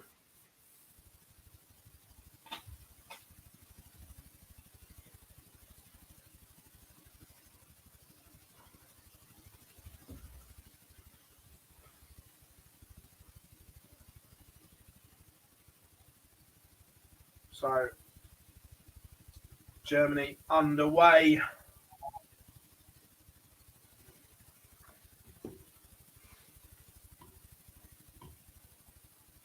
few Spanish flags flowing around.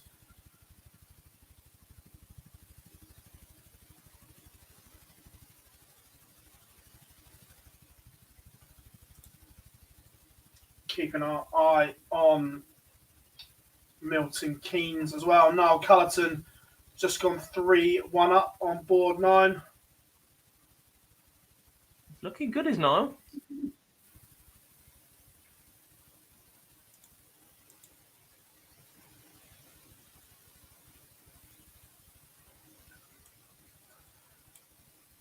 Jack, if they picked the top 10 in the world, it would be the most boring Premier League I can ever remember. The Premier League is about ticking other boxes, and there are certain players within that top 10 that tick the box of being a damn good player because you're in the top 10, but don't tick up the other boxes. Fair one, Gob? It is, but it was never built that way, and I think that's an excuse because the format's gone stale. For the last 3 or 4 years, it has been all about entertainment, giving it big on stage, interacting with the crowd. It's not ranked. Yeah, that's what they want it to be. It's just gone stale. It's too long. The format's too drawn out. The second part is a waste of time until you get to like 3 games before final bit. You get the odd bit of entertainment as you build up to Judgment Night, and then you get the odd bit of entertainment as you build up to the finals. And if that's already done, or somebody's already miles ahead, it drops off massively. It just becomes so flat. Oh yeah, I'm not arguing it goes flat. But that's why they're obviously looking at a new format as well. I think a new format is the way to go. I'm not a fan of just suddenly coming out and saying, if you turn around to Phil Taylor and go, it's an exhibition event, or Michael Van Goen that worked their asses off to beat the best players in the world as often as they did in that Premier League event, they're going to be quite offended because they were always told that the Premier League was about beating the best players in the world against each other. That's always what it was. It was a weekly, who's the best of the best. And now it's suddenly changing because it's gone stale and dry a bit and they need an excuse to just chuck whoever they want in because the format's not sustainable long term.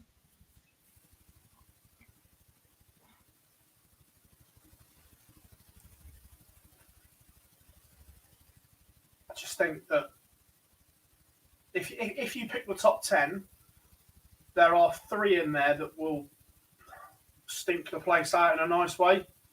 I'm not saying they're not great players because they're all in the top 10 for a reason, but they don't do any of the other bits that the PDC want.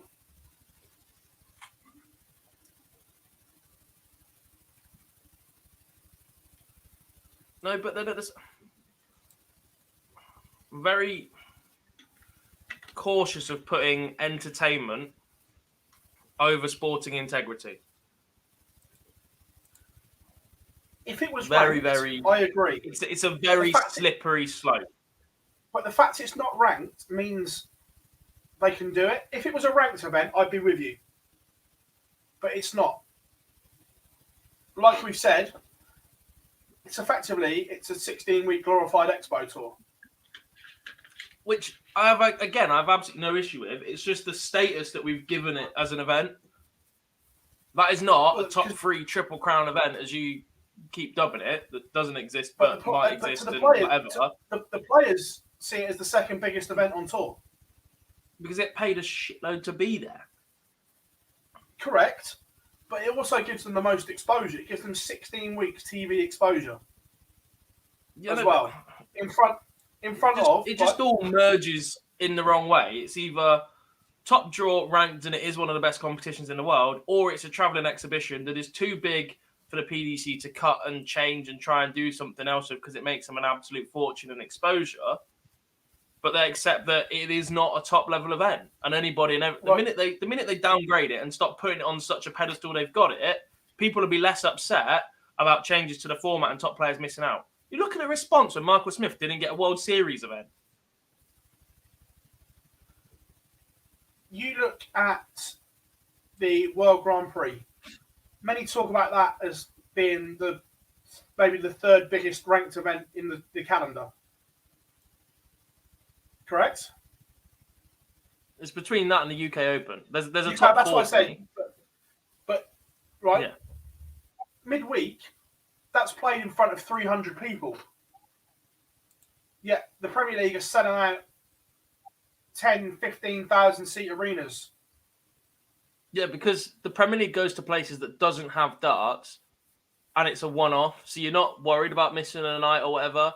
For week-long events, the issue is that you go to a place and then you have to sustain it through like non-holiday periods. The Worlds works fantastically because no buggers at work.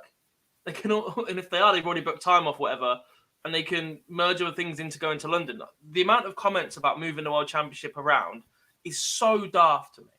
So daft because there is nowhere quite like London that has the draw to get people into it, the infrastructure to get people literally anywhere in the country and from abroad. You've got 2 of the busiest airports in the world just sat there to get people in. Plus, if they want to fly into Birmingham, etc., coming in, you are not going to get 3,500 people turn up every single night if you move the World Championships to Cardiff. Oh, yeah, no, I'm not saying that, but I'm just saying that the Premier League is such an event because of the amount of tickets it sells, the amount of weeks it's on TV, the exposure it gets. It is huge. Yeah, as a commercial viability, in terms of prestige of the event, the minute that everybody's just accepting it is a And plus, run-of-the-mill without the Premier exhibition League- tour for the PDC, then it's just not a top-tier event for me. Top tier but is without the Premier competitive. League, the Pro Tour prize money isn't. What is it? 100k. I'm not denying its value to the PDC or the tournament, but it is just not. As long as it's unranked and they just want to chuck whoever in because they're more pleasing on the eye, that does not symbolise a top tier event to me. I disagree. Look at things like the It's Ryder a Cup. marketing tool. It's not a top tier competition. The Ryder Cup is a top tier golf competition. Would you agree? It's different, yeah. But it's still a top tier golf competition. Yeah. Yet captains can pick who they want. To a certain extent, though. That they can, It's no different. but let's be honest, you're not about to pick somebody absolutely miles out, and nobody set that precedent for a long, long time. There's still... No, but you could. You can stick the ability there. If you're a Ryder Cup captain, you can still pick who you want.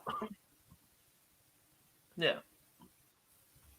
And yet that's arguably top 3 golf tournaments there is. Probably behind Augusta and maybe the FedEx. It's different, though, because it's a team event. It's the only time you get to see that in that sport. The equivalent here is the World Cup or a Ryder Cup style event. I don't think the Ryder Cup is a direct comparison. It's similar, but it's not a direct comparison because it's just so different. Because you've got 2 different tours, it's almost like the Grand Slam when you look at it, or the Grand Slam of old, because you had the PGA, the Euro Tour. That was effectively what it was. You had the odd player that went and played on both or mixed and matched, but effectively you had 2 different tours competing for your country for the very first time. Don't know. Anyway, we're in the middle of a Q-School thing. We have some results in the European Q-School. Wesley Plaisier is a 5-1 winner over Juan Francis Rodriguez Bernabe from Spain. His name is too long to fit in the box on the window I have open. Danny Van Tripp has won. He's won 5-2. David Venken, he's won. Kai Gotthard, Michael Ringot and Kevin Blom have all won. Moyman has just won as well. There seems to be, I didn't see the very, very start of the European Q-School, but there seems to be an awful lot more Germans in this second half. That might just be a me observation as it filtered out later on. Ryan de Vrede's just won. Patrick Tringler's just won against a Turkish player, Fethi Kaya.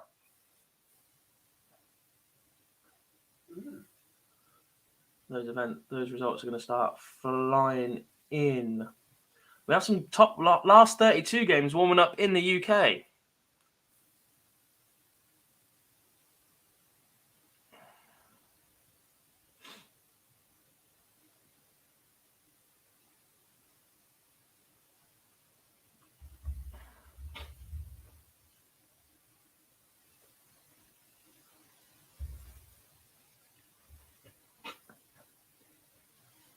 Marcus Kessler, he's just won 5-2. Tom Helpt, he's just won 5-1.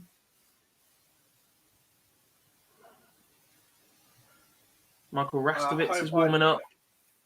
Hope Puhau is 1 away from beating John Imrie on board 3 and Milton Keynes.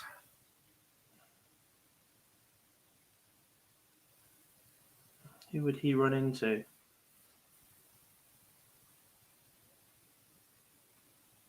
The winner of Ben West and Josh Richardson. More than winnable. Ross Montgomery still going against Martin Turner. Ross, the boss. Stephen says, so if someone wins day 1, do they just automatically go to second stage? Yeah, they don't play down all the way to a winner. In the UK, they're playing down to a last 8. All of those 8 will automatically go into the second stage.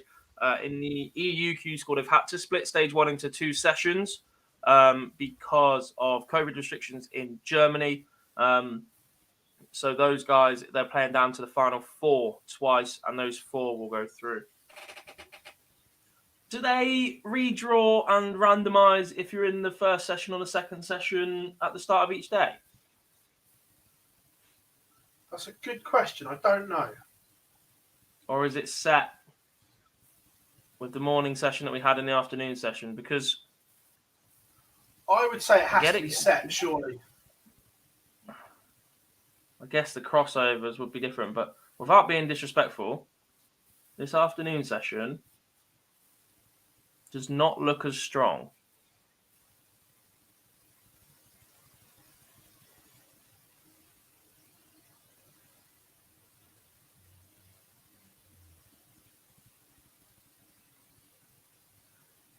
Interesting. Don't know.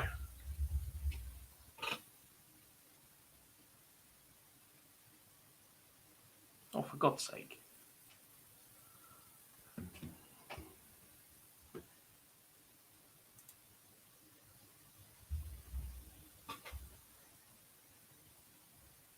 Nathan Gervin has just sealed victory. Nice, tidy little 110 finish. Doing bits, Nathan Gervin. We saw signs of this on the Live League as well, Gob.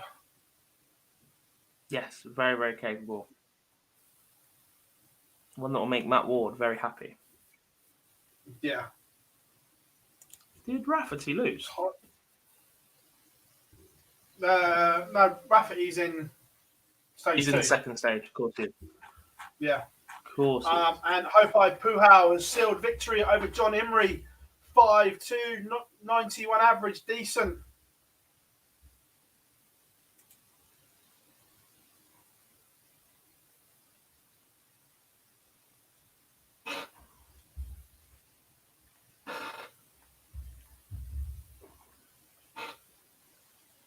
Decent stuff from Hopai. A lot of love for Tricol in the chat room. Thomas Hudek has just won 5-2. I think the Czech Republic might be the next little hotspot, Phil. No, I agree. It's a very much a Sedler developing Czech. market. That being said, Roman Beneke lost 5-2 to Tony Martinez.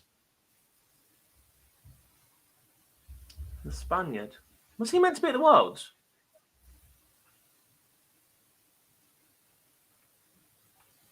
The name rings a bell.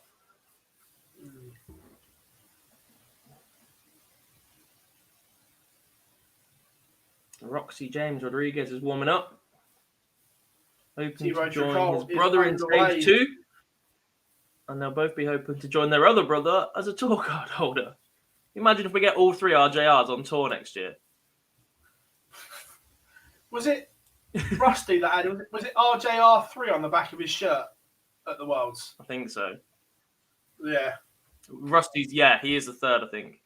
Roxy, Roby. No. Yeah, Roxy, Rusty. Roxy, Roby, Rusty.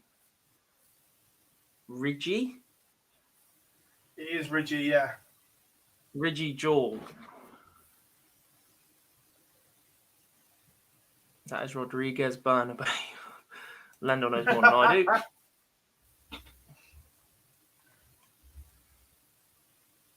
Fallon almost about to overtake Edgar in the poll. Where's that come from? No, there's still 3% difference.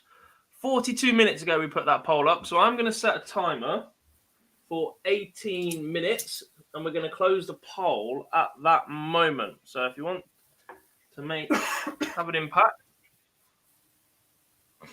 on which alarm we create for the rest of Q-School. Yeah, it is the same for the World Seniors, unfortunately. If anyone in the Seniors wins a tour card, they will not be able to play. Yeah, thanks.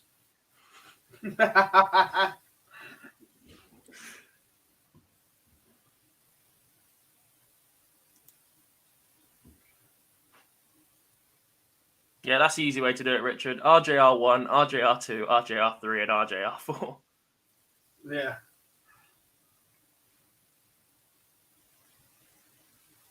Roxy, Roby, Rusty, Reggie, George.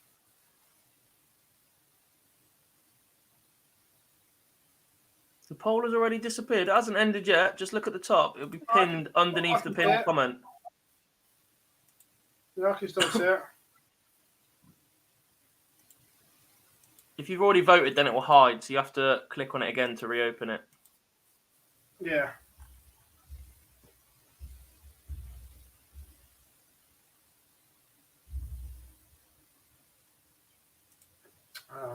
Jamie Lewis is 1-1 with Darren Johnson. Darren Johnson averaging 114. Connor Heenahan back underway. Stephen Burton 1-up on Josh McCarthy. Tony Newell and Dan Reed tied at 3 apiece.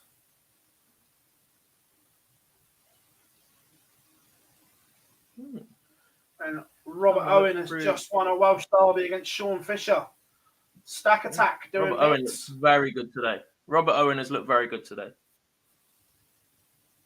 Another, mind you, how his darts even get to the board. Producing on the live league, we had the overhead cam, and the angle they go in, it's not just stack. It's like stack, kick massively to the right. It's horrendous. Works for him though. Oh yeah. We've seen wins for Robin Beeger, Sven Pruss, Kai Gotthard, Daniel Vogt, Francois Svayan. He beat Venemin Simeonidis. That one won't go down well.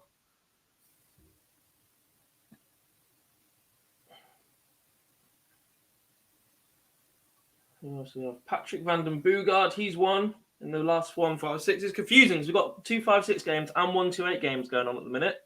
Just a few prelims in this one. Just general carnage. Yeah. Another Greek has won. Georgios Nanos. Marco Cantelli's already picked up a win. Jose Marquez. One of 2 Portuguese players I can see in the field. Behind Paulo Ferreira. I presume that's not the one that used to play for Chelsea. How funny would that be? But he is averaging 80 and he's 1-0 up against Kevin Cox. So, you know. Yeah, you know. Mm-hmm. There's another Frenchman in the field as well. Ludovic Lemaire. Dan Reed is in front against Tony Newell. And Simon, yep, Live League is back 1st of February. Yes. Big celebration as Liverpool equalise against Shrewsbury. Oh, you managed to field a team for this one? Just.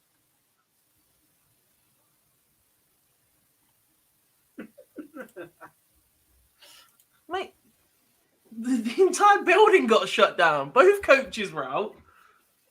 And the entire academy was shut. Wasn't a case of, oh yeah, we just can't be bothered. Ross Montgomery has won 5-1.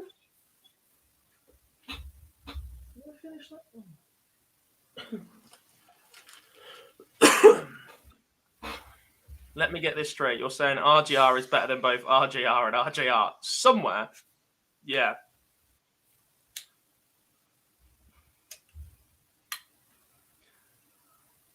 I tell you what. Jesus signing in. Good to see you, buddy. Keynes. Darren Johnson leads Jamie Lewis 3-1, averaging just 119.52. Hello. Josh Rock averaging 107. That's a 14 data to open. Dan Reed, Tony Newell into a decider, as is Michael Flynn and Adam Atkinson. Frank note, Florian Hempel has a tour card, mate. Mark says this is scouting for the Live League. Correct. It will be. Not getting a tour card is not the end of the world in 2022. No. Oh, great. Spurs are behind against Morecambe. Marvellous. I You join the team for that? Yeah.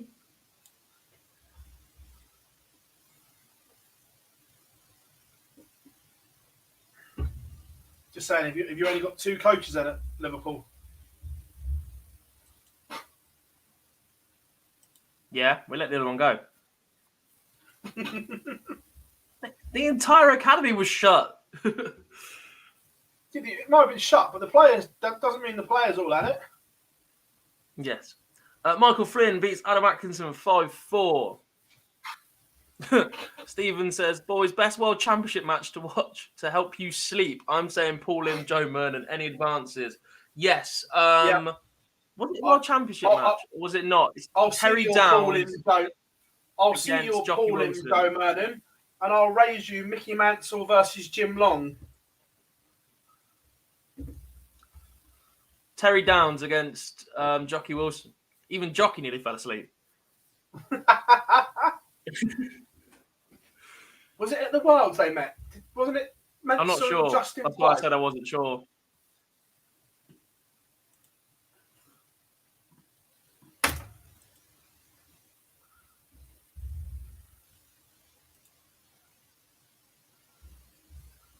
There's been a few.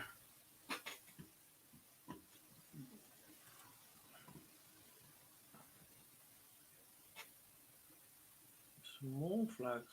Mindigas Barauskas. Darius Labanauskas' World Cup teammate. Dan Reed does beat Tony Newell 5-4.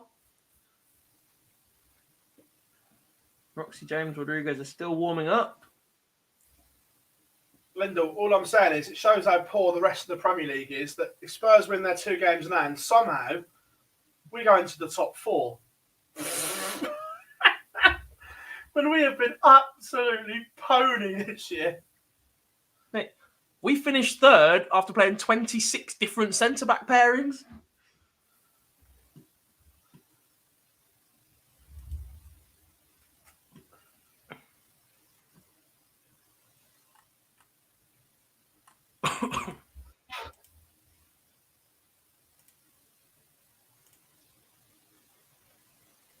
Darren Johnson only averaging 110 now as Jamie Lewis pulls a leg back. And Hope Puhau is underway against Rob Collins in the last 32 in Milton Keynes. Nice little addition. Getting edgy now. Well, not edgy, but the players can see the finishing line in Milton Keynes now. You can see phase 2 on the horizon. Well, 3 players are a game away. Yeah. Dan Reed, Michael Barnard, and Andrew Hyland have just won in the last 32, so they are in the last 16. They are a game away. It's very likely that players that start losing at this stage will go close on the order of merit anyway. There's an awful lot of positions to fill up, and if you pick up another 1 or 2 wins throughout, make a 64 or 128, it's very likely you will accumulate enough points to be in stage 2 anyway. But you'd rather get it done, be secure, not have to worry about it, not miss out on count back. Yeah. Matty Dennant is The other thing through that can 5 come is points. because I guess there will be players that will start thinking about leg difference, especially if they're massively behind to somebody and they've been in a good position from day 1. Start an early loss or start losing early on day 2, start over panicking about leg difference.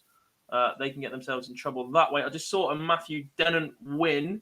I wasn't sure if that was a 32 or a 64 game, though. So I'm just waiting for that one to pop up. 64. 64 against Alex Long. Yeah. So it's starting to take shape. Yeah. Tell you what, Ross Montgomery. Oh, he plays Robert Owen next. That'll be a very, very good game. But I'm pleasantly surprised by Ross Montgomery's run here. Yeah. Lendl Because says, he's been a guys, top question seed for the in... Go on. crew. What's the biggest achievement? Winning a tour card outright or via the order of merit? For me, the order of merit.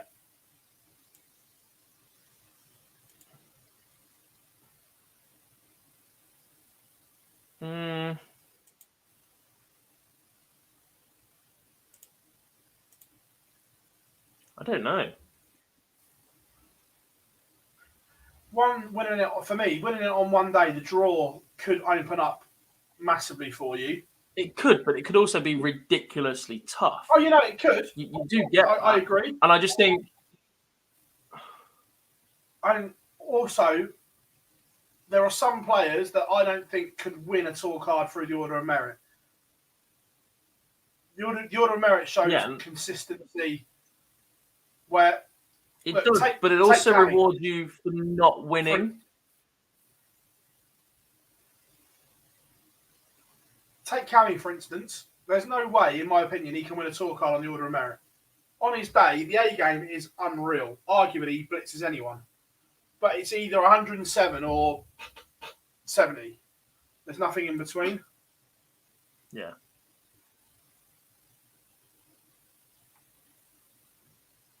I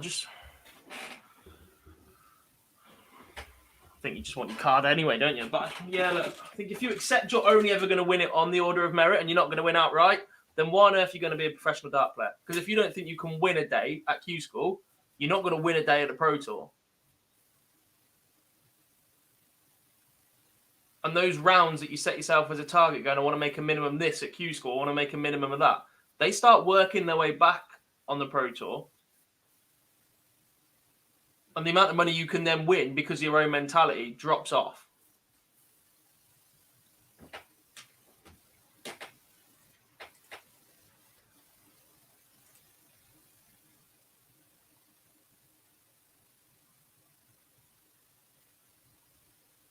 Yes, penalty to Liverpool.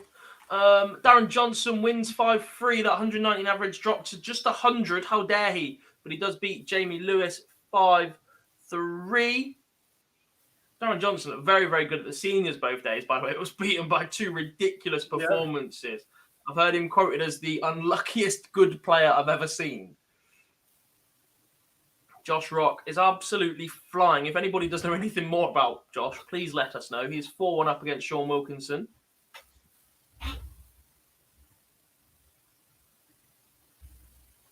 No, Saldor, that count back rule was changed, mate. Last year, yes, it was ridiculous, but it's been changed.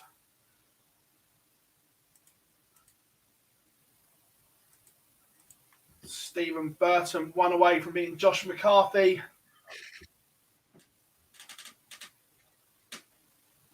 Robert Rickwood beats Michael Burgoyne 5-1.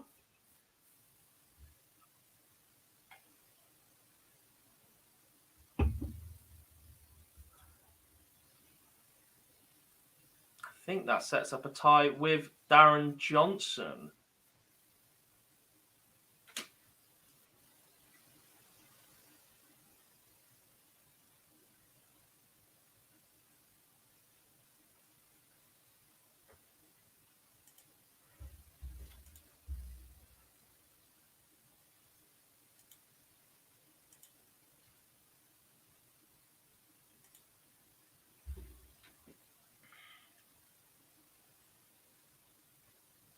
Connor Heenahan 1 away.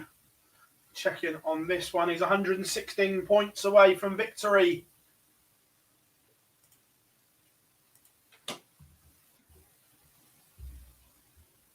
And it goes. Connor Heenahan marches on.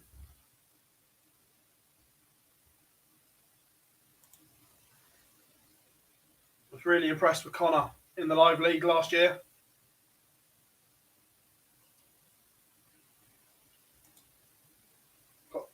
Yeah, I didn't know a lot about him until he got picked up either, but...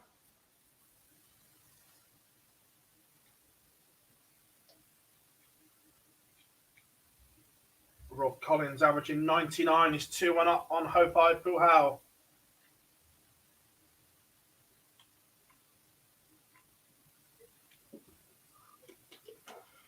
Weekly darts caster, and they say hopefully Mark Walsh will get a senior spot.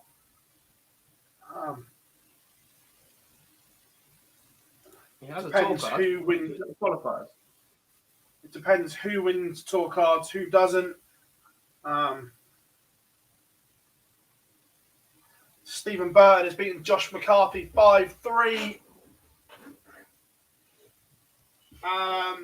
Jonathan, can't say, but there are plans in place. But nothing will be announced until after Q-School. Yeah. My favourite question at the minute. Yeah. Every Look, day. Every day. You've got two of the best people running it. Obviously, me and Gob are also involved in it. We know what the plans are and X, Y, and Z. They've got everything covered. They're just not going to announce anything until after Q-School. Yes. But don't worry, all bases are ticked and covered.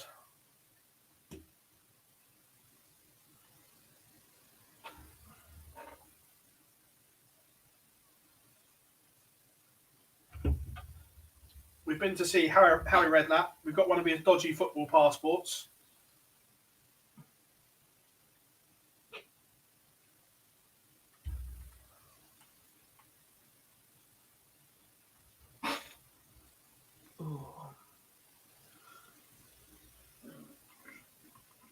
I'm not sure why Martin Heenahan isn't playing. He was entered. Whether he's got, God forbid, isolating through Rona or something like that.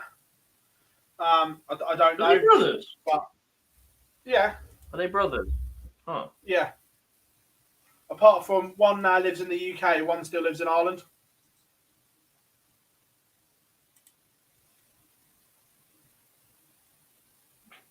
You will not believe this.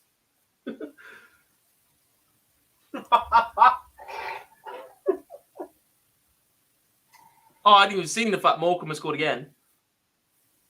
No, time I is was up. on about the. Yeah, I was on about the draw. No, not even the draw. Time is up on the poll, and Fallon Yeah, and that's Matt what I mean, Edgar it's draw. are level. Yes. Surely it must tell you. Are they level on votes though, or is it just? I've ended it. It will show the results shortly.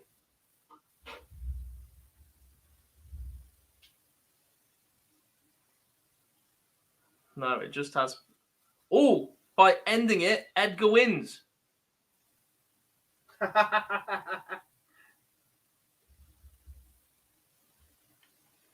That did say 34-34 each at the top, but that's just adjusted.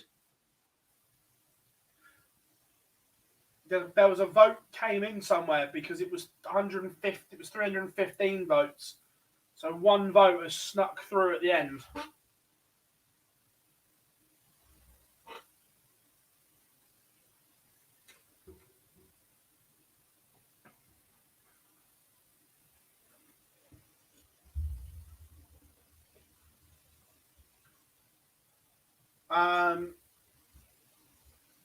As far as I A little know, bit yeah. concerned. Many of the 2% has gone. I presume they're rounded, but that only adds up to 98%.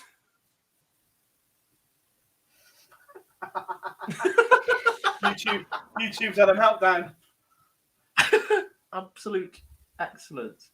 Some more results. Sebastian Schnickman has just won 5-0. Davy van der Zande has just won 5-4.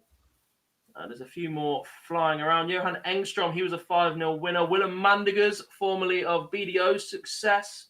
Thibaut Tricol was a 5-0 winner, averaging just under 90. Thomas Hudek, I think I mentioned him earlier on. Michael Rastovitz come through the first round unscathed, as did Patrick Tringler. Paulo Ferreira won 5-1. If anybody knows if this is the footballer Paulo Ferreira, it would be much lovely to know. Francois Schweyen, the Belgian, he's through with a 92 average. What's the best we've seen so far over there? I think that is the best of the day so far in this second part of day one EU Q-School.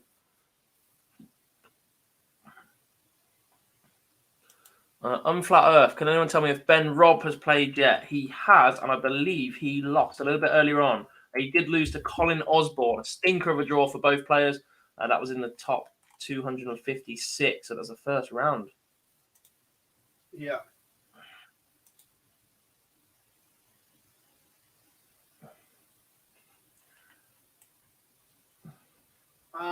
Denny, that's not quite right, mate. Because I know speaking to Jim Williams, he was told that he could not play if he played at Ali Pally, he could not play at Lakeside. This was when it was in the original December spot, and at the time he was not contracted to the PDC because your tour card doesn't start until after Q-School. So in theory, Jim Williams didn't have a tour card, and he was told that he couldn't.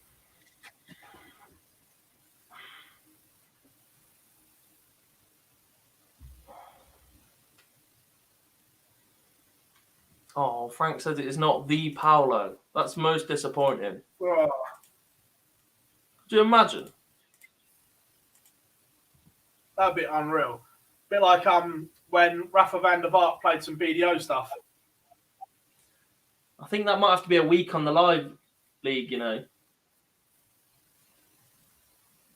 What, the Rafa van der Vaart week? Just other sportsmen. There's an issue with that. One, I want to get home at a sensible time.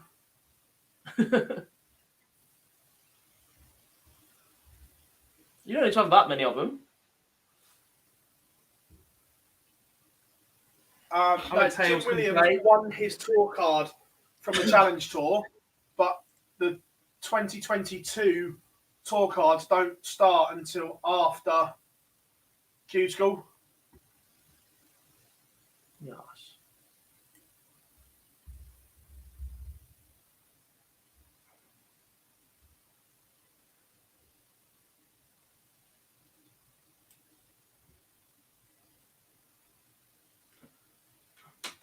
There's a decent amount of celebrities that play. Mark Selby plays darts, yeah. Tim Williams Vine, the plays comedian, darts. is a very good dart player. Mark Williams, a snooker player, Mark Williams plays yeah. with decent Tim Vine standard. can play. I've heard the newsreader, Hugh Edwards, loves darts and can throw. Alex Hales, who's the boxer that won the home series? Dave Allen. Yeah, Dave, the White Rhino. Yeah. Declan Rice, maybe. Yeah. We've seen Alistair Cook, Jimmy Anderson, Frank Lampard. Helen Chamberlain can play. I was watching her practice in Reading.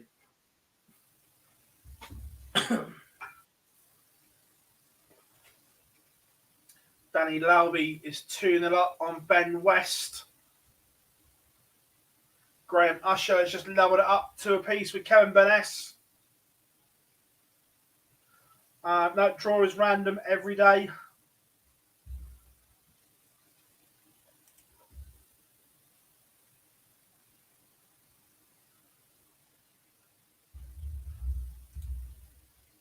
Lee Mack plays yet.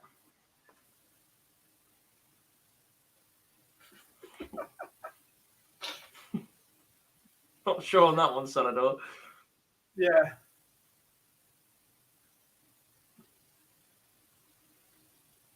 Kevin Webster from Corrie. Freddie Flintoff, can he play? I thought he went for a couple of the Guinness World Record ones. Yeah. Phil Taylor used to play darts too.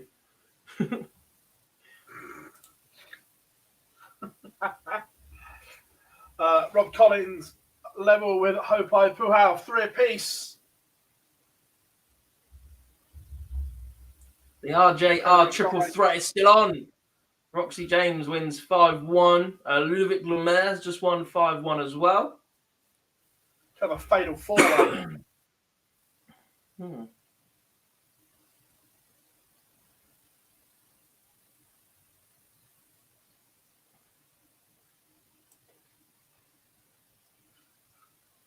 I'd be worried about putting Razor Ruddock anywhere near a camera.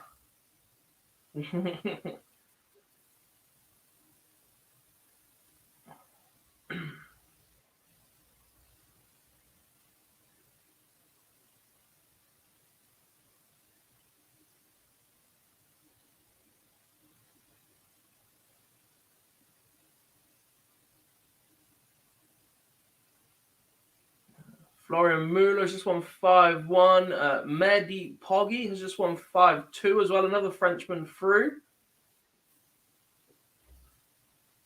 Philip Hageman 2-1 up. Thibaut Tricot 2-0 up, averaging 111. That's the Frenchman we're used to seeing. Kevin Blom 2-0 up, averaging 107. That's 14 dart average for him. Robbie Knops 2-1 up as well.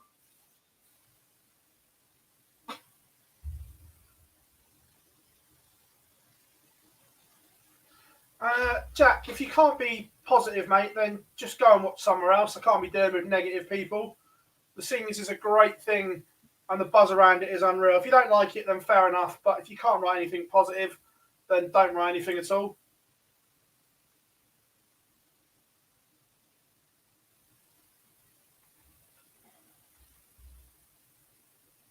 Graham Usher leads Burness as a huge cavern in the averages, but it's Usher who's in front.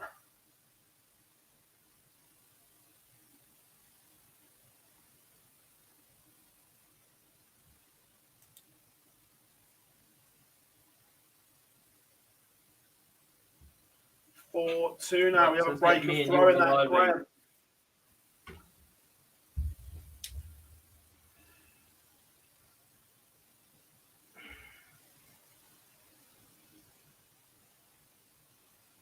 No, didn't watch the snooker seniors because I'm not really a snooker fan. But would I watch the World Seniors darts if I wasn't involved in it? Absolutely.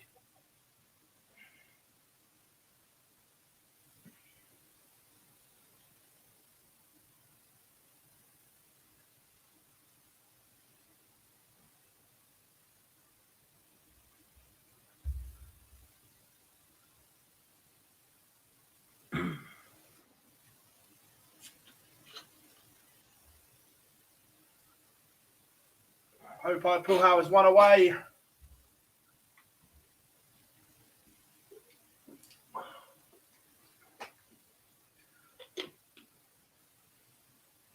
But you can have an opinion. I just don't want you splatting it around in the chat room and being negative about it. We're media partners for it, and we're always going to back it. So if you want to be negative, go and do it somewhere else.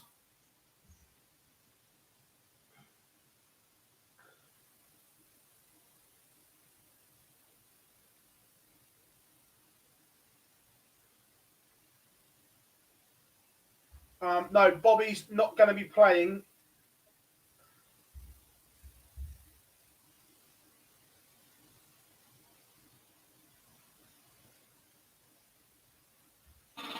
We'll be on the comms team though.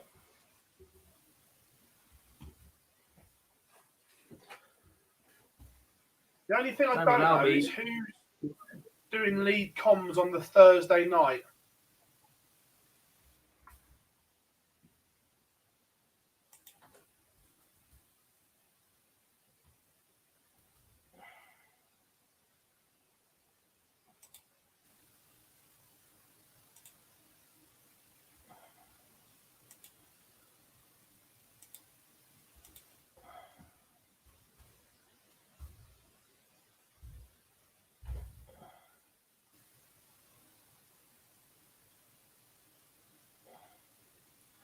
George, if the players get to the last date, are they through to the second stage? Yes. Correct. Matty Dennant making a move as well. 3-1 up on Nathan Gervin. Maybe looking at those averages, Gervin's just run out of steam a little bit. Only averaging 77.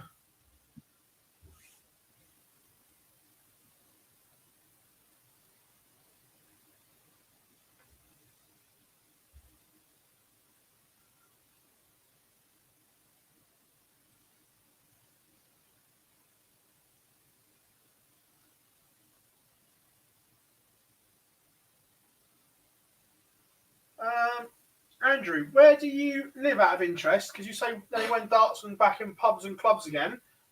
My local league's been back up and running for ages.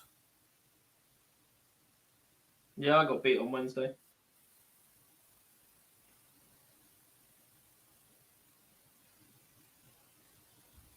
Don't know how, but I got beat on Wednesday.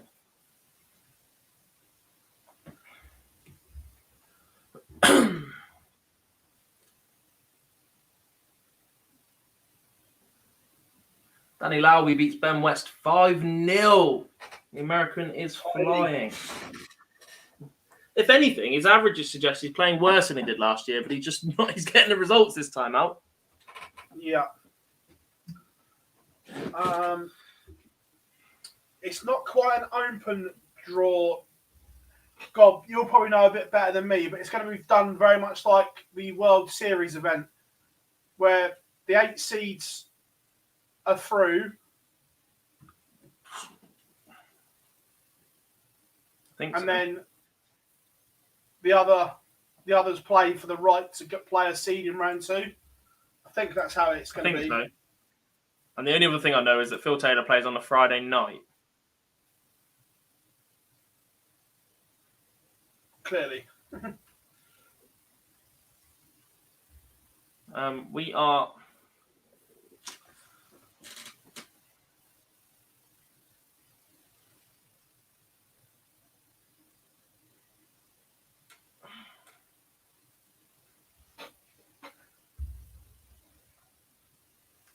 This is Justin Frykes versus Mark Inhelder. It's 2-0 to Mark Inhelder. He wants double 10 for a 43 or 44 or 45 dart leg, and there's no scored. That's a howler. Yeah, they're averaging 43 and 44, and that's about to drop. It has dropped to 40 and 39 as Frykes takes his first leg.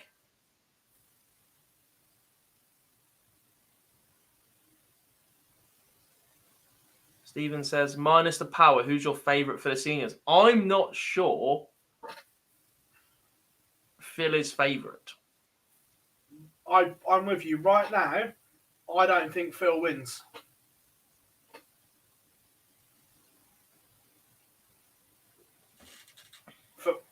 For me, I would have Adams, Burnett, and Burness above him. And the reason I say that is there is nothing like match practice being battle ready. You can practice all you want. Phil hasn't thrown a competitive dart properly in 2 years. I'll tell you who else is going to go close. He's the only... I get his social media presence is a lot more than a lot of the people at the minute, but literally every other comment is how much he's practicing right now. Keith Deller. And again, he took on board something, because I was chatting to him about match practice. And first of all, he was like, nah. But then he went and played in a couple of tournaments, and he actually messaged me and said, you were right. I was practicing well at home, but I wasn't match ready. And since then, he's gone out, he's playing Super League. He's gone to some local comps. He's had 3 or 4 sessions with Ryan Meikle because they don't live far away.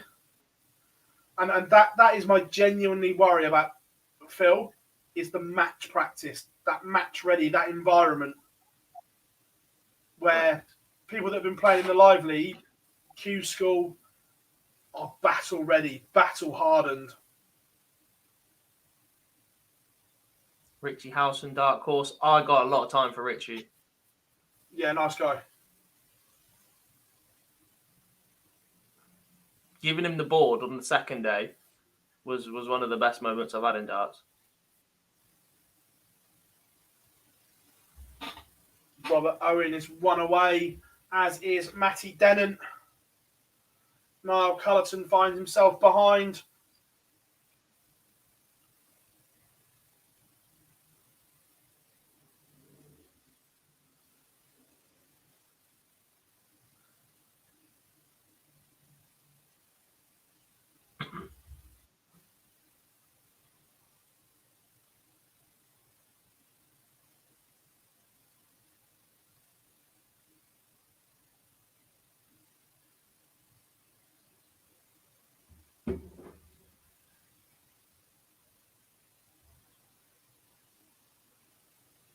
I don't think so. Look, we've asked him to play on the live league last year, and he didn't want to. So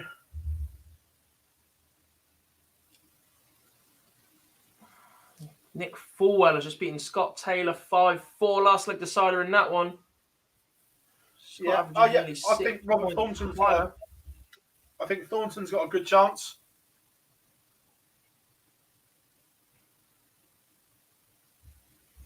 Robert Rickwood is going very well. He's averaging 100 against Darren Johnson, the unluckiest player in the world. Matty Dennett's just beaten Nathan Gervin.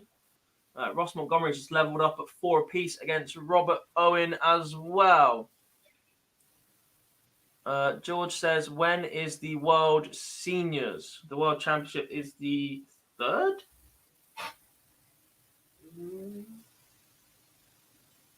3rd of February. 3rd to the 6th. 3rd to the 6th of February.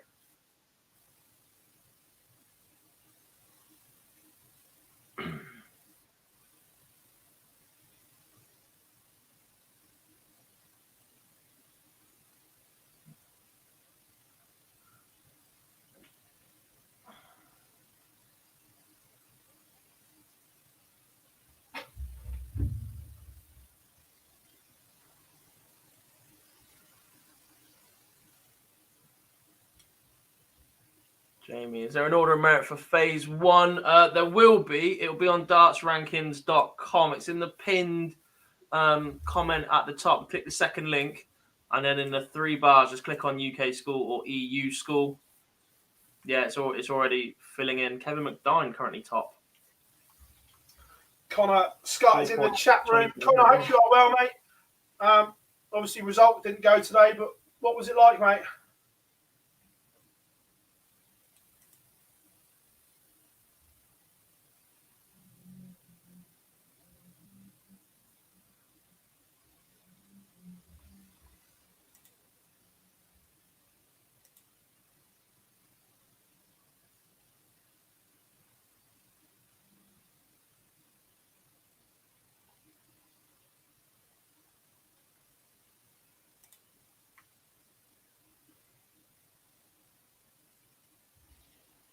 Ross Montgomery is out. He loses 5-4 to Robert Owen.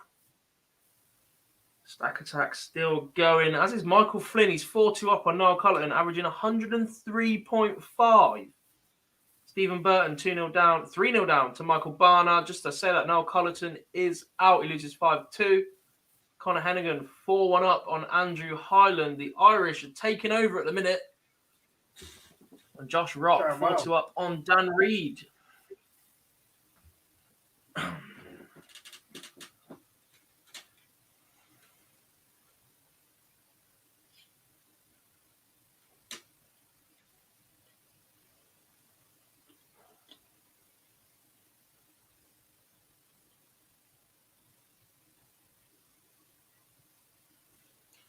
Simon says, how many points are needed to get in stage 2? We think around 4, which means a lot of the players that are on 4 points already are probably there. 4 and a good leg difference, definitely a chance. 5, I think 6 you're guaranteed. 5 would put you very, very close. If not there already, you might sneak in on 4.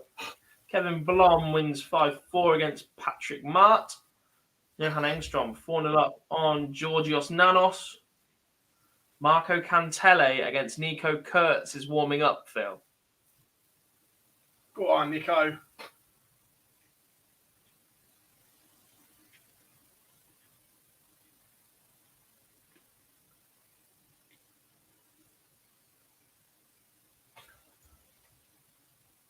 The other thing that I'm worried about, not sure how to say this, but I'm going to anyway.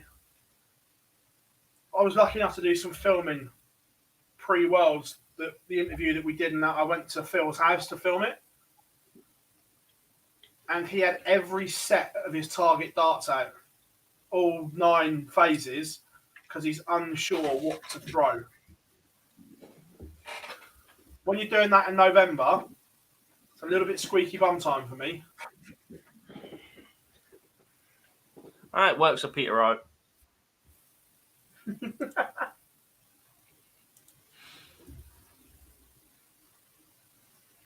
Which also, by the way, there's a little weird connection between those two.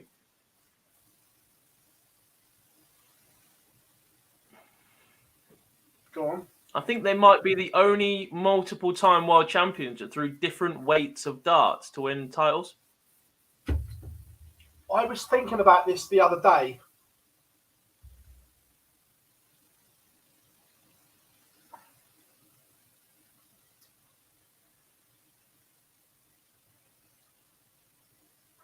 I can't think of like Lewis, Ando both know they both threw the same dart. Did they though? I think so. I thought Lewis. Gary I thought definitely Lewis- did. Gary did. I thought Lewis actually won the world title throwing his Gen 1 target darts. I thought they were the Gen 2s that I've got twice. No, because the first one he was unicorn, wasn't he? No.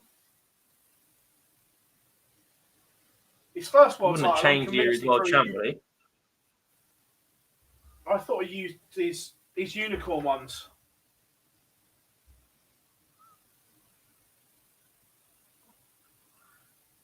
Flat Earth, thank you very much for your donation to the channel, mate. Much appreciated. Thank you. Donation for the Dark Gods that Halpy gets through. He is one away. He will take on. Is he one away?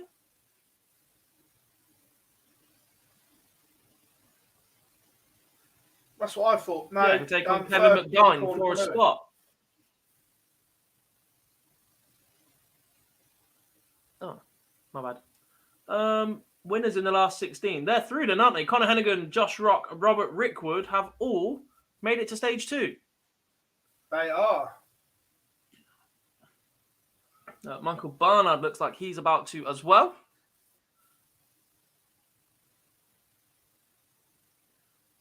In the EU, Michael Ringott has just beaten Roland Meyer. That's motoring along. There's some last 64 results in that one. Johan Enstrom, Yeah, Alexander Merckx, Thibaut thought Tricot, I Kevin was right. Blom, Vincent van der Meer, Robbie Knops, and Danny Van Tripp have all won in the last 64 already. Yeah, Lewis was unicorn, then target. So He already made the deal to swap, or did he swap mid-season as world champion? no, I think it was already signed. That's a killer, Like- isn't it? That's a killer. Let's be fair. Most of them are. Let's just say that there's a player moving manufacturers this year that we knew about last year.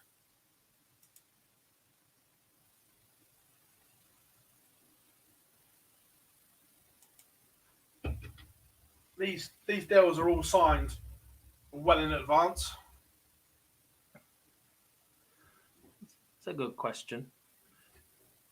So If you can choose anyone from the Online Darts Live League, who would you choose to have a drink and laughter with at the bar? You can't all pick the same one. to have a laugh at the Is it a bar with player? is easy for me because you will laugh and laugh until you can't physically laugh anymore. You're going Richie, aren't you? Richie Burnett all day long.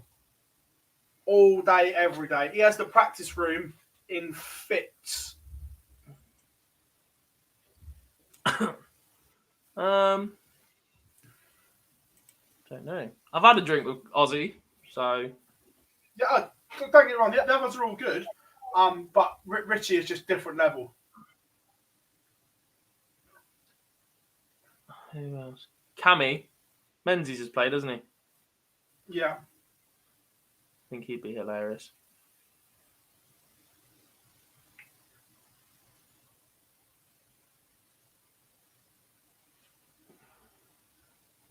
Michael Barnard is one leg away against Stephen Burton. He's 4-1 up.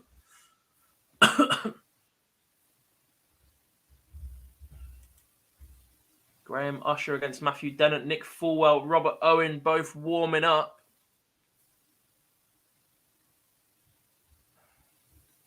Menzies, if he makes it to the bar, is the shout. If he doesn't get lost. Michael Barnard is him? there. Oh my God, they're both still going. That's oh my God. Remember that 42 dart leg earlier, Phil? Yeah. Justin Frykes is 3-1 down. He left 3 after 36 darts. He's coming back at it for 57th dart. He's bust 3 6 times in a row. There's another one, 7. Gosh. 38 average, plays a 42 average, and it's about to go down again. No, honestly, unflat earth, Richie Burnett. I get what you mean, that he looks so serious and whatever. Away from that, he is genuinely one of the funniest men I've, not just in darts, one of the funniest men I've ever met in my life, full stop.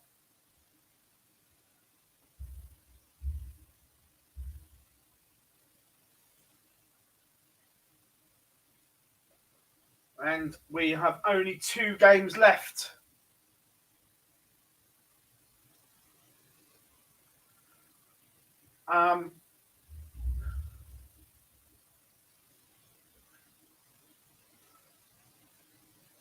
TK shots. No, look, Glenn plans to go again in 2022, mate. And look, there were signs at the World that there was improvements, God, wasn't there? I think so. There was a little bit more structure there, but I don't know. He started a lot better than I thought he would. I thought if the first leg went badly, it was terrible. The second and third set were tougher to watch. Started to fall apart a little bit, but yeah. Brock says, Phil, why does James Wade always have issue with you? It's not just James Wade. Look, James. If you get James on a media day, he is very good. You can sit and you can talk to him about nearly everything. It's just after games, he's not the best person to interview.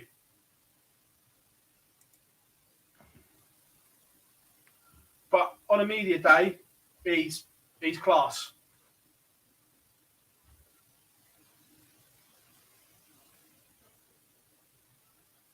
Is Killian playing? Yes.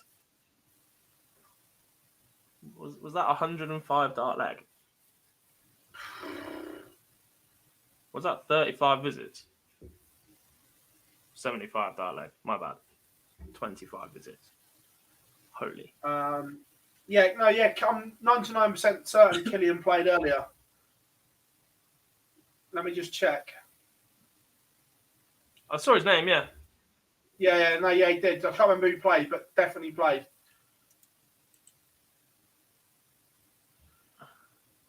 Robert Rickwood has beaten Darren Johnson, so he is automatically into the second stage of Q-School. Just 4 more to go from the UK Q-School, and then we'll jump back over to Europe. And actually, Phil, say it very lightly, we're making pretty good time today. Shh. Where is it as well that I said Mark Webster's Richie Burnett pot noodle story had me cry. Honestly, there are loads like that. Just something else.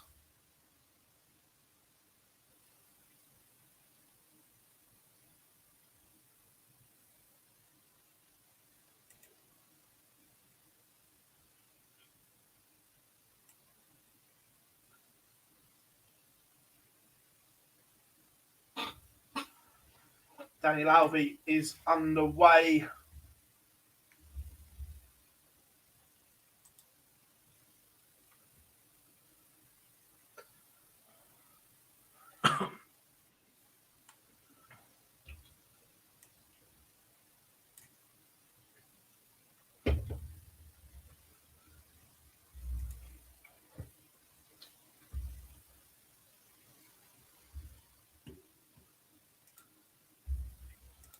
Been an unbelievable day, everyone. Make sure you join us again tomorrow. We are here all week bringing you unrivaled coverage of PDC Q-School 2022.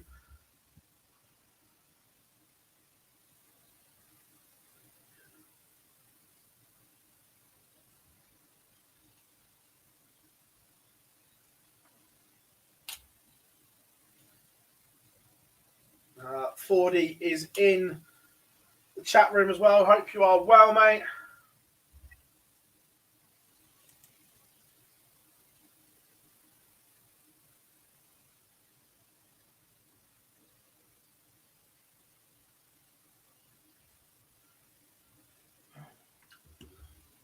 Danny Lalby, let's have a look how leg one is going. Lalby sat on 80 to break the throw in the opener against Michael Flynn. And it goes in 3. Early breaker throw for Danny Lalby, averaging a ton in leg one.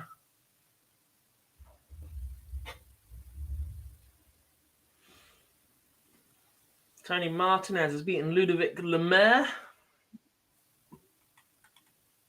That game between Inhelder and Frakes continued to go on. There are other 1-2-8 games still going on, though. Max de Jong, 4-3 up against Jan Hlavček. Why am I near you? Mario Breskakovic, 4-1 down to Wouter Vase. Simon, it's got David nothing Rossi to do is with 1-8 getting a to Rene clickbaity Farr. headline. We genuinely ask him relevant questions, and he comes back with annoying answers.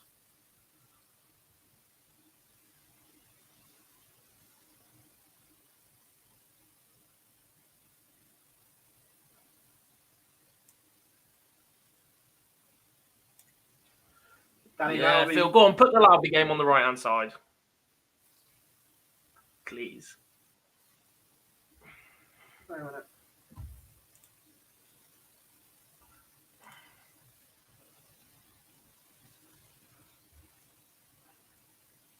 You say the right-hand side, yeah? Yeah, because the left is Euro. So we'll leave Euro on.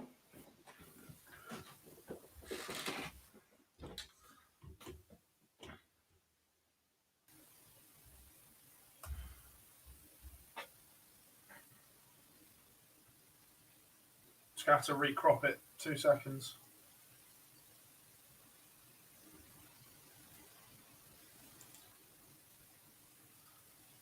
Let's have a look at the Frakes Inhelder game.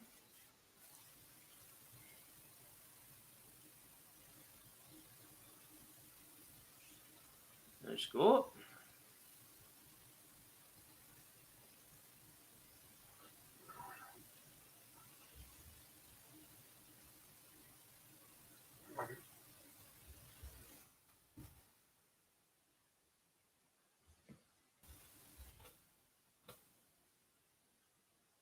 Need to set up a different layer, God, because I've got them all set for different settings.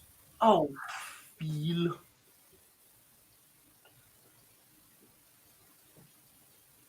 Oh, why is that? Wait a minute. Everything's. That's what happens when you Stephen, spring yeah, stuff. he's all good, mate. He is all good indeed, especially now that England have drawn a test match, so spirits have been raised.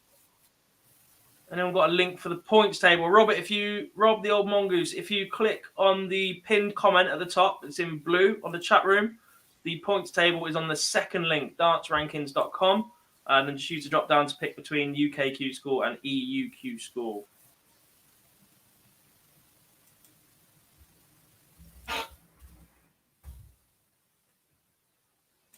Inhelder has won 5-1 with a 36 average.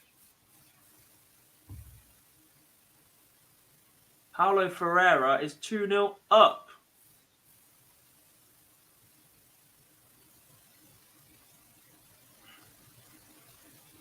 Gavin says, darts growing in France. Seen more French this year. We think so. We think perhaps this is the effect of having somebody break through and start pushing on. And that's Thibaut Tricot. You look at other areas that darts is starting to grow a bit. We're seeing a few more Portuguese players come through. That's the Jose de Sousa effect. South Africa with Devon Peterson. There's a couple more Greeks in there now. John Michael, Simeonidis, etc. Czech Republic seems a real hotbed. certainly producing some players there. And just look at the burst that Germany has had with the likes of Max Hopp.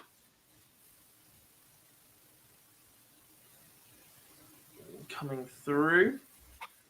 So all 4 games in the UK are underway. These are stage 2 qualification matches.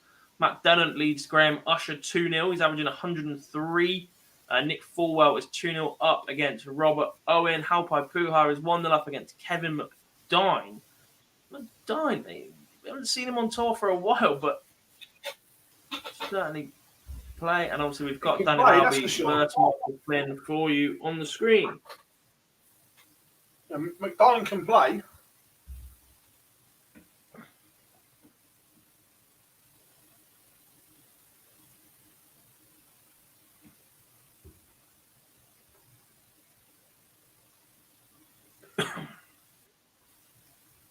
Nick Fulwell 2-0 up on Robert Owen.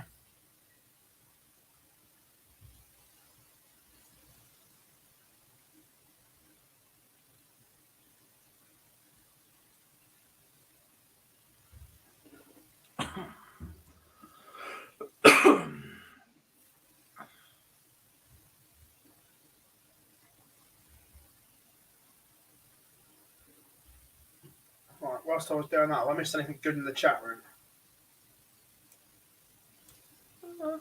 Hello. Legend says, when do we see the likes of Part, Edgar, and Sherrock? So John Part and Fallon Sherrock have already lost today. They'll be back tomorrow. Matt Edgar has he's got an exemption into stage 2 as a player that's just lost his tour card, so you won't see him until Wednesday.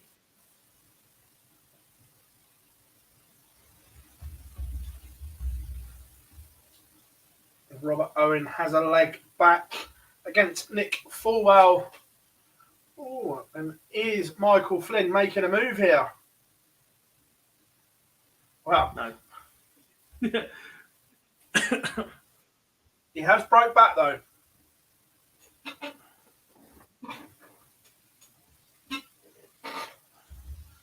Matty Dennant 3-0 to the good.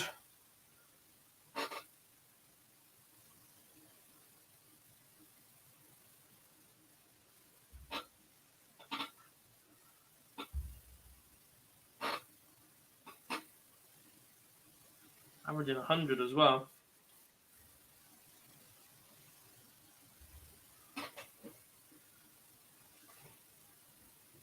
I'm not sure I want Yeah, to. no, Trina did register, but hasn't played today. Not sure whether she's going to play in a couple of the other, or she's still got a couple of days to play.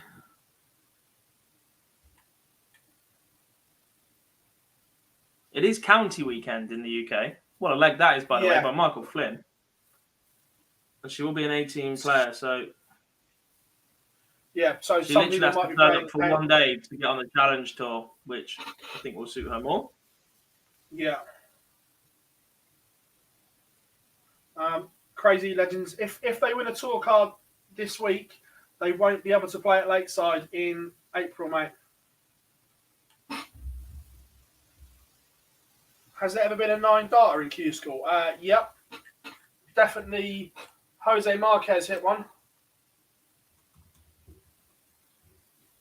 That I can remember. Tony, but yeah, she played county, guys. Yeah. As we thought. So I would imagine to see Trina play tomorrow.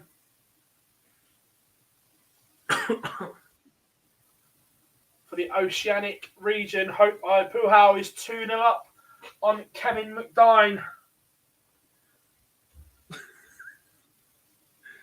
Raven. That's so bad. Thank you very much, Double 16.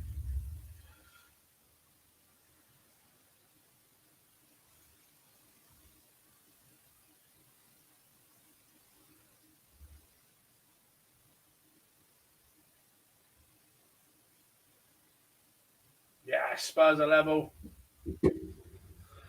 Bugger off, Charlie.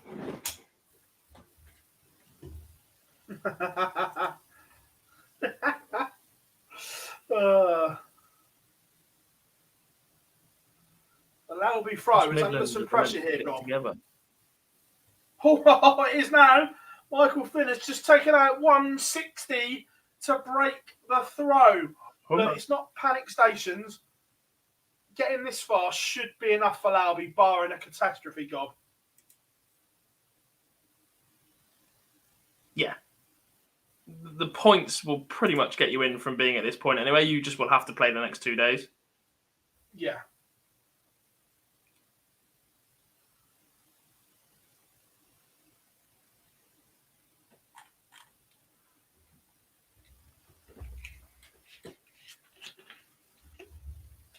Robert Owen has turned it around. He trailed Nick Fulwell 3-2.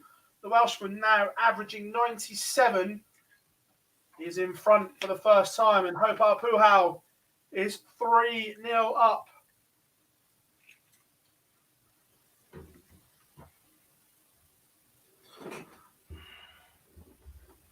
Remember, everyone, make sure you drop us a like and subscribe to the channel. Can we get to 20k subs by the end of Q-School?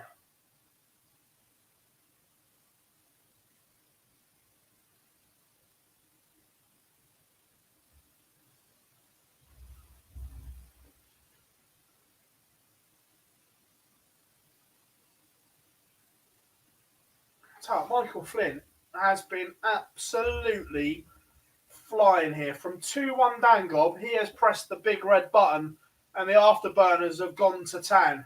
Oh, ridiculous. Daniel Alby's not really done a lot wrong here. No. Not at Not all.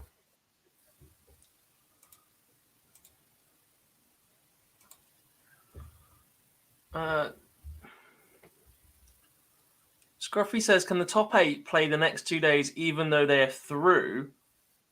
And Jonathan said, could players not play the next 2 days so their leg difference isn't affected? I guess. Yeah, you could not play for the next 2 days and be told. Yeah, the second point, definitely. Definitely.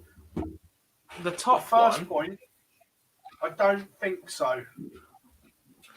Well, me neither. But the fact that they've allowed Springer, who was already into stage 2, to play today.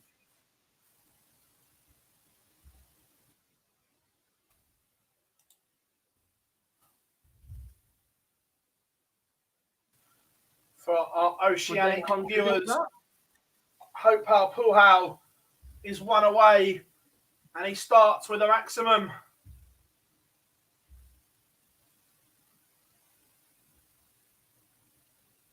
Matty Dennett is 1 away.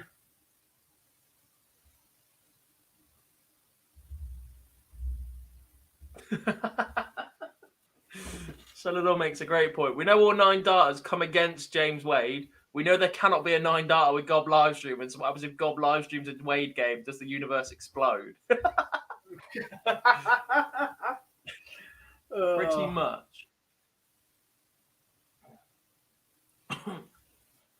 More results in the top 64 of the EU Q-School. There are still some 128 games going on, and there's a 32 game going on.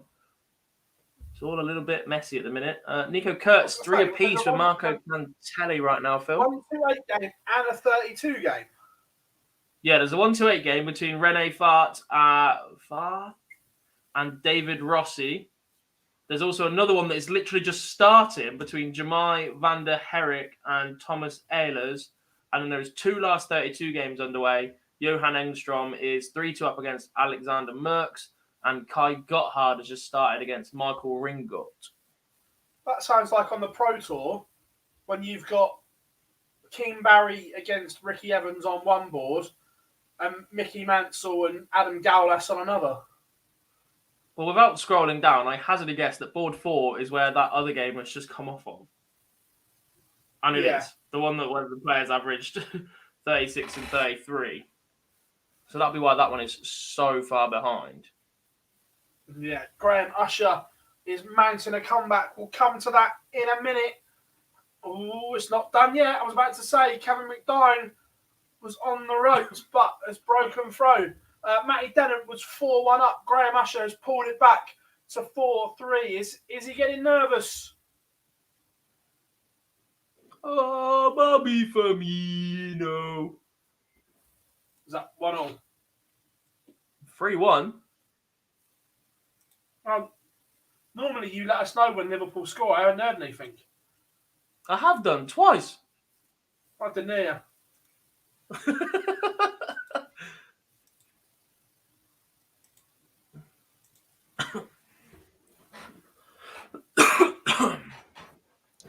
Jordan says, how's Dan Reed or Josh McCarthy doing? Dan Reed lost in a stage 2 qualification match. He lost 5-2 to Josh Rock. So he's on 4 points to be pretty well placed heading into the next 2 days. Josh McCarthy lost the man fell a little bit earlier. He started okay. He lost to Stephen Burton in the last 32. He finds himself on 3 points, I think. Yeah, a couple of points. Ollie, thanks for joining us, mate. It's been packed. What a day we've had so far.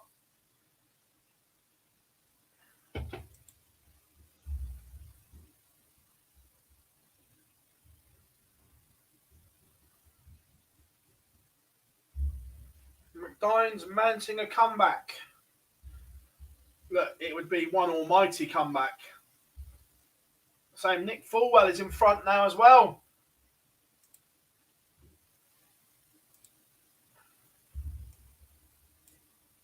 Whilst we are there, we have gone to a last leg decider. We've got a noble. Graham Usher has broken the Matty Dennant throw, and it is 4 apiece. Charlie will be loving it.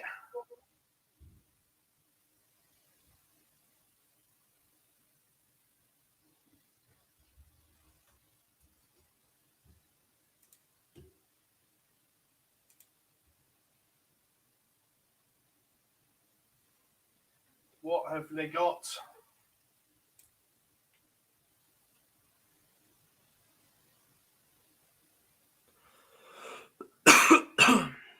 Oh, Matty Dennant. He finds a maximum, but Hopi has also got match starts. It's all going on in Milton Keynes. McDine has missed darts. Hopi Puhau looking at double 16, and he's missed match darts.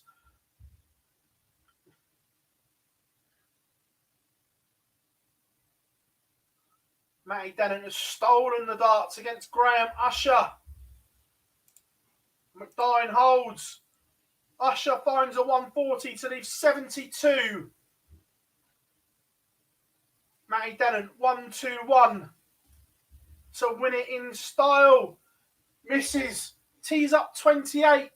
Graham Usher 72 to win it. And it goes in 3. Matty Dennant has blown the opportunity. Graham Usher was miles behind, but comes back to win 5-4. Charlie will be throwing stuff around his bedroom right now. He'll be loving life.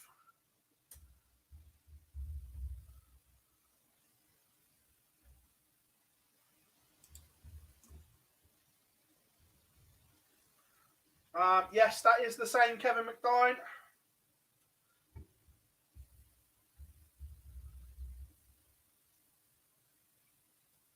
Also, Nick Fulwell has missed match darts. Robert Owen looking. Oh, he's bust as well. Fulwell coming back to seal the match.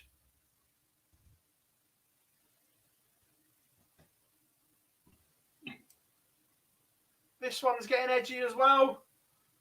Keeping an eye on things, and it goes. Nick Fulwell defeats Robert Owen. So, in Milton Keynes, we only have one game to go. Hopi Puhau was 4-0 to the good. Kevin McDine has given himself an opportunity here. More than an opportunity. Leaves 150. He was 4-0 down.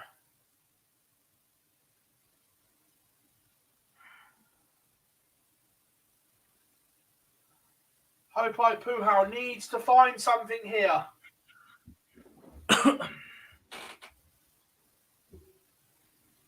That's not enough. In these circumstances, 85 is not enough. McDine, 96 to leave 54. Hope out. Butchered that. Too many. 135. Definitely not the way you say his name. No. You know when you get halfway through knowing, oh, he's missed the ball. There's another match start gone begging. Surely not. McDine breaks. McDine has won 3 on the spin. Hopai Puhau has missed multiple match starts in the last couple of legs.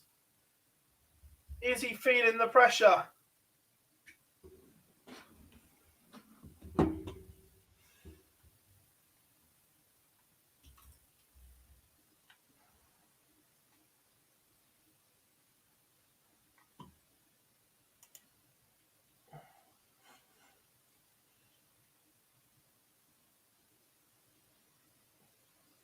Ouch.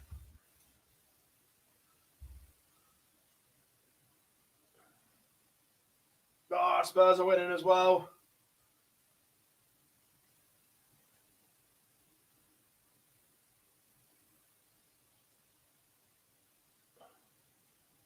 McDine looking favourite to level this up at 4 apiece.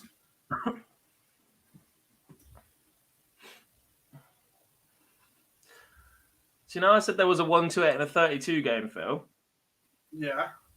in the EU. Engstrom has just won his last 32 games. He will be into the last 16. In order to go on, that 1-2-8 game has to finish. Because he's on board 1 and that's on board 4. So in order for him to play the final game that he needs to qualify, he will need to play against that board 4. Oh my. He could have well over an hour wait now.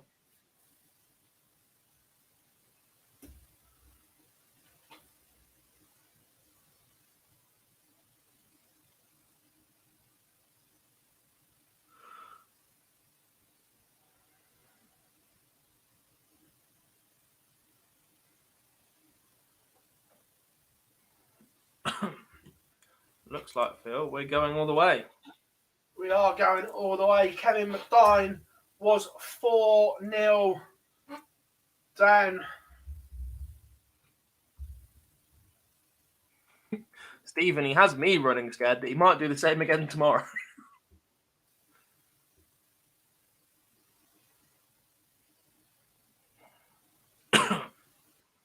1-2-1 to save your skin. Match starts have already gone begging.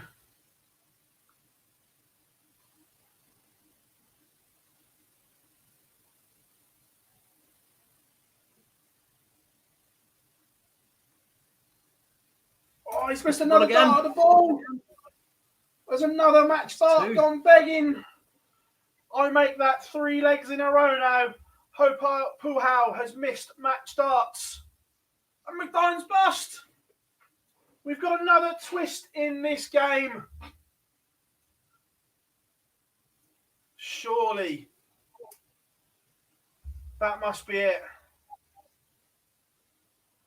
The Devils finished to qualify. Who's in Who's charge? in charge? Not him. Not him. Didn't shake his hand.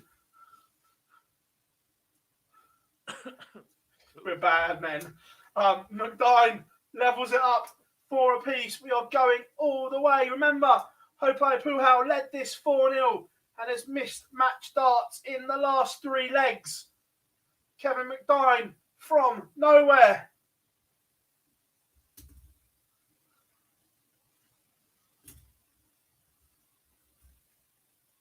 Yeah, Sam, don't Oh, it's finish all the rest of the going quote. wrong. It's all going wrong. Do not finish the rest of Surely that not. quote.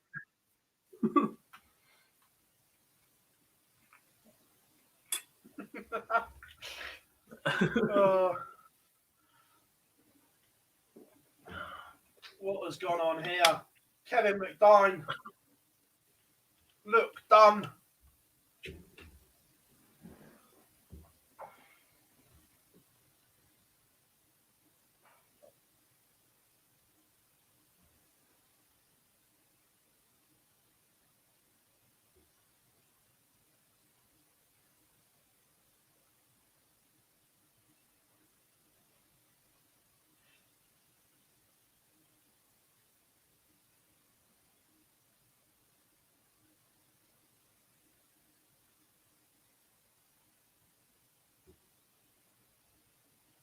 What a game.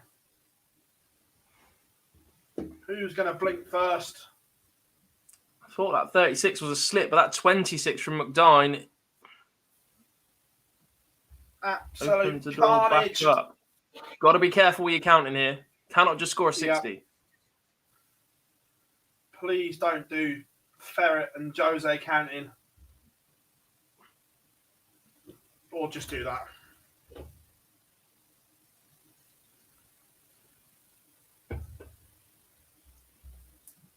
Do we think that's a dart at the bullseye, the 12? Yeah, I think so.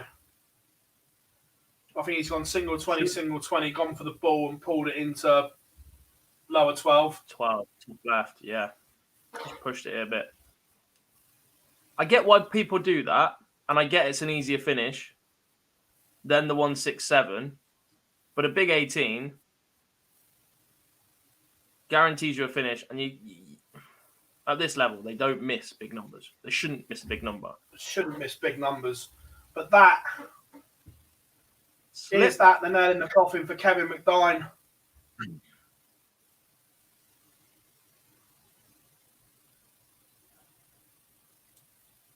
Hopai Puhau looking at 92. Can't wait for this to say Fine. 25 again. Oh! It's got a 3. He's gone in 3. Gets over the line. Juanita, you can breathe easily now. Job done. He almost blew it, Gob, but got there in the end. He never lost hope.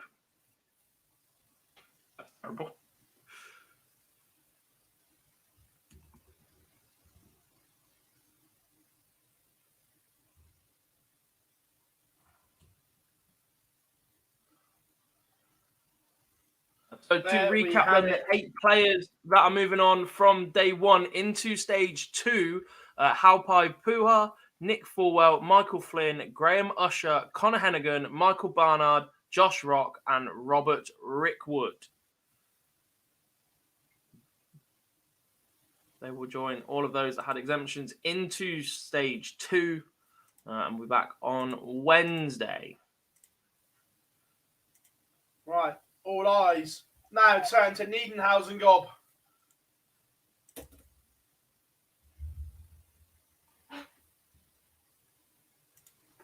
On my webcam. I think now's a good time for a quick break. Yes, that sounds Keep every- good too. Keep everybody happy. I'm going to nip to the bathroom, and then we will get on with the back end of EU Q-School Day 1 Part 2. We will. Everyone, hang tight as we just tee up these ads, but we will be back on the other side of these.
to Online Darts, everyone. We are back here to see the conclusion of day one of Q-School. UK all done and dusted. All eyes are now on Niedernhausen in Germany to see where we are.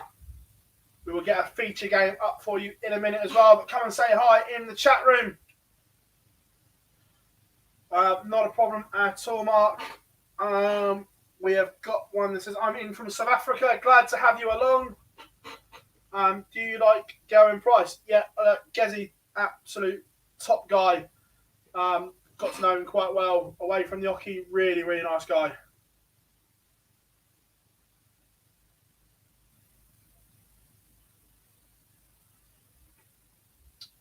So there we are. Ryan De Vries is in action. So with that, let's get that one. Don't think there's a. So we have it. Gob's gone to the loo.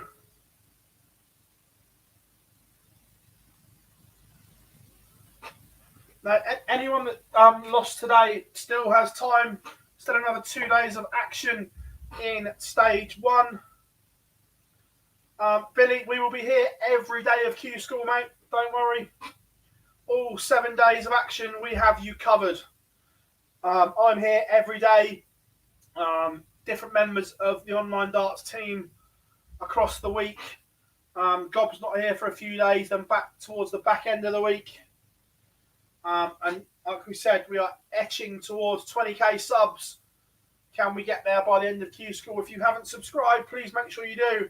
And make sure you drop us a like as well. Absolute superb from everyone today.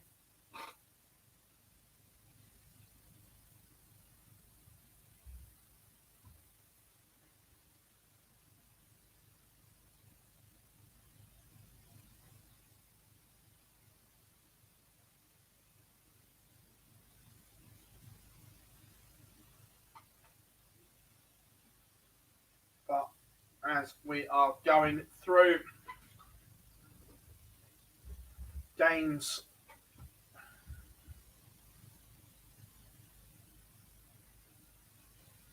like I say, Gob will be back in a second. Just gone to the loo.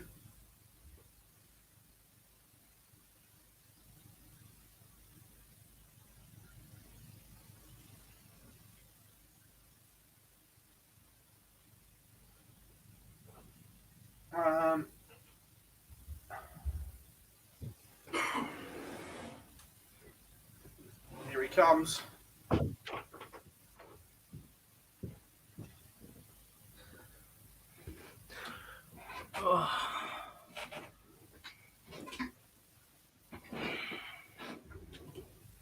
Is that better, mate? Yes.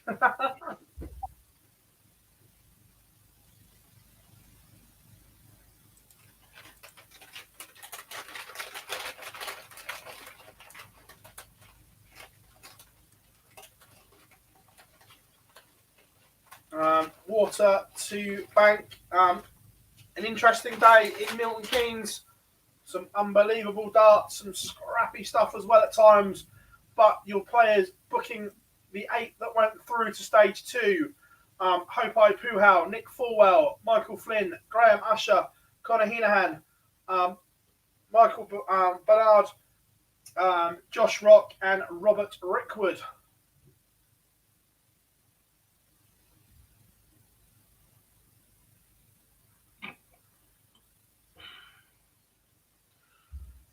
All done and dusted. Just looking at those top 32 games that are done in Niedernhausen, God, that's a long wait for some of them. It is for some of them, yeah. Long, long wait. They're both right at the top of the quarter as well, so they do just avoid each other just there, but that's probably a worse thing for them. Yeah.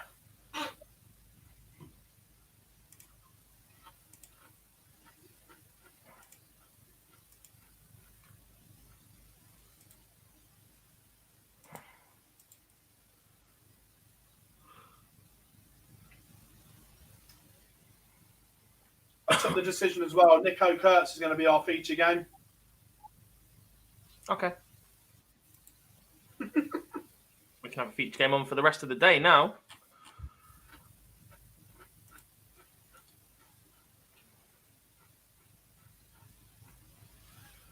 It's interesting to have a look at the order of merit quickly as well from Q-School. So Kevin McDine is currently top on that.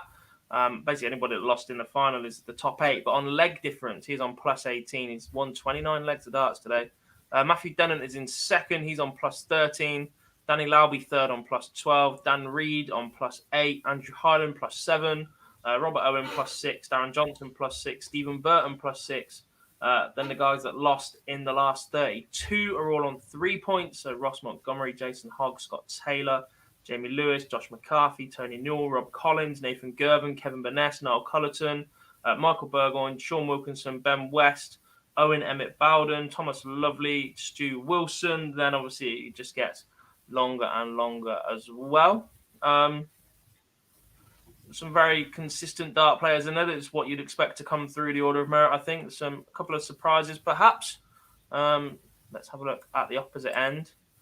Brian Woods, right down at the bottom, unfortunately. Jacob Selby Rivas, Bradley Quelch, all down there. Richie Parkin, all joint 299th. They suffered big losses in the first round. It doesn't look like anybody got whitewashed. They're all 5. I know. It's best of 9. Yeah, -5s for them. Nitin Kumar. Dave Pallett down in 265th.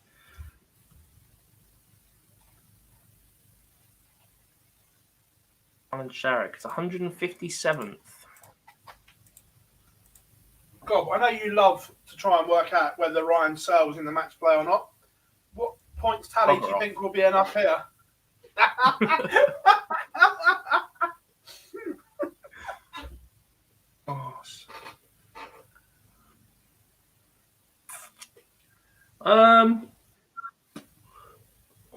What are there? 30 exemptions, so that's 32 exemptions, so that's 96 spots Top via this 72 order go of for it. merit. More than that, isn't it? No. 128 128. places. 32, Yeah. 32 already through. It's 96. So where have you found another 24 for 72? Oh, the 8 that are already through per day. Yeah. Okay. Top 72. 1 point puts them in with a decent leg difference, count back wise. Guess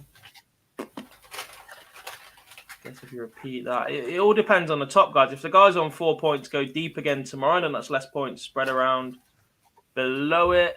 I think players will get it on 4 points again. Looking at it, you might get the odd one on 3. 5 would 100% get you in. 5's getting you in.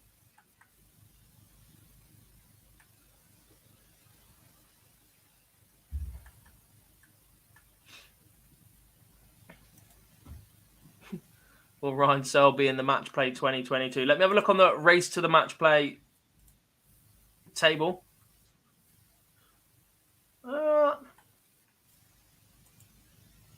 Yeah, he should do. He's second on the Pro Tour order of merit if he doesn't stay in the top 16. Still don't want to call it, though. Anything can happen. Darts is a strange thing. Dance for me, puppets.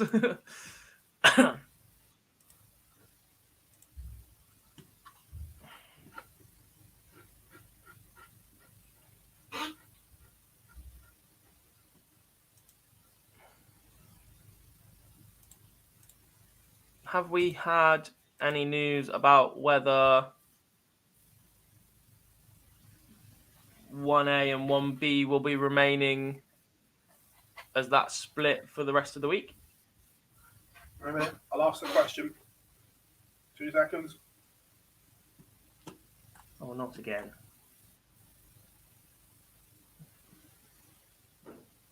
3 players are through to the last 32. Vincent van der Meer has beaten Radek Sagansky.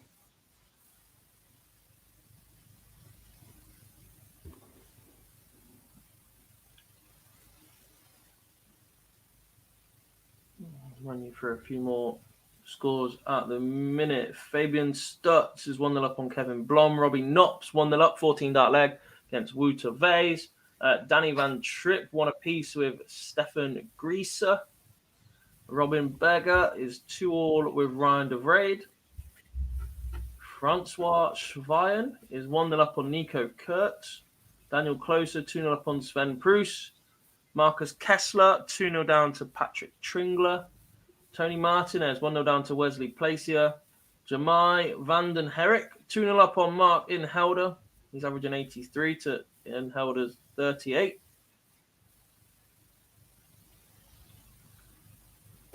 David Rossi 3-0 down to Ricardo Petretsko. I remember him having a good run last year as well. Yeah.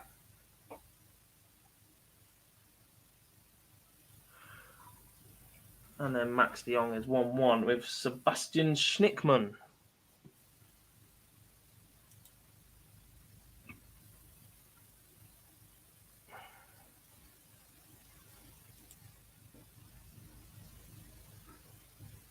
Nico Kurtz. This is a good game, this one, at the moment.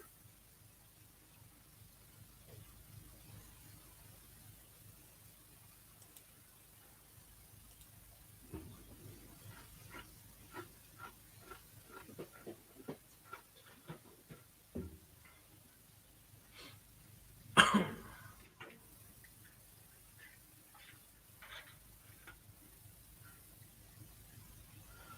was thinking, guys, that waiting for a reply though. This 1A, 1B in Germany, if you can be in the other one, surely they have to make that call either tonight or early in the morning, because your prep That's what I mean. time is massively different. Yeah. And I'm not sure what the players have been told, how it's been decided who's in what. I'm not sure when they did the draw. I'm not sure if everybody had to be... Well, no, because they can't have all been in the venue. When they decided to split them, I know very little about it. Until this morning, I didn't know it was split into 2 parts. I hadn't done enough reading on it.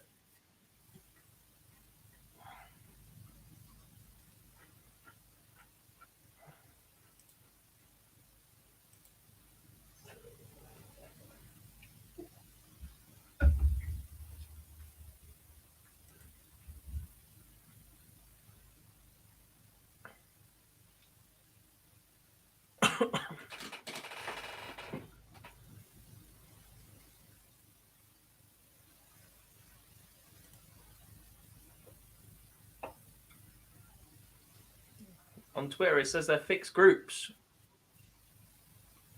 Well, we have it then. 1A and 1B will not change. Well, that's what Yetzer Jan says. So he says the difference between EU Group A and Group B is staggering. A seems so much better. Someone replied, are they fixed groups or is it random draw each day? And he replied, fixed groups.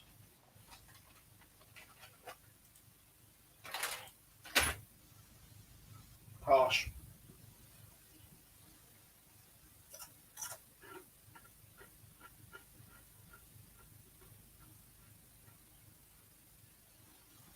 Very.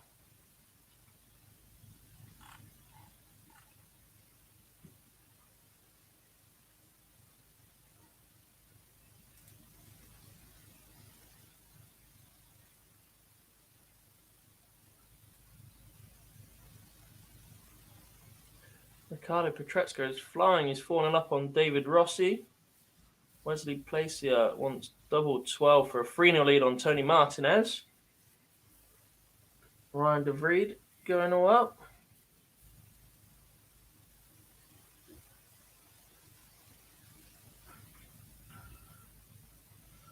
Nico Kurtz has broken throw.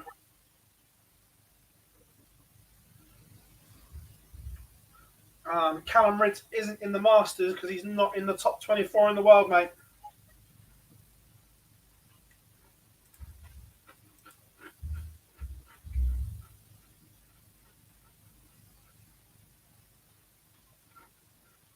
He's the world number 30.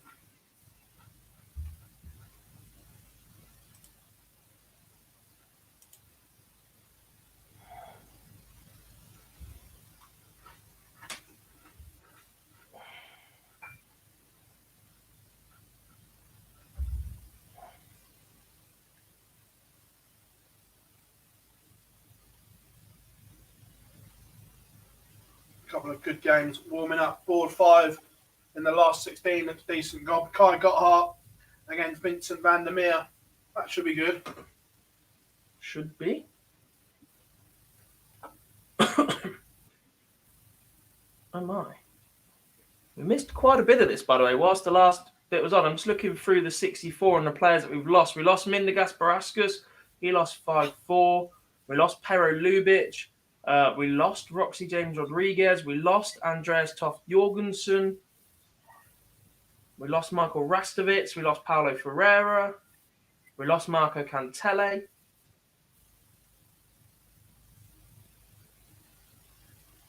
We lost Niels Heinz so earlier.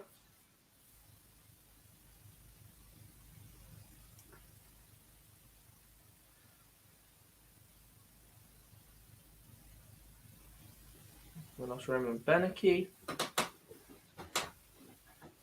I'm not. Ricardo Petresco does win 5-0, 15 dart leg to win it, and checks out a ton. I'm not sure when the German Super League is this year. It's normally middle of the yearish time, isn't it? Middle to end. Well,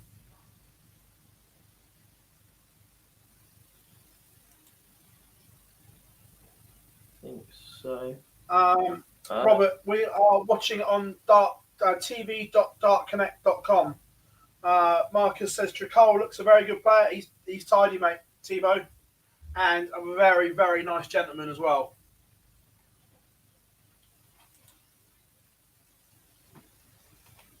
Yes. Who's got the best throwing action in the top 16, Phil?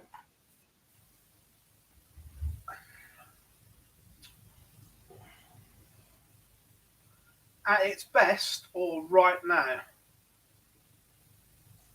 At its best, the answer is Gary Anderson. There's absolutely no debate about it.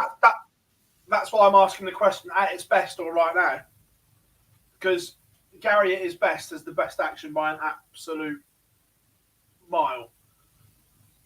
But if you're asking me right now,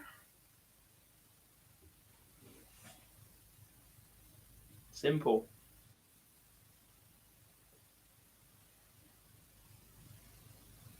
The soon-to-be world number 1. I disagree. It's solid. Nothing ever goes wrong with it. No matter It what does. darts he's throwing, it is never his action. It is. Occasionally, it goes slingy because he's pulling it back too far. And that's when he goes into the 5s. I think it's snakebite. Well, right now, I think it's Johnny Clayton. No. Again, nothing goes wrong. It picks it up. It comes forward to set. It comes back and it goes. Nothing goes wrong with that.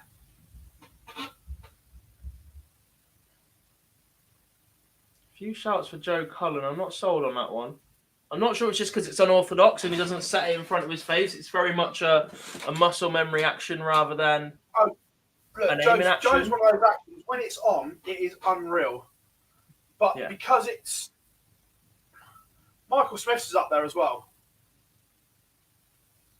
When he's not walking. When he's not walking Yeah. on the last dart, yes.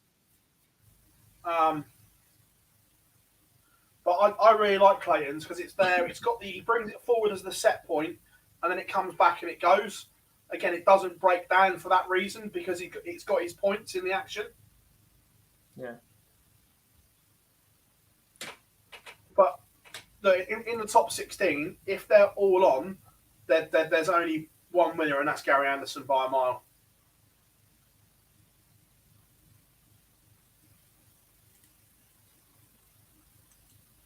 Good start here from Philip Wolf on Twitter. Josh Rock had the third highest average to directly qualify for the final stage of UK School since the format was introduced. Only Alan Suter and Chaz Barstow had a higher average last year as an automatic qualifier.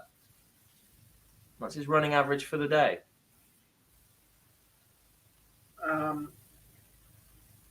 Pavel says, what will happen with the players that lost today? Have they still got a chance tomorrow? Yeah, look, absolutely. Because it's 72 go through, you just need a couple of half-decent days.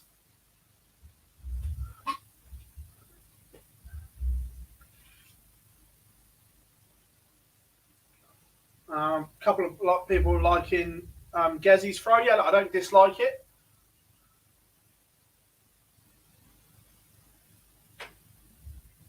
Don't know.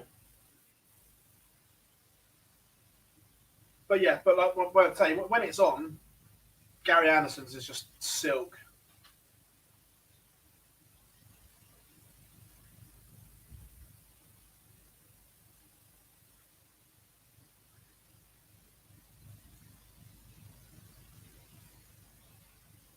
Flip the coin then, Gob. Who's got the worst action in the top 16?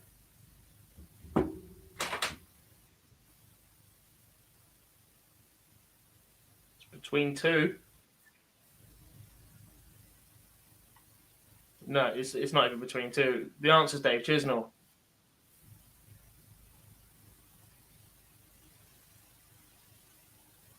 Chisnall's is there. There's a few actions I don't like because there's too many moving parts. Again, the Salzer when he's on is lovely, but when it's under pressure, there's that much arm and shoulder involved. That causes an issue. Yeah. Ratajski has similar issues, but yeah. The answer Rob is Dave Cross, Chisnall. Maybe Rob Cross when it's not going well, but when it's on, it's fine. His issue is extension is almost too good. His release is so straight and so pointed. If he's even the smallest, and it's so pacey, he throws them with such aggression. If Rob Cross floated him in a little bit, still extended, I think he'd be fine. But it's more than a slight problem. Is Nathan Aspinall's, because he's got that little hop. The fact he hops up is never a good thing for me. Look, when it's on, it's unplayable. But when everything isn't in rhythm, it's a bit of a problem for me. Yeah.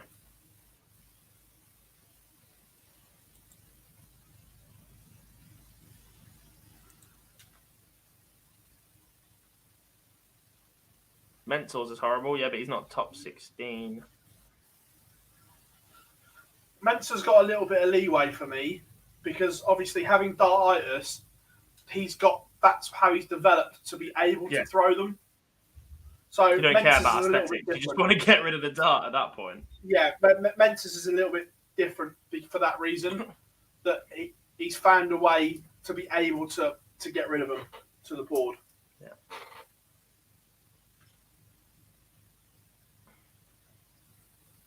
More results in the 32. Ryan De Vrede beat Robin Berger. Daniel Closer, 5-0 winner. Gotthart's won. Marcus Kessler has won against Patrick Tringler. Wouter Vase. I've said that different every time as well, and I just can't get it. Over Robbie Knops. Stefan Grieser, 5-1 winner over Danny Van Tripp. Kevin Blom has just beaten Fabian Stutz. Big moments here. Nico Kurtz has lost 3 legs on the band, so he's had darts in him as well. His average was up around the 98 mark, and it's plummeted.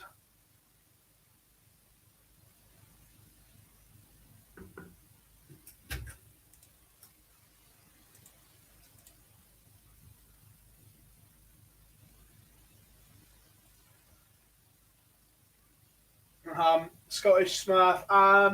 No, he just lost 5-0. Close game.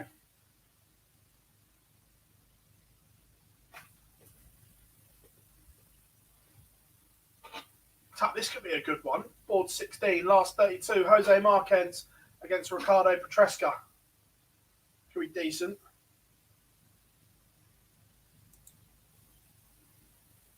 No, I don't think Dennis Smith had darts. I think he just had a very weird throw.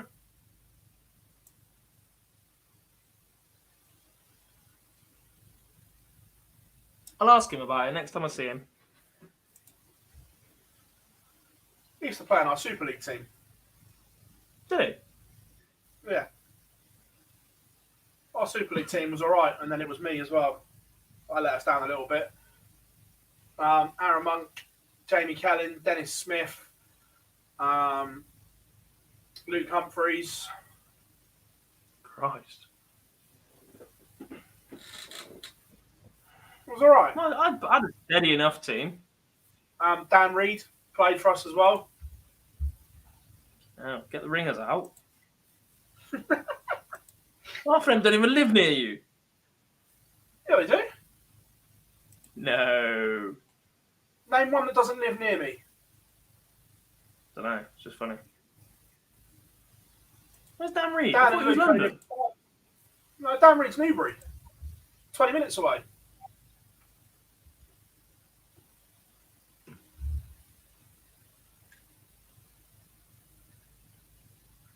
Nico Kurtz was bust 96.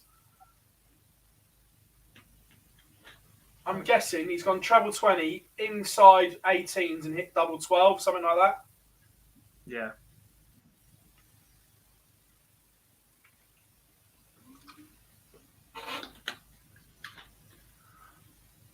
No If you could improve anyone's throw, who would it be? Mine. We're getting there.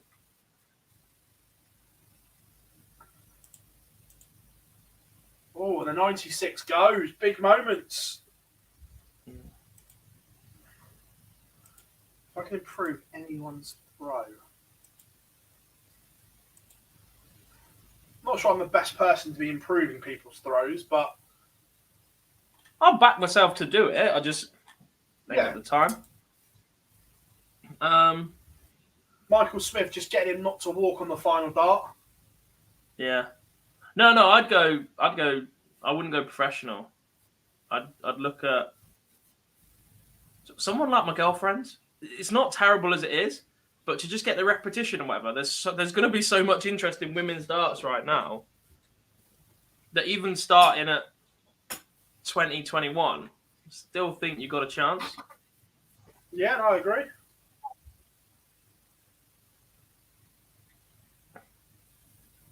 Not sure what happened to Justin Van Scal, to be honest. I think he was on the Dev Tour last year. I think he's still playing a bit, but yeah. Yeah. He's not having the impact that everybody thought he would as a youngster. And again, that's what can happen to when you put this pressure on young players. You look how many of the former World Youth Champions aren't really around at the minute. James Hubbard, Aaron Monk, especially from that earlier day. Yeah. You look at the other people that have been dubbed the next best thing. You've got Josh Richardson that won at Lakeside. Haven't seen a lot from him. The likes of Jordan Boyce, Killian Heffernan, still yet to make the big splash.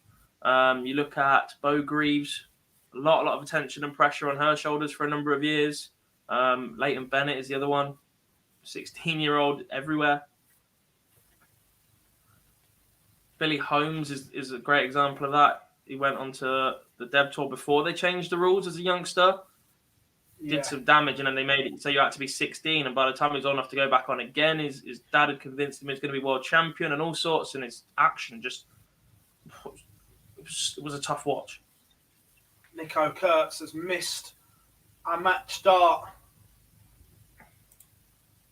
and he's got the Devil's finish.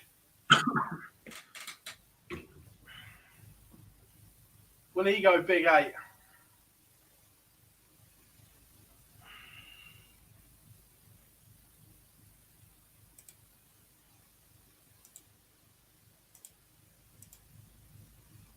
I don't know, but he's gone over the line, a break and throw in the deciding leg, and Nico Kurtz marches on.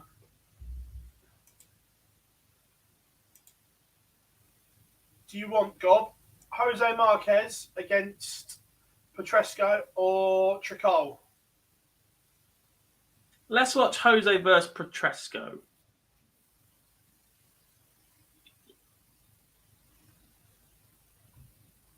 We'll no doubt watch.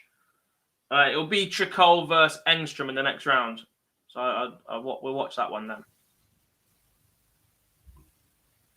Good luck, Raven, going for his booster jab. Sam asks, what darts do we both throw? 80 Lewis Gen 2 target. I have 8 I barrels was of gonna them. say- I lost one and I then was bought going them to say, 2 are sets. you on the Andos or the Lewises at the moment? I tried to throw the Andos again the other day after his success. Just thought I'll have a crack with it, but I'm straight back on the Lewises. I have 2 of them. So I'm throwing these. I've literally just changed darts recently because I've had the same set for 17, 18 years and they're just absolutely knackered, old, battered and worn out. So I've recently gone to the new Windmill Paul Nicholson dart, which I absolutely love, to be fair.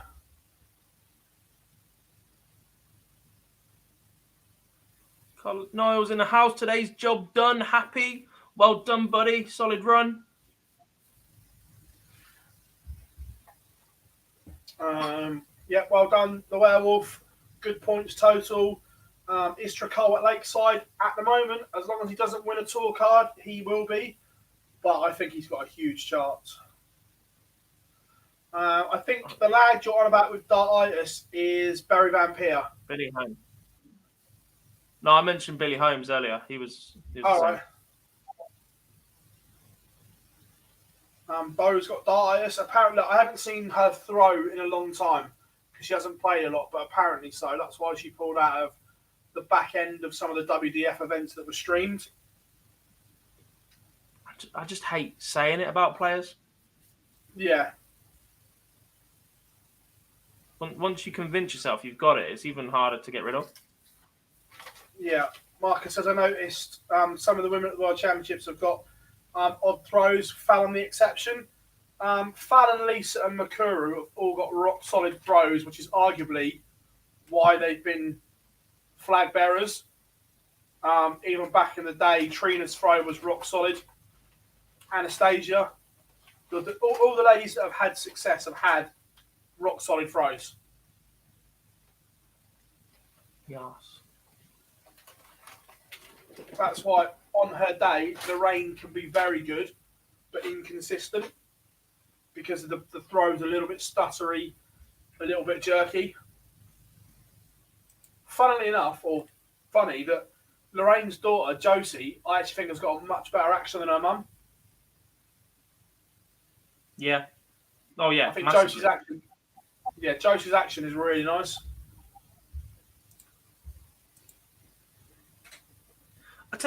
This is a bit of a generalisation as well, but as refereeing county games and as such that you do, there seems to be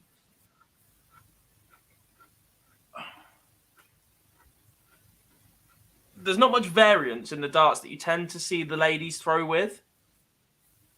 And a lot of them are short little bombs with a medium to long stem on it. And they all seem to be very, very similar. You don't get a lot of straight dart lady players at the minute. And I'm not sure why. I'm not sure if it's the hand size, comfort. I'm not sure if it's because that's what Lisa Ashton does. And a lot of people have copied and picked that up, etc. But and look, it is a massive generalization, but I tend to see, the percentage of lady players that throw with a short barrel bomb dart seems to be higher than the men. Yeah. Dave, my darts are upstairs. I will get them down and show you tomorrow on the stream, mate.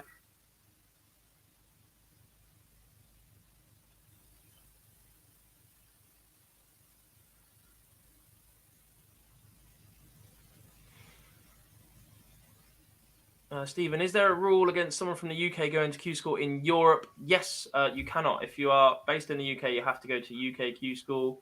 If you're based in Europe, you go to European Q-School. And if you are from anywhere else, America, South Africa, Australia, New Zealand, you have a choice. You if you're British and live abroad, you can get an exemption, but it has to be granted by the PDC. Like, if you've lived in a certain country for X amount of time or whatever, then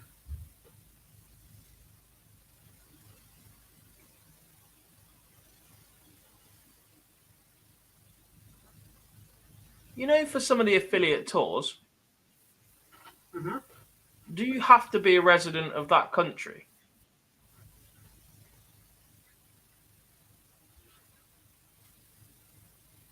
I don't know, to be fair. Because once the world opens up again a little bit, we know how easy look, it's long journeys and some of the flights are very, very expensive. But you know how easy you can now get to the likes of Australia and America compared to 15, 20 years ago. If you're not a tour card holder and you're in that challenge tour spot, some good money to be won if you go down and have a good weekend. And I know, look, financially, it's a big risk. Yeah. I don't. The honest answer is I don't know. I did always wonder why players that miss out on tour cards didn't look at other tours like that and go, do you know what, I'm going to go and have a crack at that. The standard's decent. The routes into the qualifying are good. Yeah, no, Tammy no, says, don't when's disagree. Clark playing again? He will play again tomorrow. He lost earlier on today. So we'll see him at least 2 more times. Hopefully a couple more. Yeah. Good game on screen right now. Developing top little tungsten tussle as Thibaut Tricol makes light work 5-0. Does indeed. And that sets up a tie against Johan M. Strong, I believe. So we will try and get that one up on stream for you afterwards. Kai Gotthard is already into the last 8. He won 5-1 against Vincent van der Meer. They didn't hang around there. That was quick. No. Nico Kurtz and Wouter Vase are about to get underway in the last 16. They're both 2 wins away. A couple of questions in the chat room as well. I'll do this, and I've got a question for you, God. Peter, do you know when the entries for February's development tour opens as he'll be going? First of all, good luck. I think they'll open after Q-School. They'll open the Challenge Tour registration and the development tour up at the same sort of time. So I think Trina will be top quality now. Look, I don't think Trina is going to hit the heights of what she used to hit, but towards the back end of the ladies series last year, there was some very, very good signs for Trina Gulliver, I thought. God, I know me and you did hours on the stream, and there were definite signs that the Golden Girl can still play. Yeah, look, she's always had a relatively simple action. I think as long as you've got that and it's repeatable, it's like riding a bike. Some of it you won't forget. So, yeah. There's definitely good signs for that. Yeah, Dave, I think so. Yeah, if you're English and you retire and live in Spain, you'd probably have to get clearance from the PDC to say, look, I'm now living here, lived here for X, and they'd let you play in the European one. But it's interesting that this game here is methodical, shall we say. I'm not going to say slow, but methodical. And some of the other games we've seen have raced through. Did Wayne have a point? And is there a place for slow players in the game now? Do I enjoy watching them? No. Do I understand that it's a viable way of winning a darts game? Yes. Are the players there to be entertainers, or are they there to win money for themselves and earn a living? And if playing slowly or at a pace that suits them is comfortable and it wins them darts games, then that's the way they got to do it. It's just let's word this right.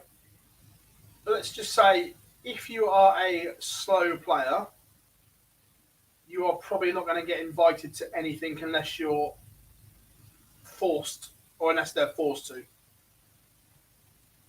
Guess so. But the thing is, you don't want constant.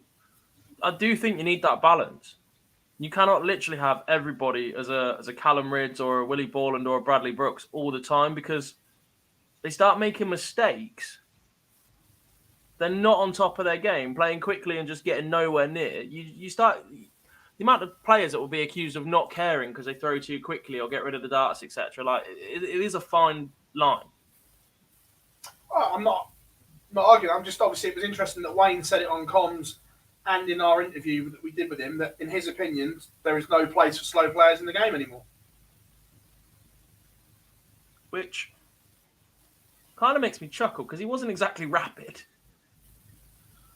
No, but he wasn't slow either. No. Extreme slow, yeah. I still think players should. Just in pipe, I think borderline. It's aimed at that sort of speed.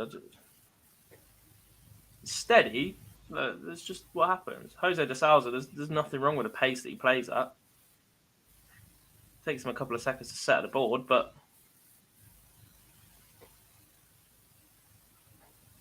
Marcus agreed. Glenn was a fan's favourite. However, Sky didn't want to pick him for the Premier League the year he won it because of his pace.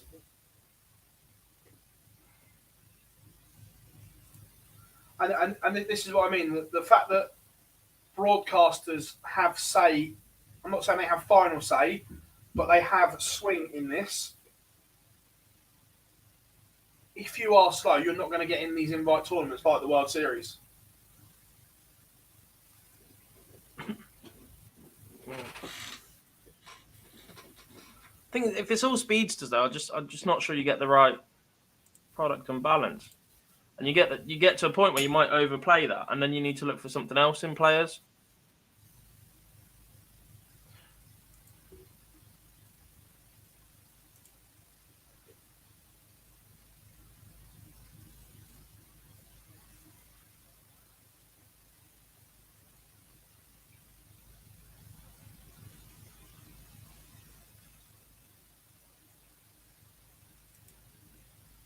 Couple of absolute belters warming up in the last 16. This is going to be an absolute belter. Johan Instrom against Thibaut Tricol. This is going to be an absolute belter. That will be our next feature game, everyone. As soon as this one is done, we will be going to that one.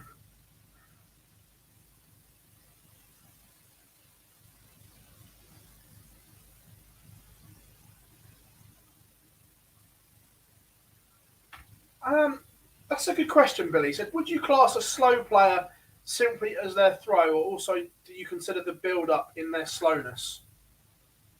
That depends for me, because certain players very much vary their setup play depending who they're playing and what mood they're in.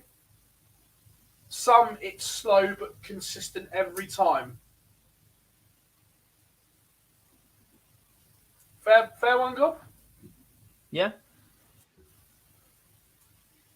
I don't know. Like, snooker has an average shot time, doesn't it? Yeah.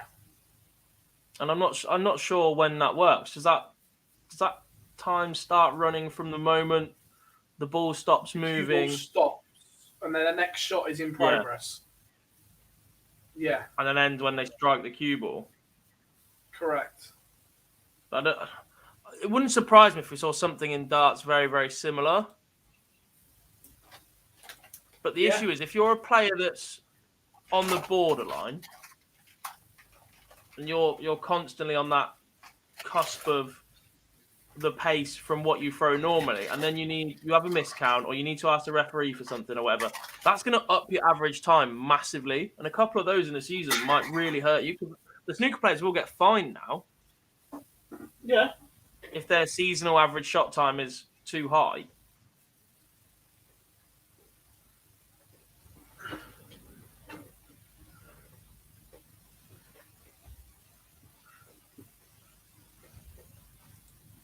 Well, look, Mensa plays the game. He is an absolute lovely guy, but he knows exactly what he's doing. I've had the joy of many a car journey with Mensa, and he knows what he's doing.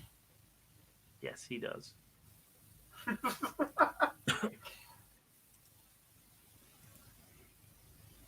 Afternoon, Terence. Hope you are good.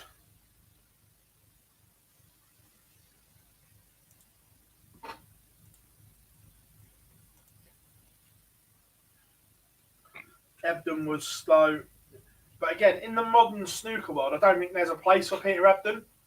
if Peter Ebdon played now, Well, no, there because- wouldn't be a place for him in Bob. Well, Mark Selby's still bloody slow, but it's the average shot time. I think it's just if it's excessive. Yeah.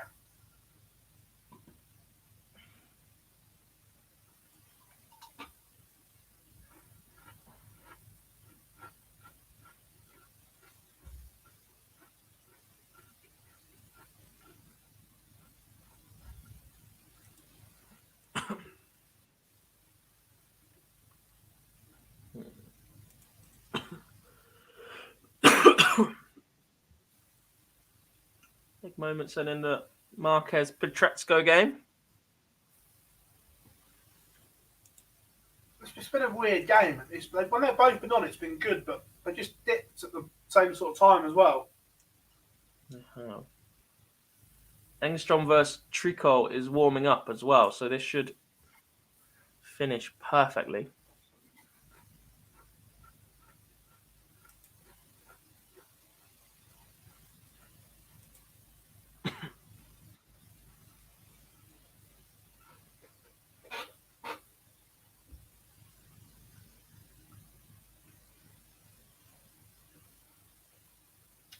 Michael says, will you guys be doing the Players' Championships again?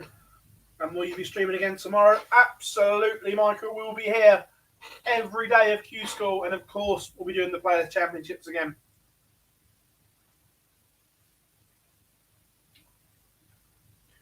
Petretsko You may even see takes a bit out more. 54. And we may even see a bit more of Gob on the Players' Championships this year when they move back to weekends. Maybe.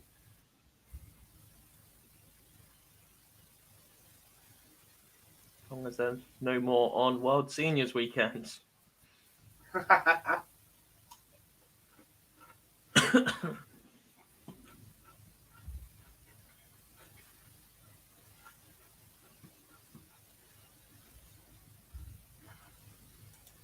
There we have it. Now, all eyes on Thibaut Dracol. Good to hear, Richard. Good to have you all along. Remember, make sure you subscribe and turn notifications on so you know when we're live.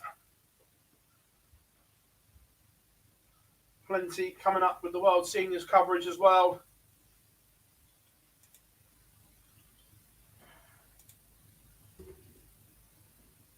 Isn't there, Gob? There is. Hence the T-shirt.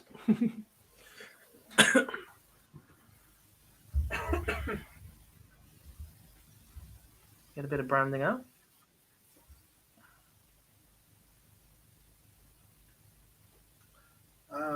Marcus says, thoughts on the challenge tour being played in England and Germany next year? Will the players from the UK want to travel to Germany? Probably not, but at the same time, those that have qualified from Europe from the last couple of years or whatever have had to come over for every event. As an Englishman, it's handy that everything is here, but you have to expect it now. It's a global game. It's growing, and you have to be prepared to move around for it. Are you planning on doing Fallout Bar for weekend tournaments? Not really, Matthew. Just because it depends what else is going on at that time. A, it's extra manpower I have to commit, and B, because we do the live lounge on a Monday, that's pretty much a review session then anyway. And because weekend tournaments tend to be, there's so many games, so intense, and actually they're always double sessions. You don't really get a break. So if people don't watch live late in the evening, they don't really get a lot of chance to watch it the following morning. And at that point, the content's a little bit dead already. No one's going to go back and watch a Fallout Bar from a Saturday or a Friday at a weekend tournament the following Tuesday or Wednesday. So it's all about making the most of it and us not plowing a load of time into something that isn't going to generate the numbers and the views, etc., that we'd need to make it worth putting the amount of people on it that we'd need to.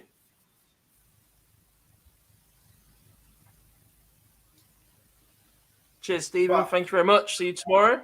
Well, you'll see Phil tomorrow. I'll be working. I'll be in the chat room hiding. What do we think to a Ryder Cup style darts event? We've been bigging this up for a long, long time. You say that the sport's going a little bit stale. You say you want to push marketing and grow the game, etc. And I think that is just the perfect opportunity to have that different camaraderie that you don't perhaps see sometimes. You can get a couple of old players involved as your captains or playing. That is your ultimate exhibition. For a sport that has a World Series and a Premier League, which are both, and the Masters, which are all non-ranked exhibition events. If you have that many, then put that team event in there, because we've already seen when you're playing in pairs for the World Cup, etc., how the mentality shifts in players, etc. So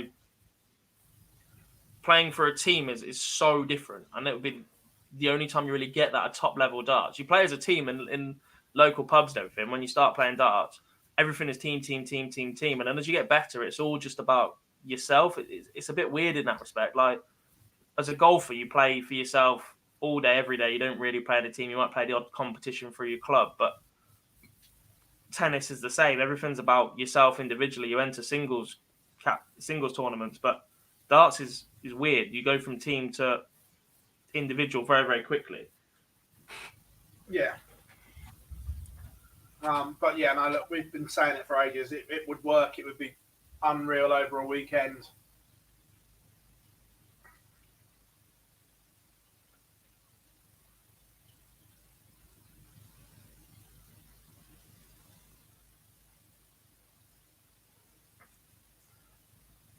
Santa says, will the World Seniors Match Player Masters be on the BBC online, or will there still be a broadcast deal to be done? All to come out shortly.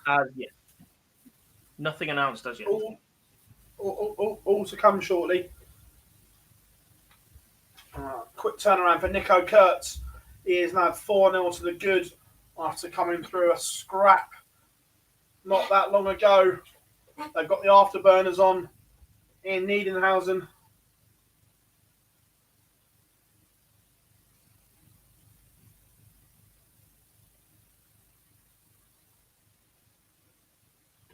Maliki, no, this is literally the worst colour in the world. I got asked the other day what my favourite colour was. Like, I don't have one. I just don't like green, and it's green. But you know, I don't like the Royal Rumble. I think that's a little bit too gimmicky. I'm just not sure how it works. Players warming up.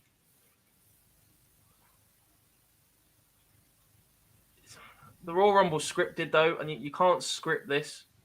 You can't really nick the style of it and whatever else, and depends on where you do it as well. I think you do that, you're inviting the fans to be even rowdier than they are anyway. And B, there's the way that they do walk-ons, there's nowhere for the players to hide. Yeah, but you just arrange the venue for it to be done. Yeah.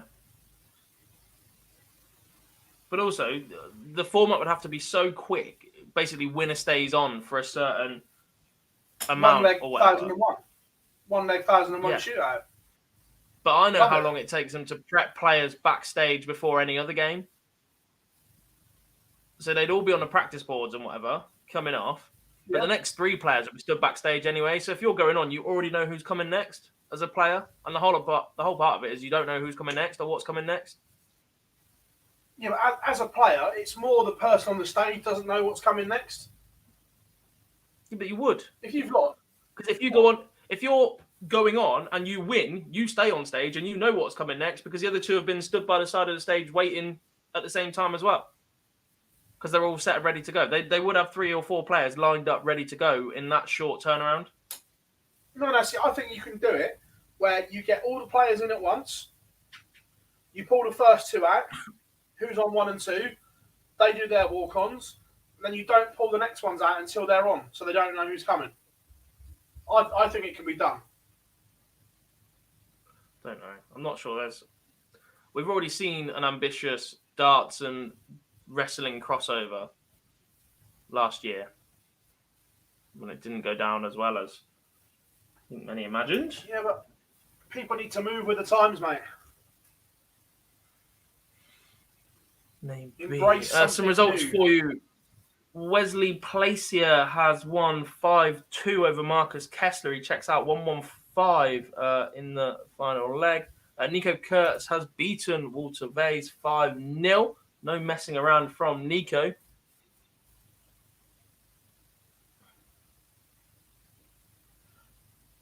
People asking about the Ryder Cup one.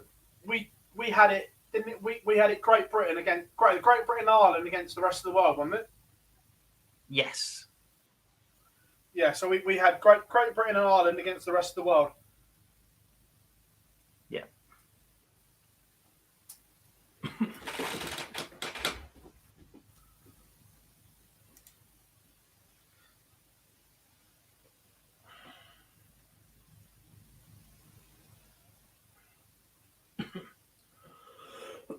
Caught up quite well in Europe. I think all they but used one. it. What's that? The Max de Jong Fabian Meyer game, that's still a last 32. Everything else is a last 16. Ryan de Vries has just won 5-4 against Kevin Blom. Thibaut Tricol breaks straight back.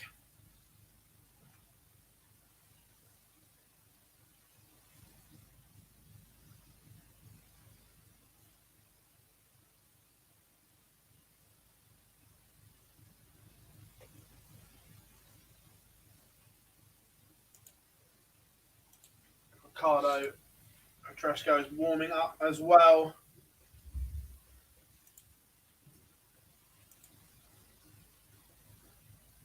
Board 8 as a 32 will play 7. Yeah, Thomas Hudek will be the other one as well. Thomas Hudek will play the winner of Fabian Meyer and Max de Jong in the last 16. So everyone is catching up pretty well. The good news is the big pause doesn't seem to have affected Engstrom too much, still averaging just under 90. No. Harry says, do you think Harry, anyone from this group of players will get a card? I think Yes. Thibaut Tricol. Definitely. Very impressed with Engstrom as well. And you have to think one or two of the others might come through it. Nico Kurtz, possibly, if he keeps playing the way that he is. Yeah. I think they're the three to look out for from this bit. I'm We're with being you. honest, we think part A of stage 1 is a little bit stronger. So we expect a few more to come through from that side with the ability to win tour cards. Yeah.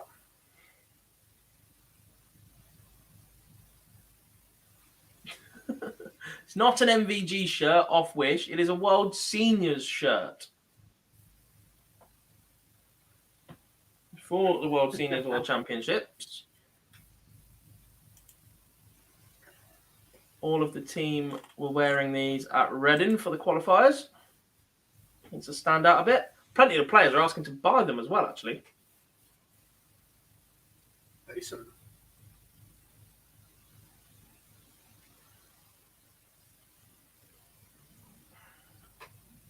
To be fair, that week in February is mad. Obviously, we're not sure what's going on with the Premier League as of yet.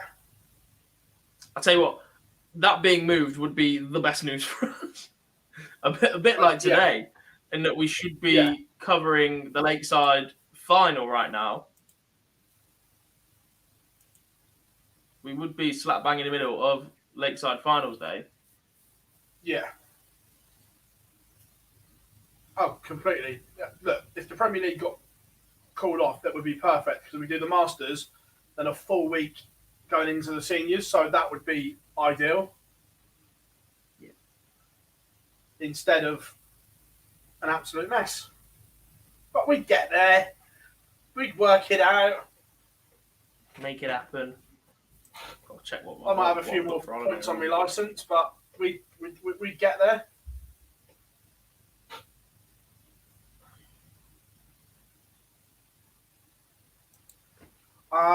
Robert says, is EU the same setup as the UK one? It's a little bit different, mate. The theory is the same, but because of the current restrictions in Germany, they've had to split stage 1 into 2 groups. So instead of just 8 going through in once like it is in the UK, there's 2 groups in Germany and it's 4-on-4. But other than that, yeah. Yeah.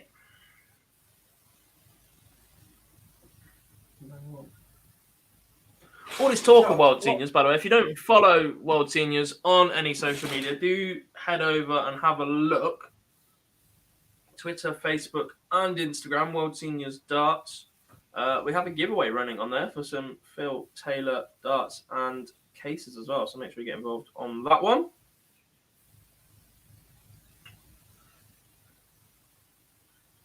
No, Richard Veenstra is not at Q-School. He was one of the big absentees. I'm a bit gutted about that one. I think he's a very, very talented darts player, just yet to show his full capabilities. Yeah, no, I'm with you. 14 dart leg for Petretsko, gets him back to 1 apiece. De Jong has just won. Max De Jong wins 5-4 against Fabian Meyer.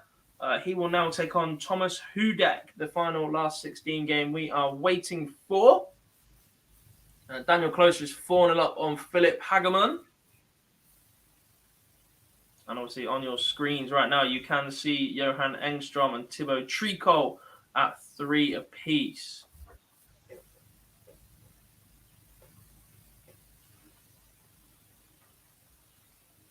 Good game, this one. Jamie says, Phil, what did you think of the incidents in the Price versus Highbrets game? Nothing wrong with either of them. Just a damn good game of darts. And both of them doing what they did made it even better. Loved every minute of it.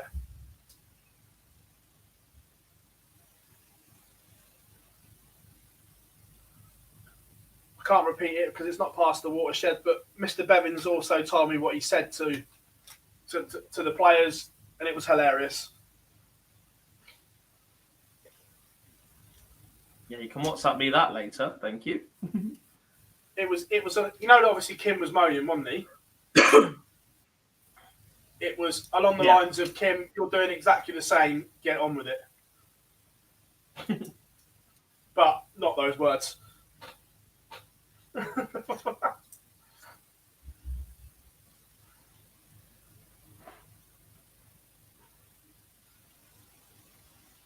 Don't get me wrong, there are a lot of good officials in the PDC, but George and Kirk, absolute the best for me.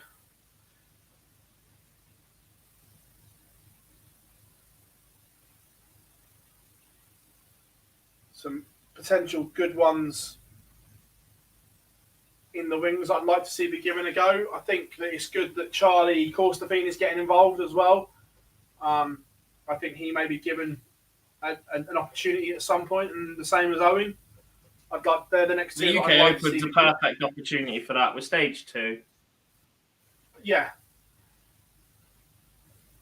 Yep, Sebastian Bilelecki is in Q-School. He comes in on Wednesday morning, and I'm really excited about Bilelecki. I think he's a really good, really talented player.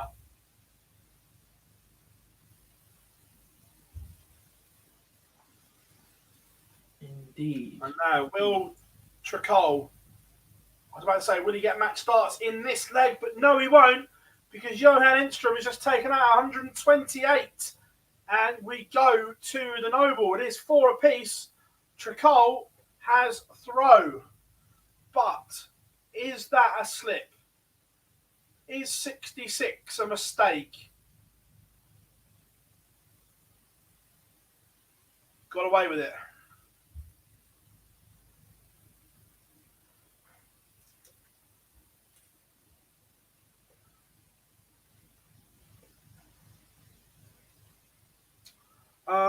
Robert, the Nico Springer one is a strange one. So he played this morning, but he's already in stage 2. So, look, we don't agree with it, but it happened.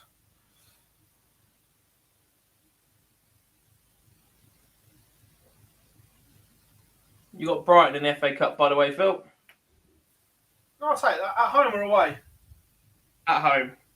And we I'll have take that. Cardiff City at home. I'd take any home draw you take.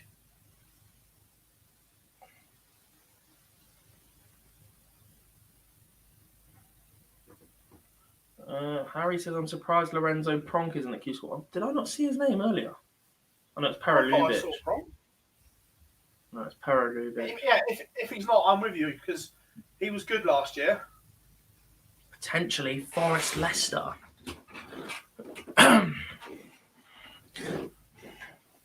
Well, I'll tell you what, has Tricol blinked? Johan Enstrom with a superb finish to level it up. And now he's taken control, Gob.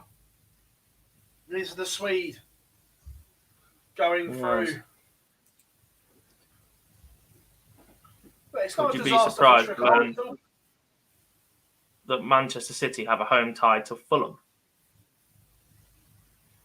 Ooh, how convenient. Every time. Every time.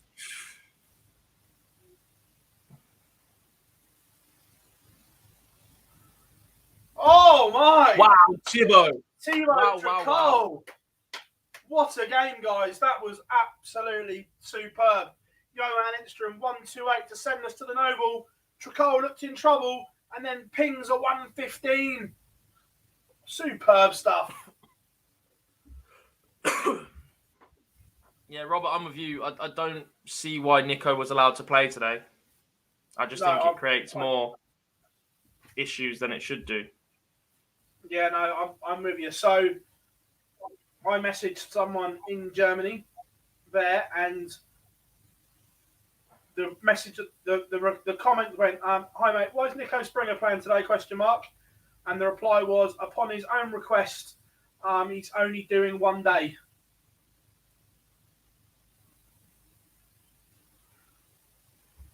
I still don't think it should have been allowed. No, I'm with you.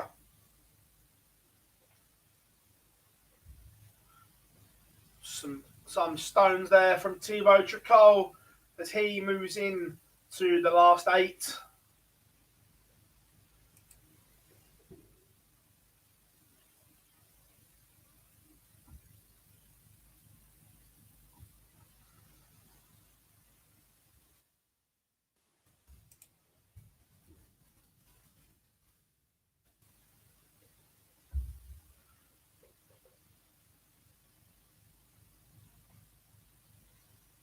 With Engstrom sat on the Devils finish. The Devils finish. It's here for a while, but it won't be here forever. Believe me.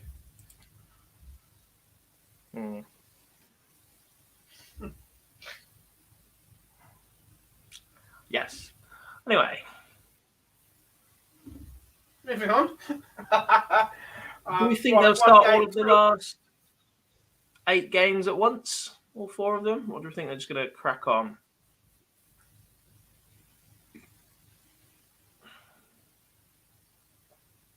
Because we're waiting on Thomas Hudek and Max de Jong to warm up and start their last 16 game. Stephen Grease is 3-2 up on Ricardo Pietreczko as well. Other than that, we have 6 results in the top 16. Thibaut Tricol is about to take on Ryan de Vried. I think they're holding them.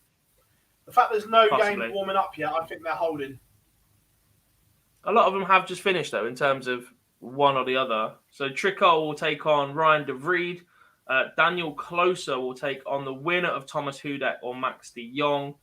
Kai Gotthard will take on Wesley Placier. And Nico Kurtz will take on the winner of Stefan Grease and Ricardo Pietreczko.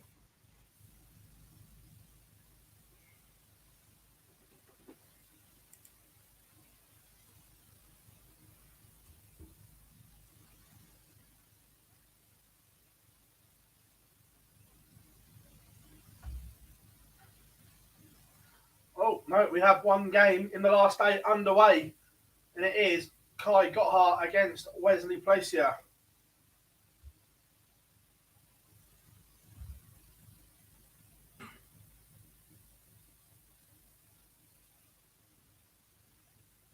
So we have one game underway in the last 8. Remember, this is a shootout game. The winner of this will go through to stage 2 of European Q-School.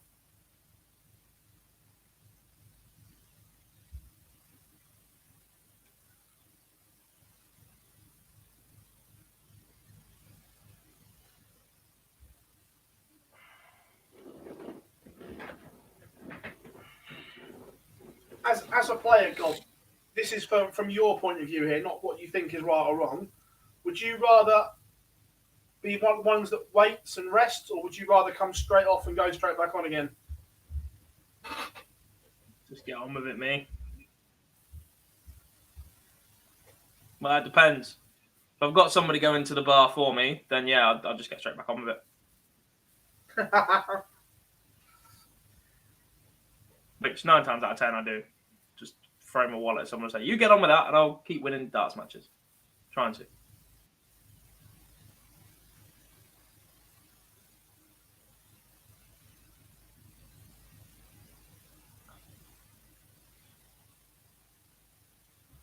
So what we're doing in this live stream, we're covering Q-School across the UK and the EU Q-Schools. There is no live streaming of any dartboard from the event, so we're bringing you the scores and results as they happen. Lowy went out in the last 16. Does that mean he's out of Q-School, or can he still go through by order of merit? So there are 2 more days in stage 1. He can still qualify for both of those, either by being in the last 8 tomorrow or on Tuesday, or by the order of merit. And then there's another block of 4 days in which the players that have already lost their cards or finished high up on the Challenge Tour and Development Tour will all compete for the cards. So, yeah, they're all aiming to be in the 1-2-8 for the last 4 days and then a fight out. And Jordan says, how's Super Ted Evans getting on? Probably practicing or playing his PlayStation or something, because he doesn't play until Wednesday. He's one of those players that has the exemption into the second phase. He's just lost his card, so he doesn't have to play in the first phase. He comes in at stage 2, which will start on Wednesday.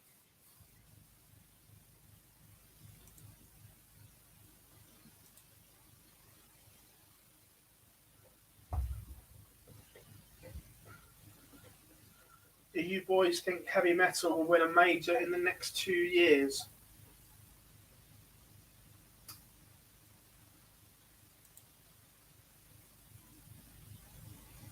No. Right now, no. Not for me. I No. think Peter Wright has the ability to win what he wants. Gerwin Price is just going to be ridiculously competitive. Johnny Clayton the same. Van Gerwen cannot stay on this drought as long as he is. You've got the likes of Vandenberg that I think will play himself back into form next year. You've got players climbing, the likes of Rids and Humphreys. I'm not interested in the talk of those players in the Premier League this year, but they are players that are going to be contenders for the next couple of years. Rob Cross looks a lot better at the minute. Ratajski, Aspinall's on a bit of a slide, but if he corrects that, then yeah, solid. Joe Cullen, Ando if he fancies it, Michael Smith if he finally gets over the line in 1.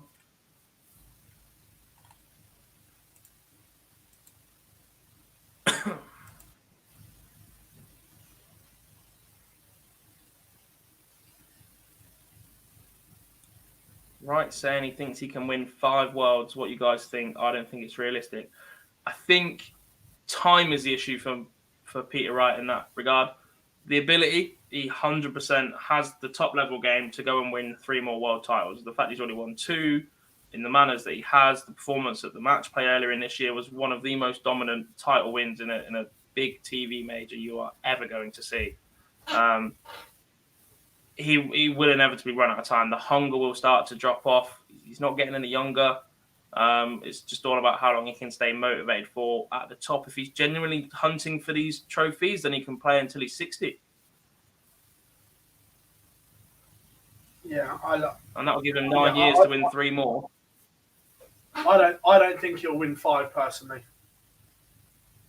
Can he win another one? If he defends it next year, massive chance of getting to 5. If not, he has to win one in the next 3 if he's going to pick up another. I think if he goes without one for the next 3, I'm not sure he hangs around any longer. Yeah. James Wilson in the house. Hope you are well, mate.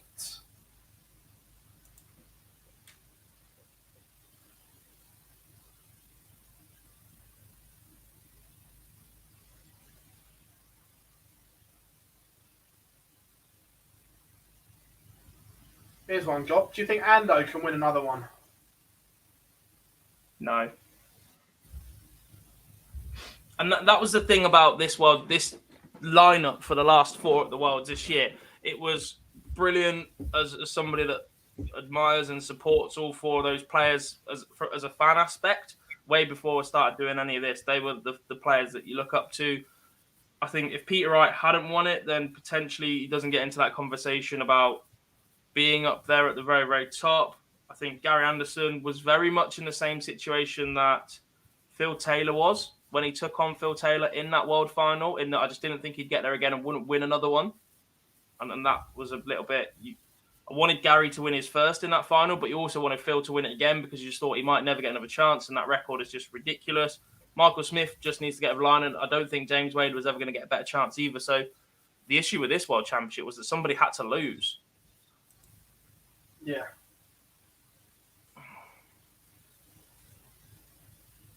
Yeah, I agree. Look, looking at the lineup, I don't think James Wade will ever get a better opportunity to win a world title ever again. Not for an event that he doesn't like, in a format that he doesn't like, in a venue that he just doesn't play very well in. Yeah, look, everything opened up for him. That section of the draw he was in, I mean this with the greatest respect, you're probably not going to get that easy a quarter in a World Championships ever again. No.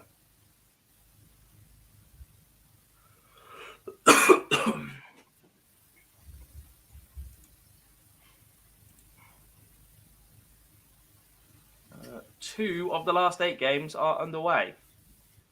Thibaut Tricol and Ryan De Vries. We will go it's to that Hart one and Wesley once this one's Glacier. done. These games are qualification games.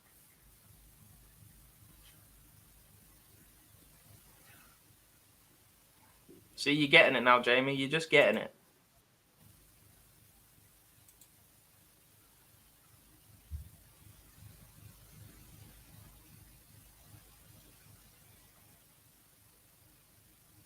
There we have it. Ton finish for Petrescu. Good win, that. So he will now take on Nico Kurtz for an automatic spot in stage number 2.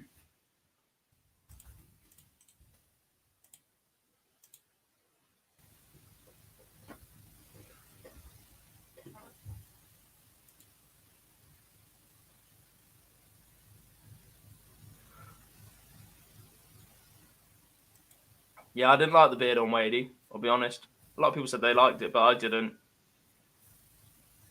Will MVG win another world championship? Pass.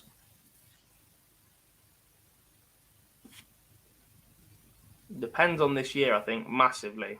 If he has another year without a title, then I don't think he will. If he starts picking up titles, then yeah, I think so. But he has to win a TV title this year. Of course you think he will. I've got him winning 3 TV titles this year. Robert says, did Sean McDonald enter this year? He did. He is one of the players that receives the exemption into stage 2. So he won't start his campaign until Wednesday. Correct.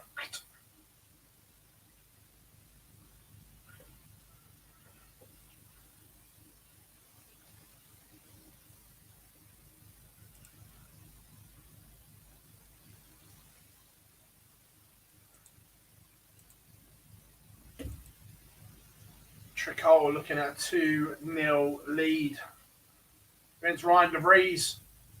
And there is a seismic gap in these averages in this game, Gob. That's ridiculous. Until this goes, and then it brings them a little bit closer. Oh, I didn't go. I was going to do a Mardle. Mystic Mardle. Robert, he goes to round 2 because he finished in the top, is it 5 or 6 of the Challenge Tour finished Order of second. Merit? Finished second. But but I say, I meant that it was emphasising the point that it's the top 5 or 6 in the Challenge Tour. Go through. Well, there's only 5 names listed there for 6, 7 spots.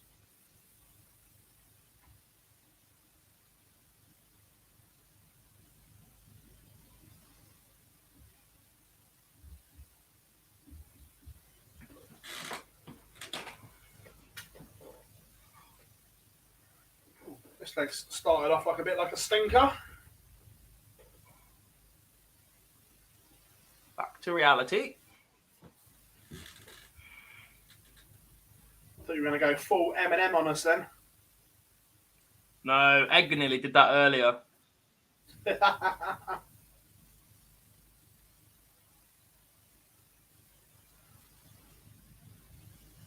Kai Gotthardt has a leg back to 3-2.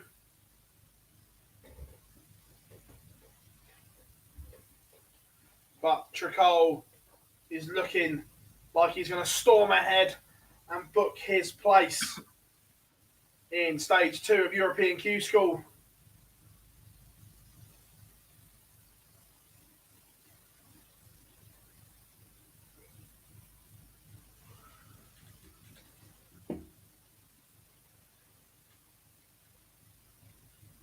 De Vries just not punishing the mistakes when they come.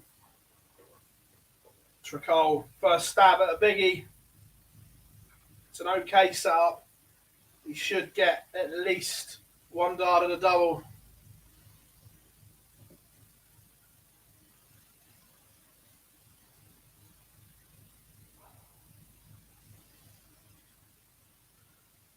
Thank you, Gwillem J. James. Smith Nil hasn't entered and Rafferty's in the depth. Why is Smith Nil not entered? I don't get that either. He's played very well whenever we've seen him in the live league. To be fair, he should have beat, was it James Wade at the Grand Slam? I think so.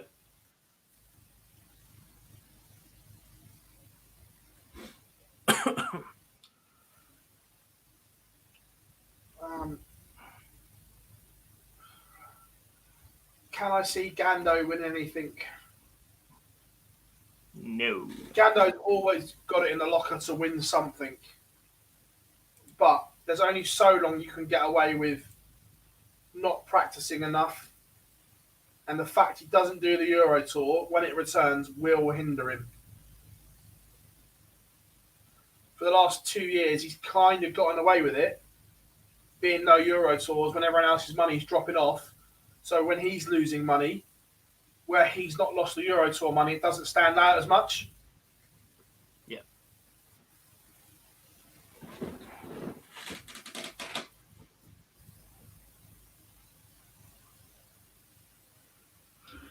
Kai Gotthard and Wesley Place here are locked in at 3 apiece. It's a best of 3 from here for those guys. The winner of that will be into stage 2 automatically. As we said already a couple of times, we think 4 points will get you in anyway. So these guys that are losing in these matches should be there anyway, but you don't want to.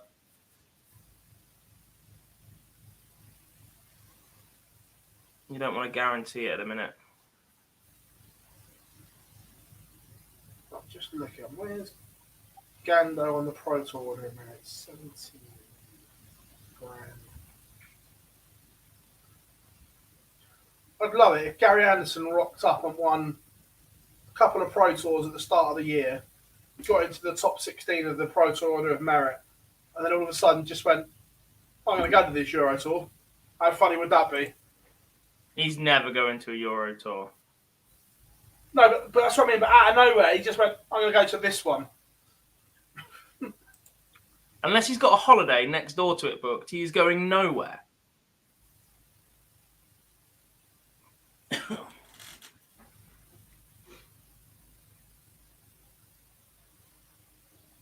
Yeah, look, Jamie, I think the comments made around Michael Smith losing the World Final have been incredibly harsh. For 8 legs, Peter Wright averaged 115. The man was literally unplayable at the most crucial moment in the biggest game in the world. Yeah, that blitz, Peter Wright was unplayable. So, yeah, The 4 legs of Peter Wright's throw in that 8 run, Michael Smith had 12 darts, 9 darts, 12 darts, 12 darts. Just to try and break Peter Wright. On his own throw, he might have had a couple more. But to try and break that right throw, stop the rot, and you wouldn't need a breaker throw in one of those sets. You would have had to do it in 4 visits or less. Yeah, completely. Stephen says he's my favourite interview in darts, Gary Anderson. I get the impression you enjoy interviewing him as well, Phil. I'm quite lucky that Gary's one of the players I actually regard as a friend, not just someone that I work with. I get on really well with Gary away from the hockey as well, to the point where he sent me a WhatsApp this morning of his private beach. I'm not going to tell you where he is, but he's obviously somewhere nice, saying, I've had better views, hey lad. I was like, yeah. I think the word you're looking for. So yeah, no, I'm lucky that I class Gary as a friend.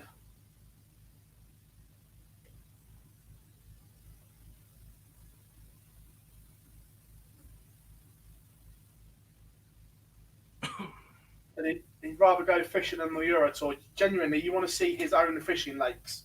Unreal.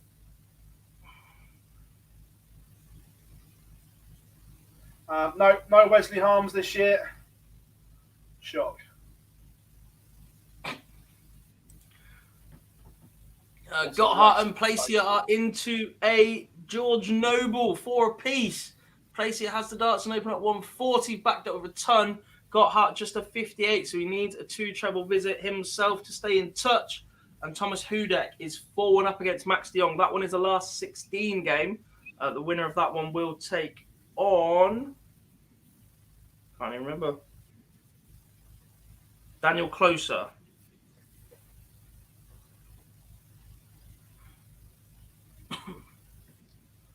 Kurtz and Petresco still getting ready to go. Legend says, who do you think will win the Masters?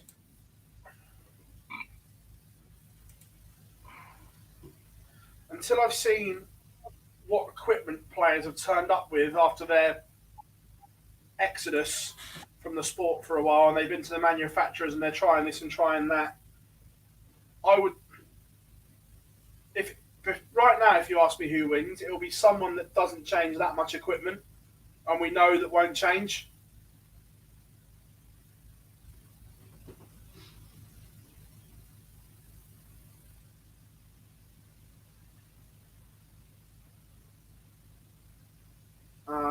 Darren Webster starts his campaign on Wednesday as Tricol 88 points away from stage 2. And now he's no points away. Thibaut Tricol is going to stage 2. Yeah. Lots of yellow all at the same time as well. Wesley Placier has just won 5-4, so he too is into stage 2. The Devils finish getting him over the line, a big 25. And Thomas Hudek has just beaten Max de Jong 5-1. So he will now take on Daniel Close for that all-important spot in stage 2. Start closing those ones down. No, Wolfie is not at Q-School. Happy in life and in what he's doing.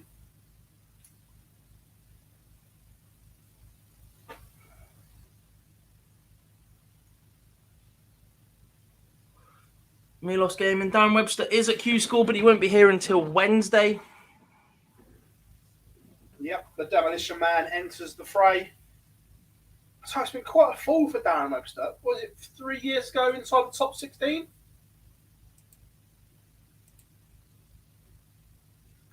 He gave up working. Yeah.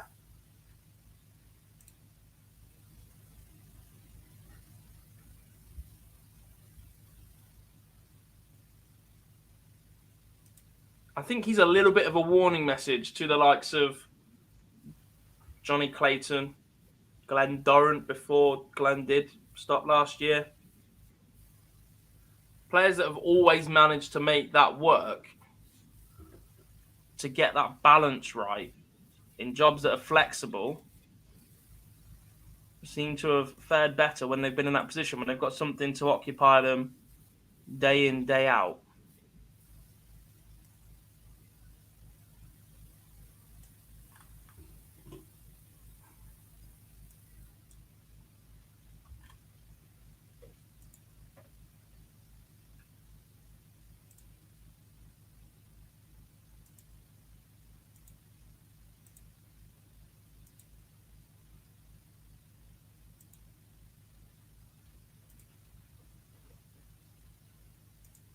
So we have one game warming up and the other one will go very, very soon. We have 2 places left for the day in stage 2 of Q-School. Jeremy says, if Djokovic plays Australia, his reception from the crowd will make him prize reception. I don't think Djokovic is getting in. I don't think they've got any intention of letting him in.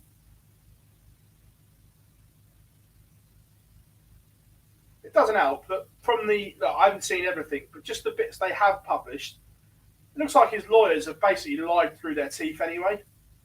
I tested positive on this day, yet the day after he's meant to have tested positive, he's out having pictures with people and things like that.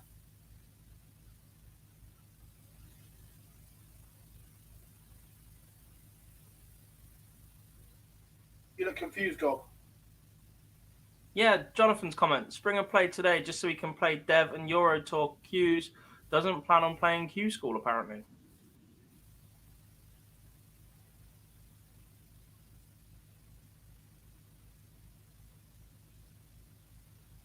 Interesting. Underway in Nico Kurtz against Ricardo Petreczko, an all-German battle. If that's correct, then there's another place in the order of merit up for grabs because he was already in stage 2. Yes.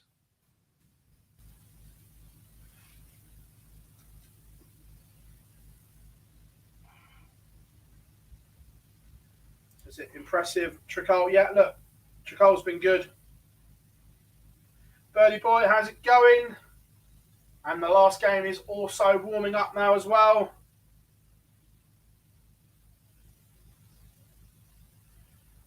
You don't actually get any money for winning your tour card. Just means that you can play on the tour.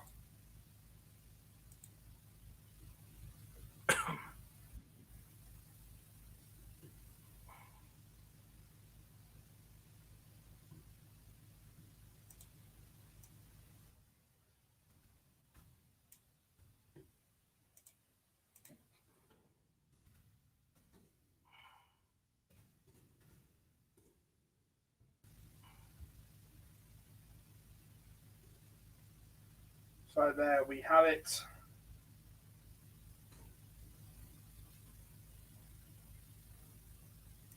Hudek versus Daniel Close is warming up. So these will be the last 2 matches of day 1 of Q-School Live, folks. Absolutely. If you've joined us already today, thank you very much. Please do hit that like button and drop us a cheeky little subscribe so you don't miss us for the rest of the week. You'll get notified before we go live.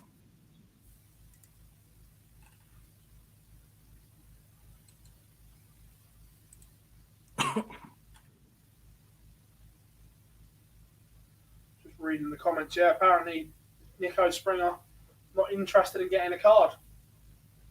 Interesting.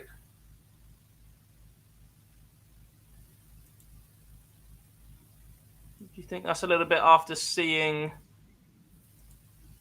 Robert Marjanovic last year?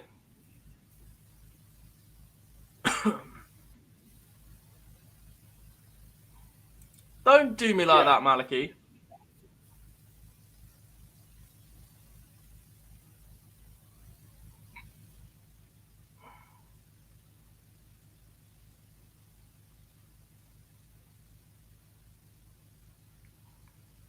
Nico Kurtz taken the opener. Sam says, why is Q-School now so expensive? I think part of it was a deterrent to stop people entering that just had absolutely no hope, turning up for a jolly, for the experience. Part of it is to cover costs, getting the venues, the equipment all set up, the stands, the team behind it, the staff, the markers, and all of that covered. And part of it is it's actually just a massive income generator for the PDC. Yeah. I think we worked it out last year. Q-School generated over £500,000 for the PDC. Why wouldn't you? Yes.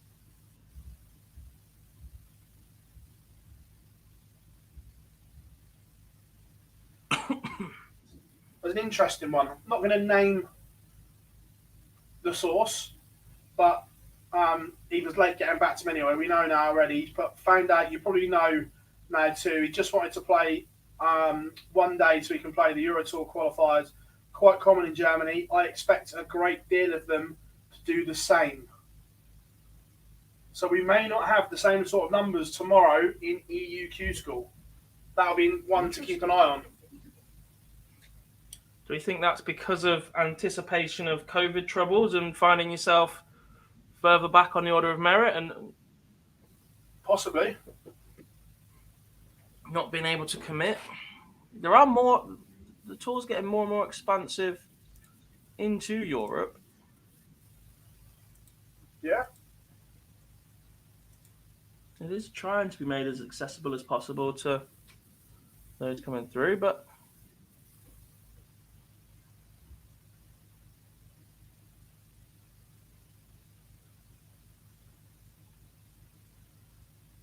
Be interesting.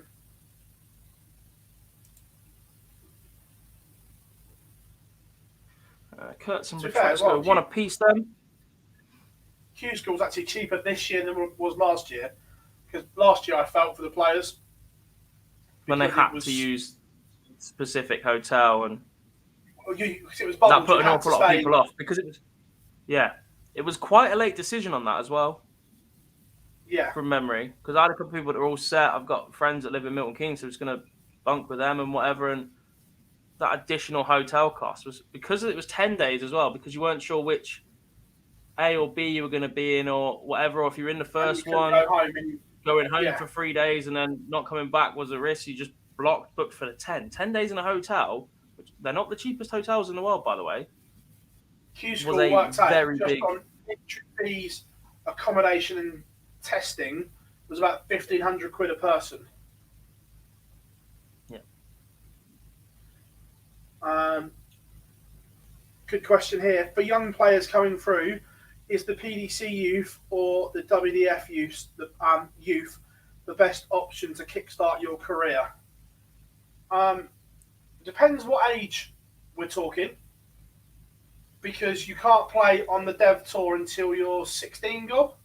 Or is it 18? Correct. 16. 16. So it 16 depends what to age you are. 23 on the day of the World Final. Yeah, if you're under 16, I would highly recommend that anyone goes and plays on the JDC Tour, because it is brilliant for youngsters coming through.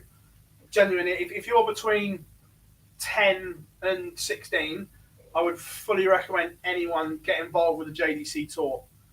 Then after that, for me, I think the way forward that will improve you more is the PDC Dev Tour after that. For me, more personally. structured a bit. It's more structured. It's always in the same place. You do Yeah. get to play as a PDC youth for longer than you would as a WDF. The WDF boys is capped at 21, I think, not 23. Yeah. You don't have the very, very top 22, 23-year-olds like your Ted Evans, your Dimitri van den Bergs in their latter years. Yeah, look, you use the systems as they're there for. Depends where you're from as well, by the way. UK, the access you've currently got to potentially JDC affiliated academies. County youth is a great way to just get into playing darts, get into stage match practice. It is not the best run system in the world, and I don't think it ever will be. A lot of the youth teams don't actually affiliate to their men's and women's county team. They're all standalone, but it's still worth it for the match practice. You will run into the odd decent player. You'll pick up the odd decent tip and whatever. Then just use your progression routes. You'll know when you're ready to go PDC. That's a shame because when I played, again, going back because I'm old, but when I played county youth, it was all affiliated under one. I'm obviously lucky enough to play for Hampshire youth, and we were literally under the banner of the men's team and everything. And it was a full-blown progression system, and you had to get picked. Some still exist like that, but a lot of them have decentralized and have gone their separate ways. Yeah.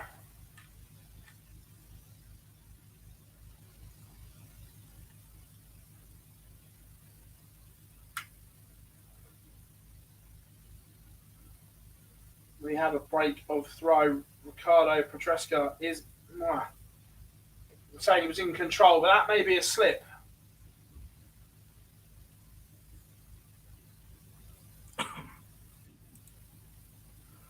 Nicola Kurtz has left a tiny little 2-darter unless the 1-3-5 goes.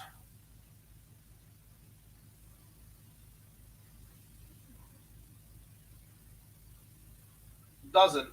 So Kurtz to break straight back, looking at 56. And it goes level again. What would you say would be considered a good year for Keane Barry this year? Keeping his tour card. Yeah, just establishing yourself. Yeah, just after that 2-year cycle, just keeping your card. If he can qualify for a few of the TD majors like he did this year, look, I think anyone that qualified for the European Championships this year that can count themselves slightly fortunate because of the system, not the player's fault. But if there's a full Euro Tour, winning one game will not get you there. So if he can keep his tour card, he's had a great year. Yeah. And he is only going into year 2 of a second-year card, so yeah, he's got plenty of time. Just stick a bit more prize money on top of it. He's already on 40 grand, so he's in a pretty good position.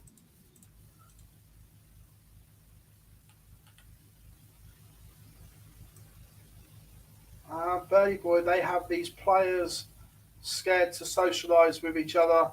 Glad Gezi is speaking. As EG. He put on his Instagram. Of course he did. Standard. This is some leg from Ricardo Petresca after being. This is for a third break in a row. 180, 140, 135 to the 46 after 9.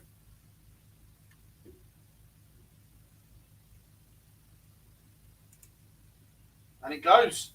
Tidy. Wayne Warren has made it clear that he has no plans or ambition to play PDC darts. He's just going to do his thing in the WDF system, and that's that. And hey, if he wants to do that, PDC isn't for everyone. Yeah. How old do you have to be to play at Q-School? You have to be 16. 16 or above to play in any PDC affiliated event. Leighton Bennett literally turned 16 a week ago. Yeah.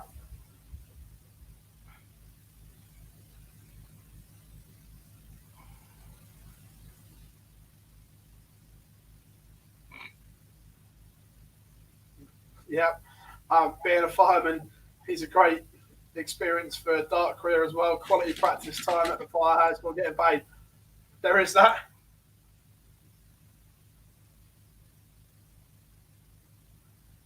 This has been some little blitz from Ricardo Petresco right here.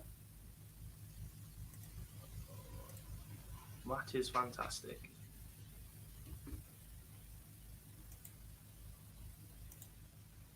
Not that one. You did exactly the same as me there, Gob. I just did that. I pressed that button as well. Daniel Closer goes 2-0 up on Thomas Hudek. He backs up a 13 data with an 18 data. Averaging 97 right now. Nico Kurtz is up against it here, by the way. Petresco wants 36 for a 4-2 lead. There's been some blitz. Top class.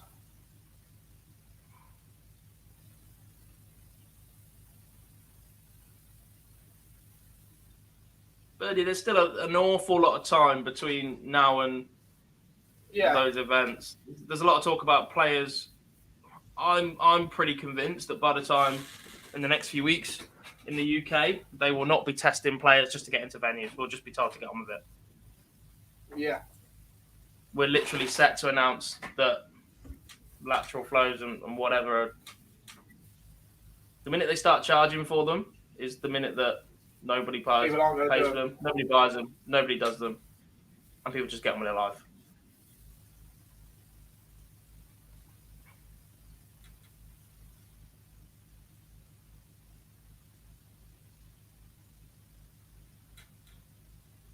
Again, and cases have dropped again today, which is good.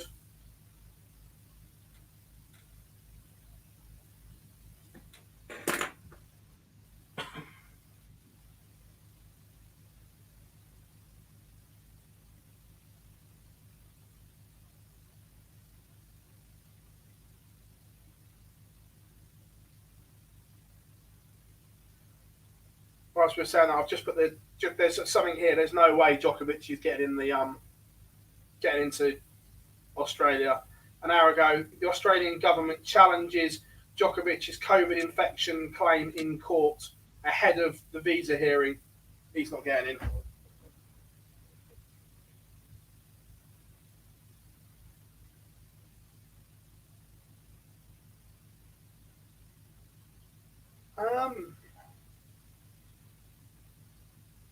I don't know.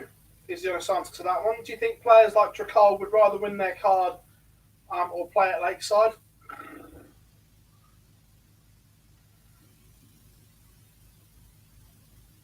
Long term, the ability to earn more money is certainly in the PDC. Short term, look.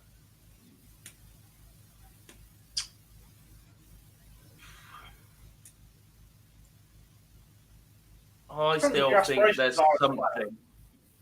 I still think there's something in being called a world champion.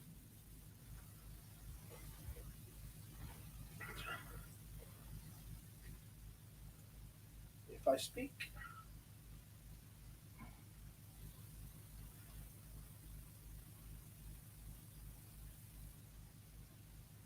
And that's it. Petresco beats Nico Kurtz. Superb performance from Petresco, and he qualifies for stage 2.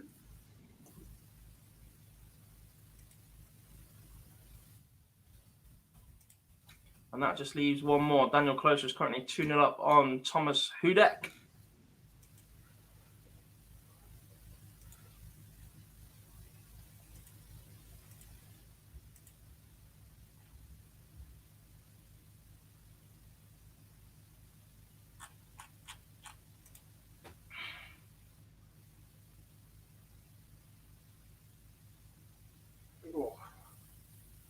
Better venue at full capacity, boys. Circus Tavern or Lakeside?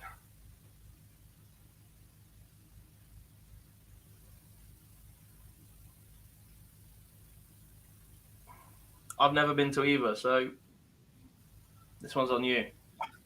I'm lucky enough to have been to both. And For me,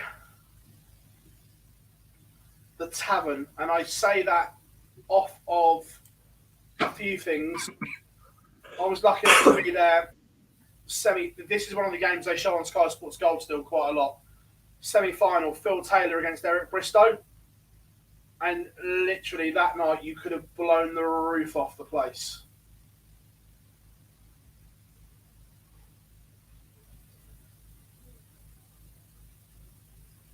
For me, the Circus Tavern. Lakeside was probably a nicer venue in terms of the way it looked and everything. But in terms of the atmosphere, the Tavern.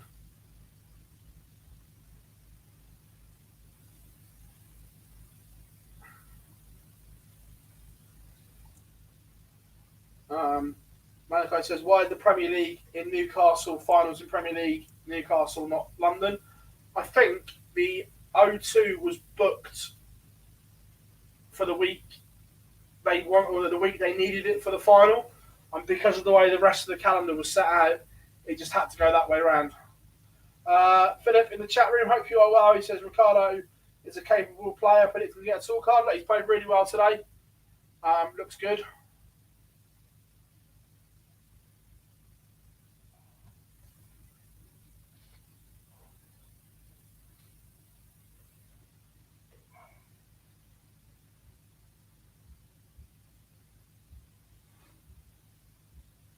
Yeah, Lakeside. I say Lakeside looks better, but the atmosphere in the Tavern was class.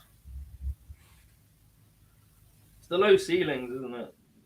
Yeah, very much like Reds at Minehead. Low ceiling, atmosphere kept in nice and tight.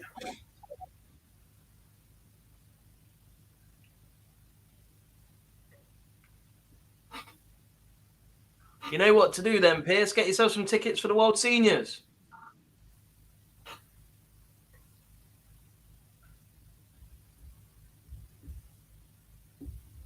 Still a few tickets available for the Circus Tavern. And interestingly as well, tickets for the match play go on sale tomorrow. The link has just been tweeted from the World Seniors account. You buy them directly from the Bonus Arena in Hull. Going to Hull. Indeed. Once again, our friends at Jennings Bet will be sponsoring that event.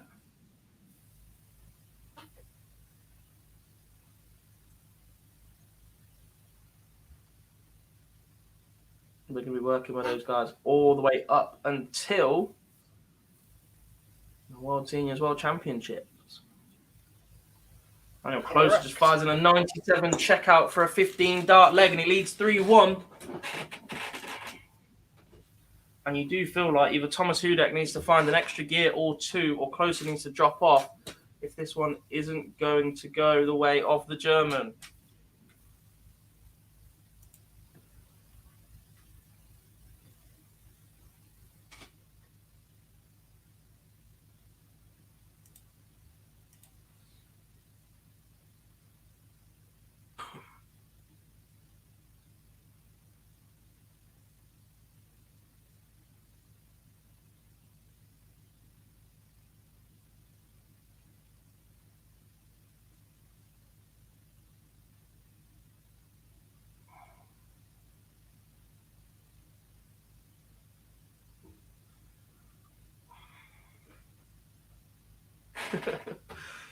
Birdie, you're worse than my Apple Watch. But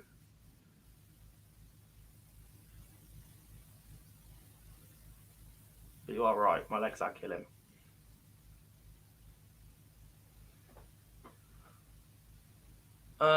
Michael, you'd have to ask them directly, to be honest. There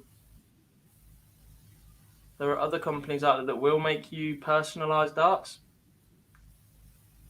Yeah. I'm not sure about those guys, though. I think Target only make them for their own players.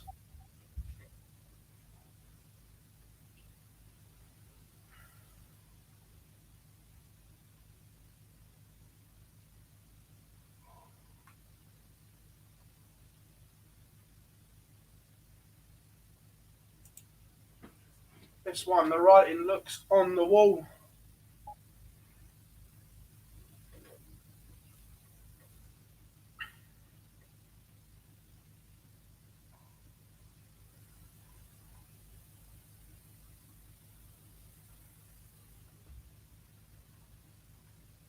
Tidy stuff from close.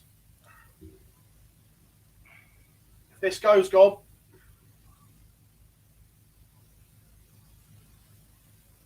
It doesn't. Ooh. Sorry, lifeline. Door open. The door is ajar. Yeah, Scottish Murph, the WDF World Championship is back at the Lakeside. It moved away in the final year of the BDO. Didn't have anything last year.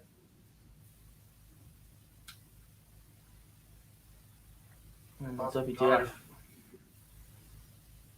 have moved it back to the Lakeside.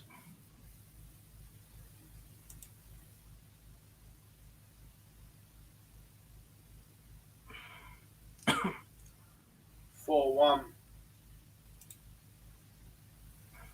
I'm alright, Lendl. Just checking my phone. I'm not sure I understand. Shut up, Siri. Getting old. Between that and between having the other one in the background as well. Which one would that be, Gob? Wait, because I need to turn mine off. Would I dream of it? Yeah. But then we'll get done for copyright if it starts playing, so that'd be your loss. And I'll have to shout to not do it, and then everyone else will have theirs do the same. You can say it now. Oh, you turned it off, have you? Yeah. Was it Jar we did it to and it went off? Can't remember. I'm sure it was Jar we did it to. We got sent machine to play Eye of the Tiger. Yes. What did we say? We just said, Alexa, play Chase the Sun.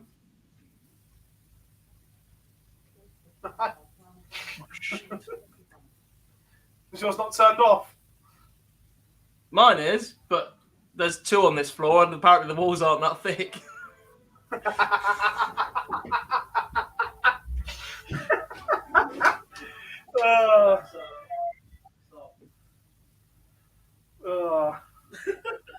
But whilst Gob is away, one space left for the day in stage 2 of Q-School. But it's looking as if it may go another leg yet.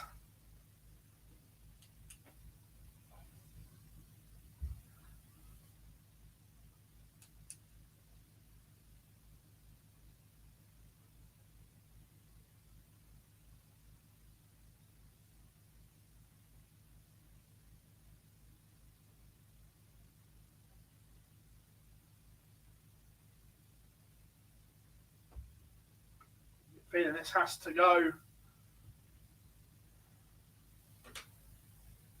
Can he comebacks have to start somewhere? But still needs 3 on the spin. In 3 legs as well. That was just a hold. And here we go, and then potentially the last leg of the day, closer out with a steady 60.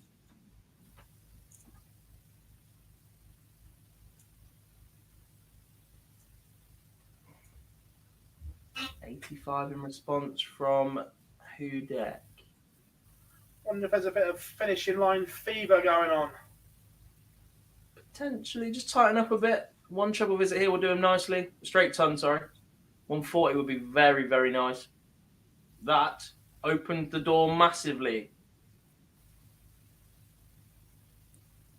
Michael, where can I watch the World Seniors? That all depends where you are. In the UK, it'll be broadcast across the BBC, the BBC digital platforms, that is. It'll be on the BBC Sport website, the iPlayer, and I believe the red button as well. Correct. In in Germany, Austria, and one other. I think it's being shown on Sport 1.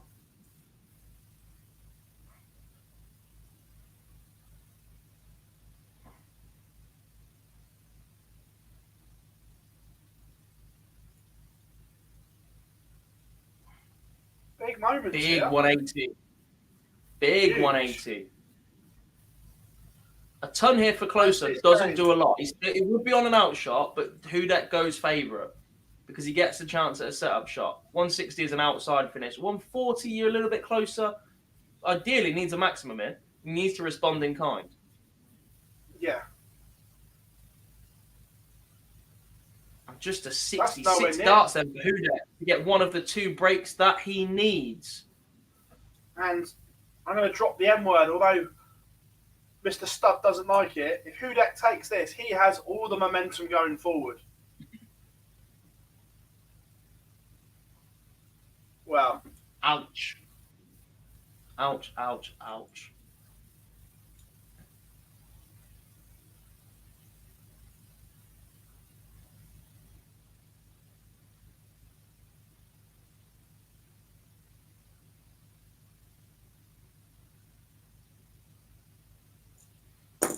Just a 40 as well. What is going on here? These guys have played a brilliant match so far, but it is getting a little bit tense now.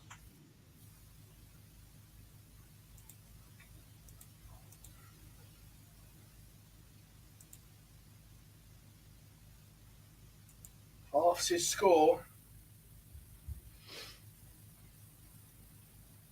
But 65 is not the easiest gob. Because if you get your first dart wrong, you're only getting 1 dart at a double. That definitely changed. Yeah. Now Has there's he missed a pressure. dart at it? Has he missed I a dart think at it, more importantly? Or is We'll one of never those know. missing just fired in the 140 to put the pressure on? Now, pressure on. 25 for tops. And you're outside and you only get 1 dart. Federico says he can't lose this. He was so closer. Hey!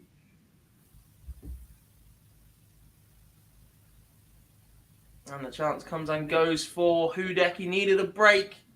Had an opportunity at it, but it is Daniel Closer for the last spot in stage 2 from today.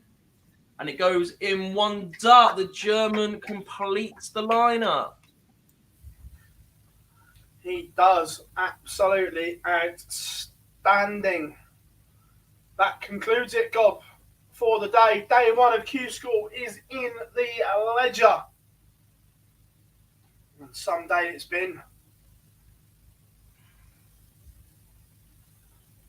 Absolute belting day of darts, everyone. Top class action. As we just passed the 8-hour mark. Not bad.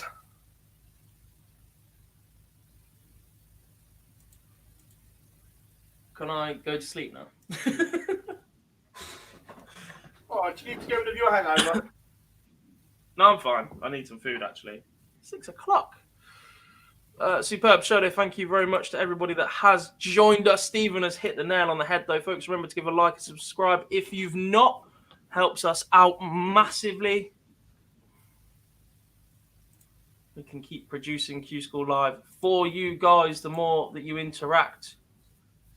And obviously quite a few of Better you it is. joined us late today. You weren't sure what time we were starting, etc. If you were subscribers, you'd have got a notification that we just started. But we will be back 9:55 tomorrow for day 2 of Q-School. Everyone, thank you very, very much. Like Gob said, make sure you subscribe, turn notifications on, so as soon as we go live, you will know. But we have been online darts. Day 1 of Q-School is in the bank, and we will see you all tomorrow morning.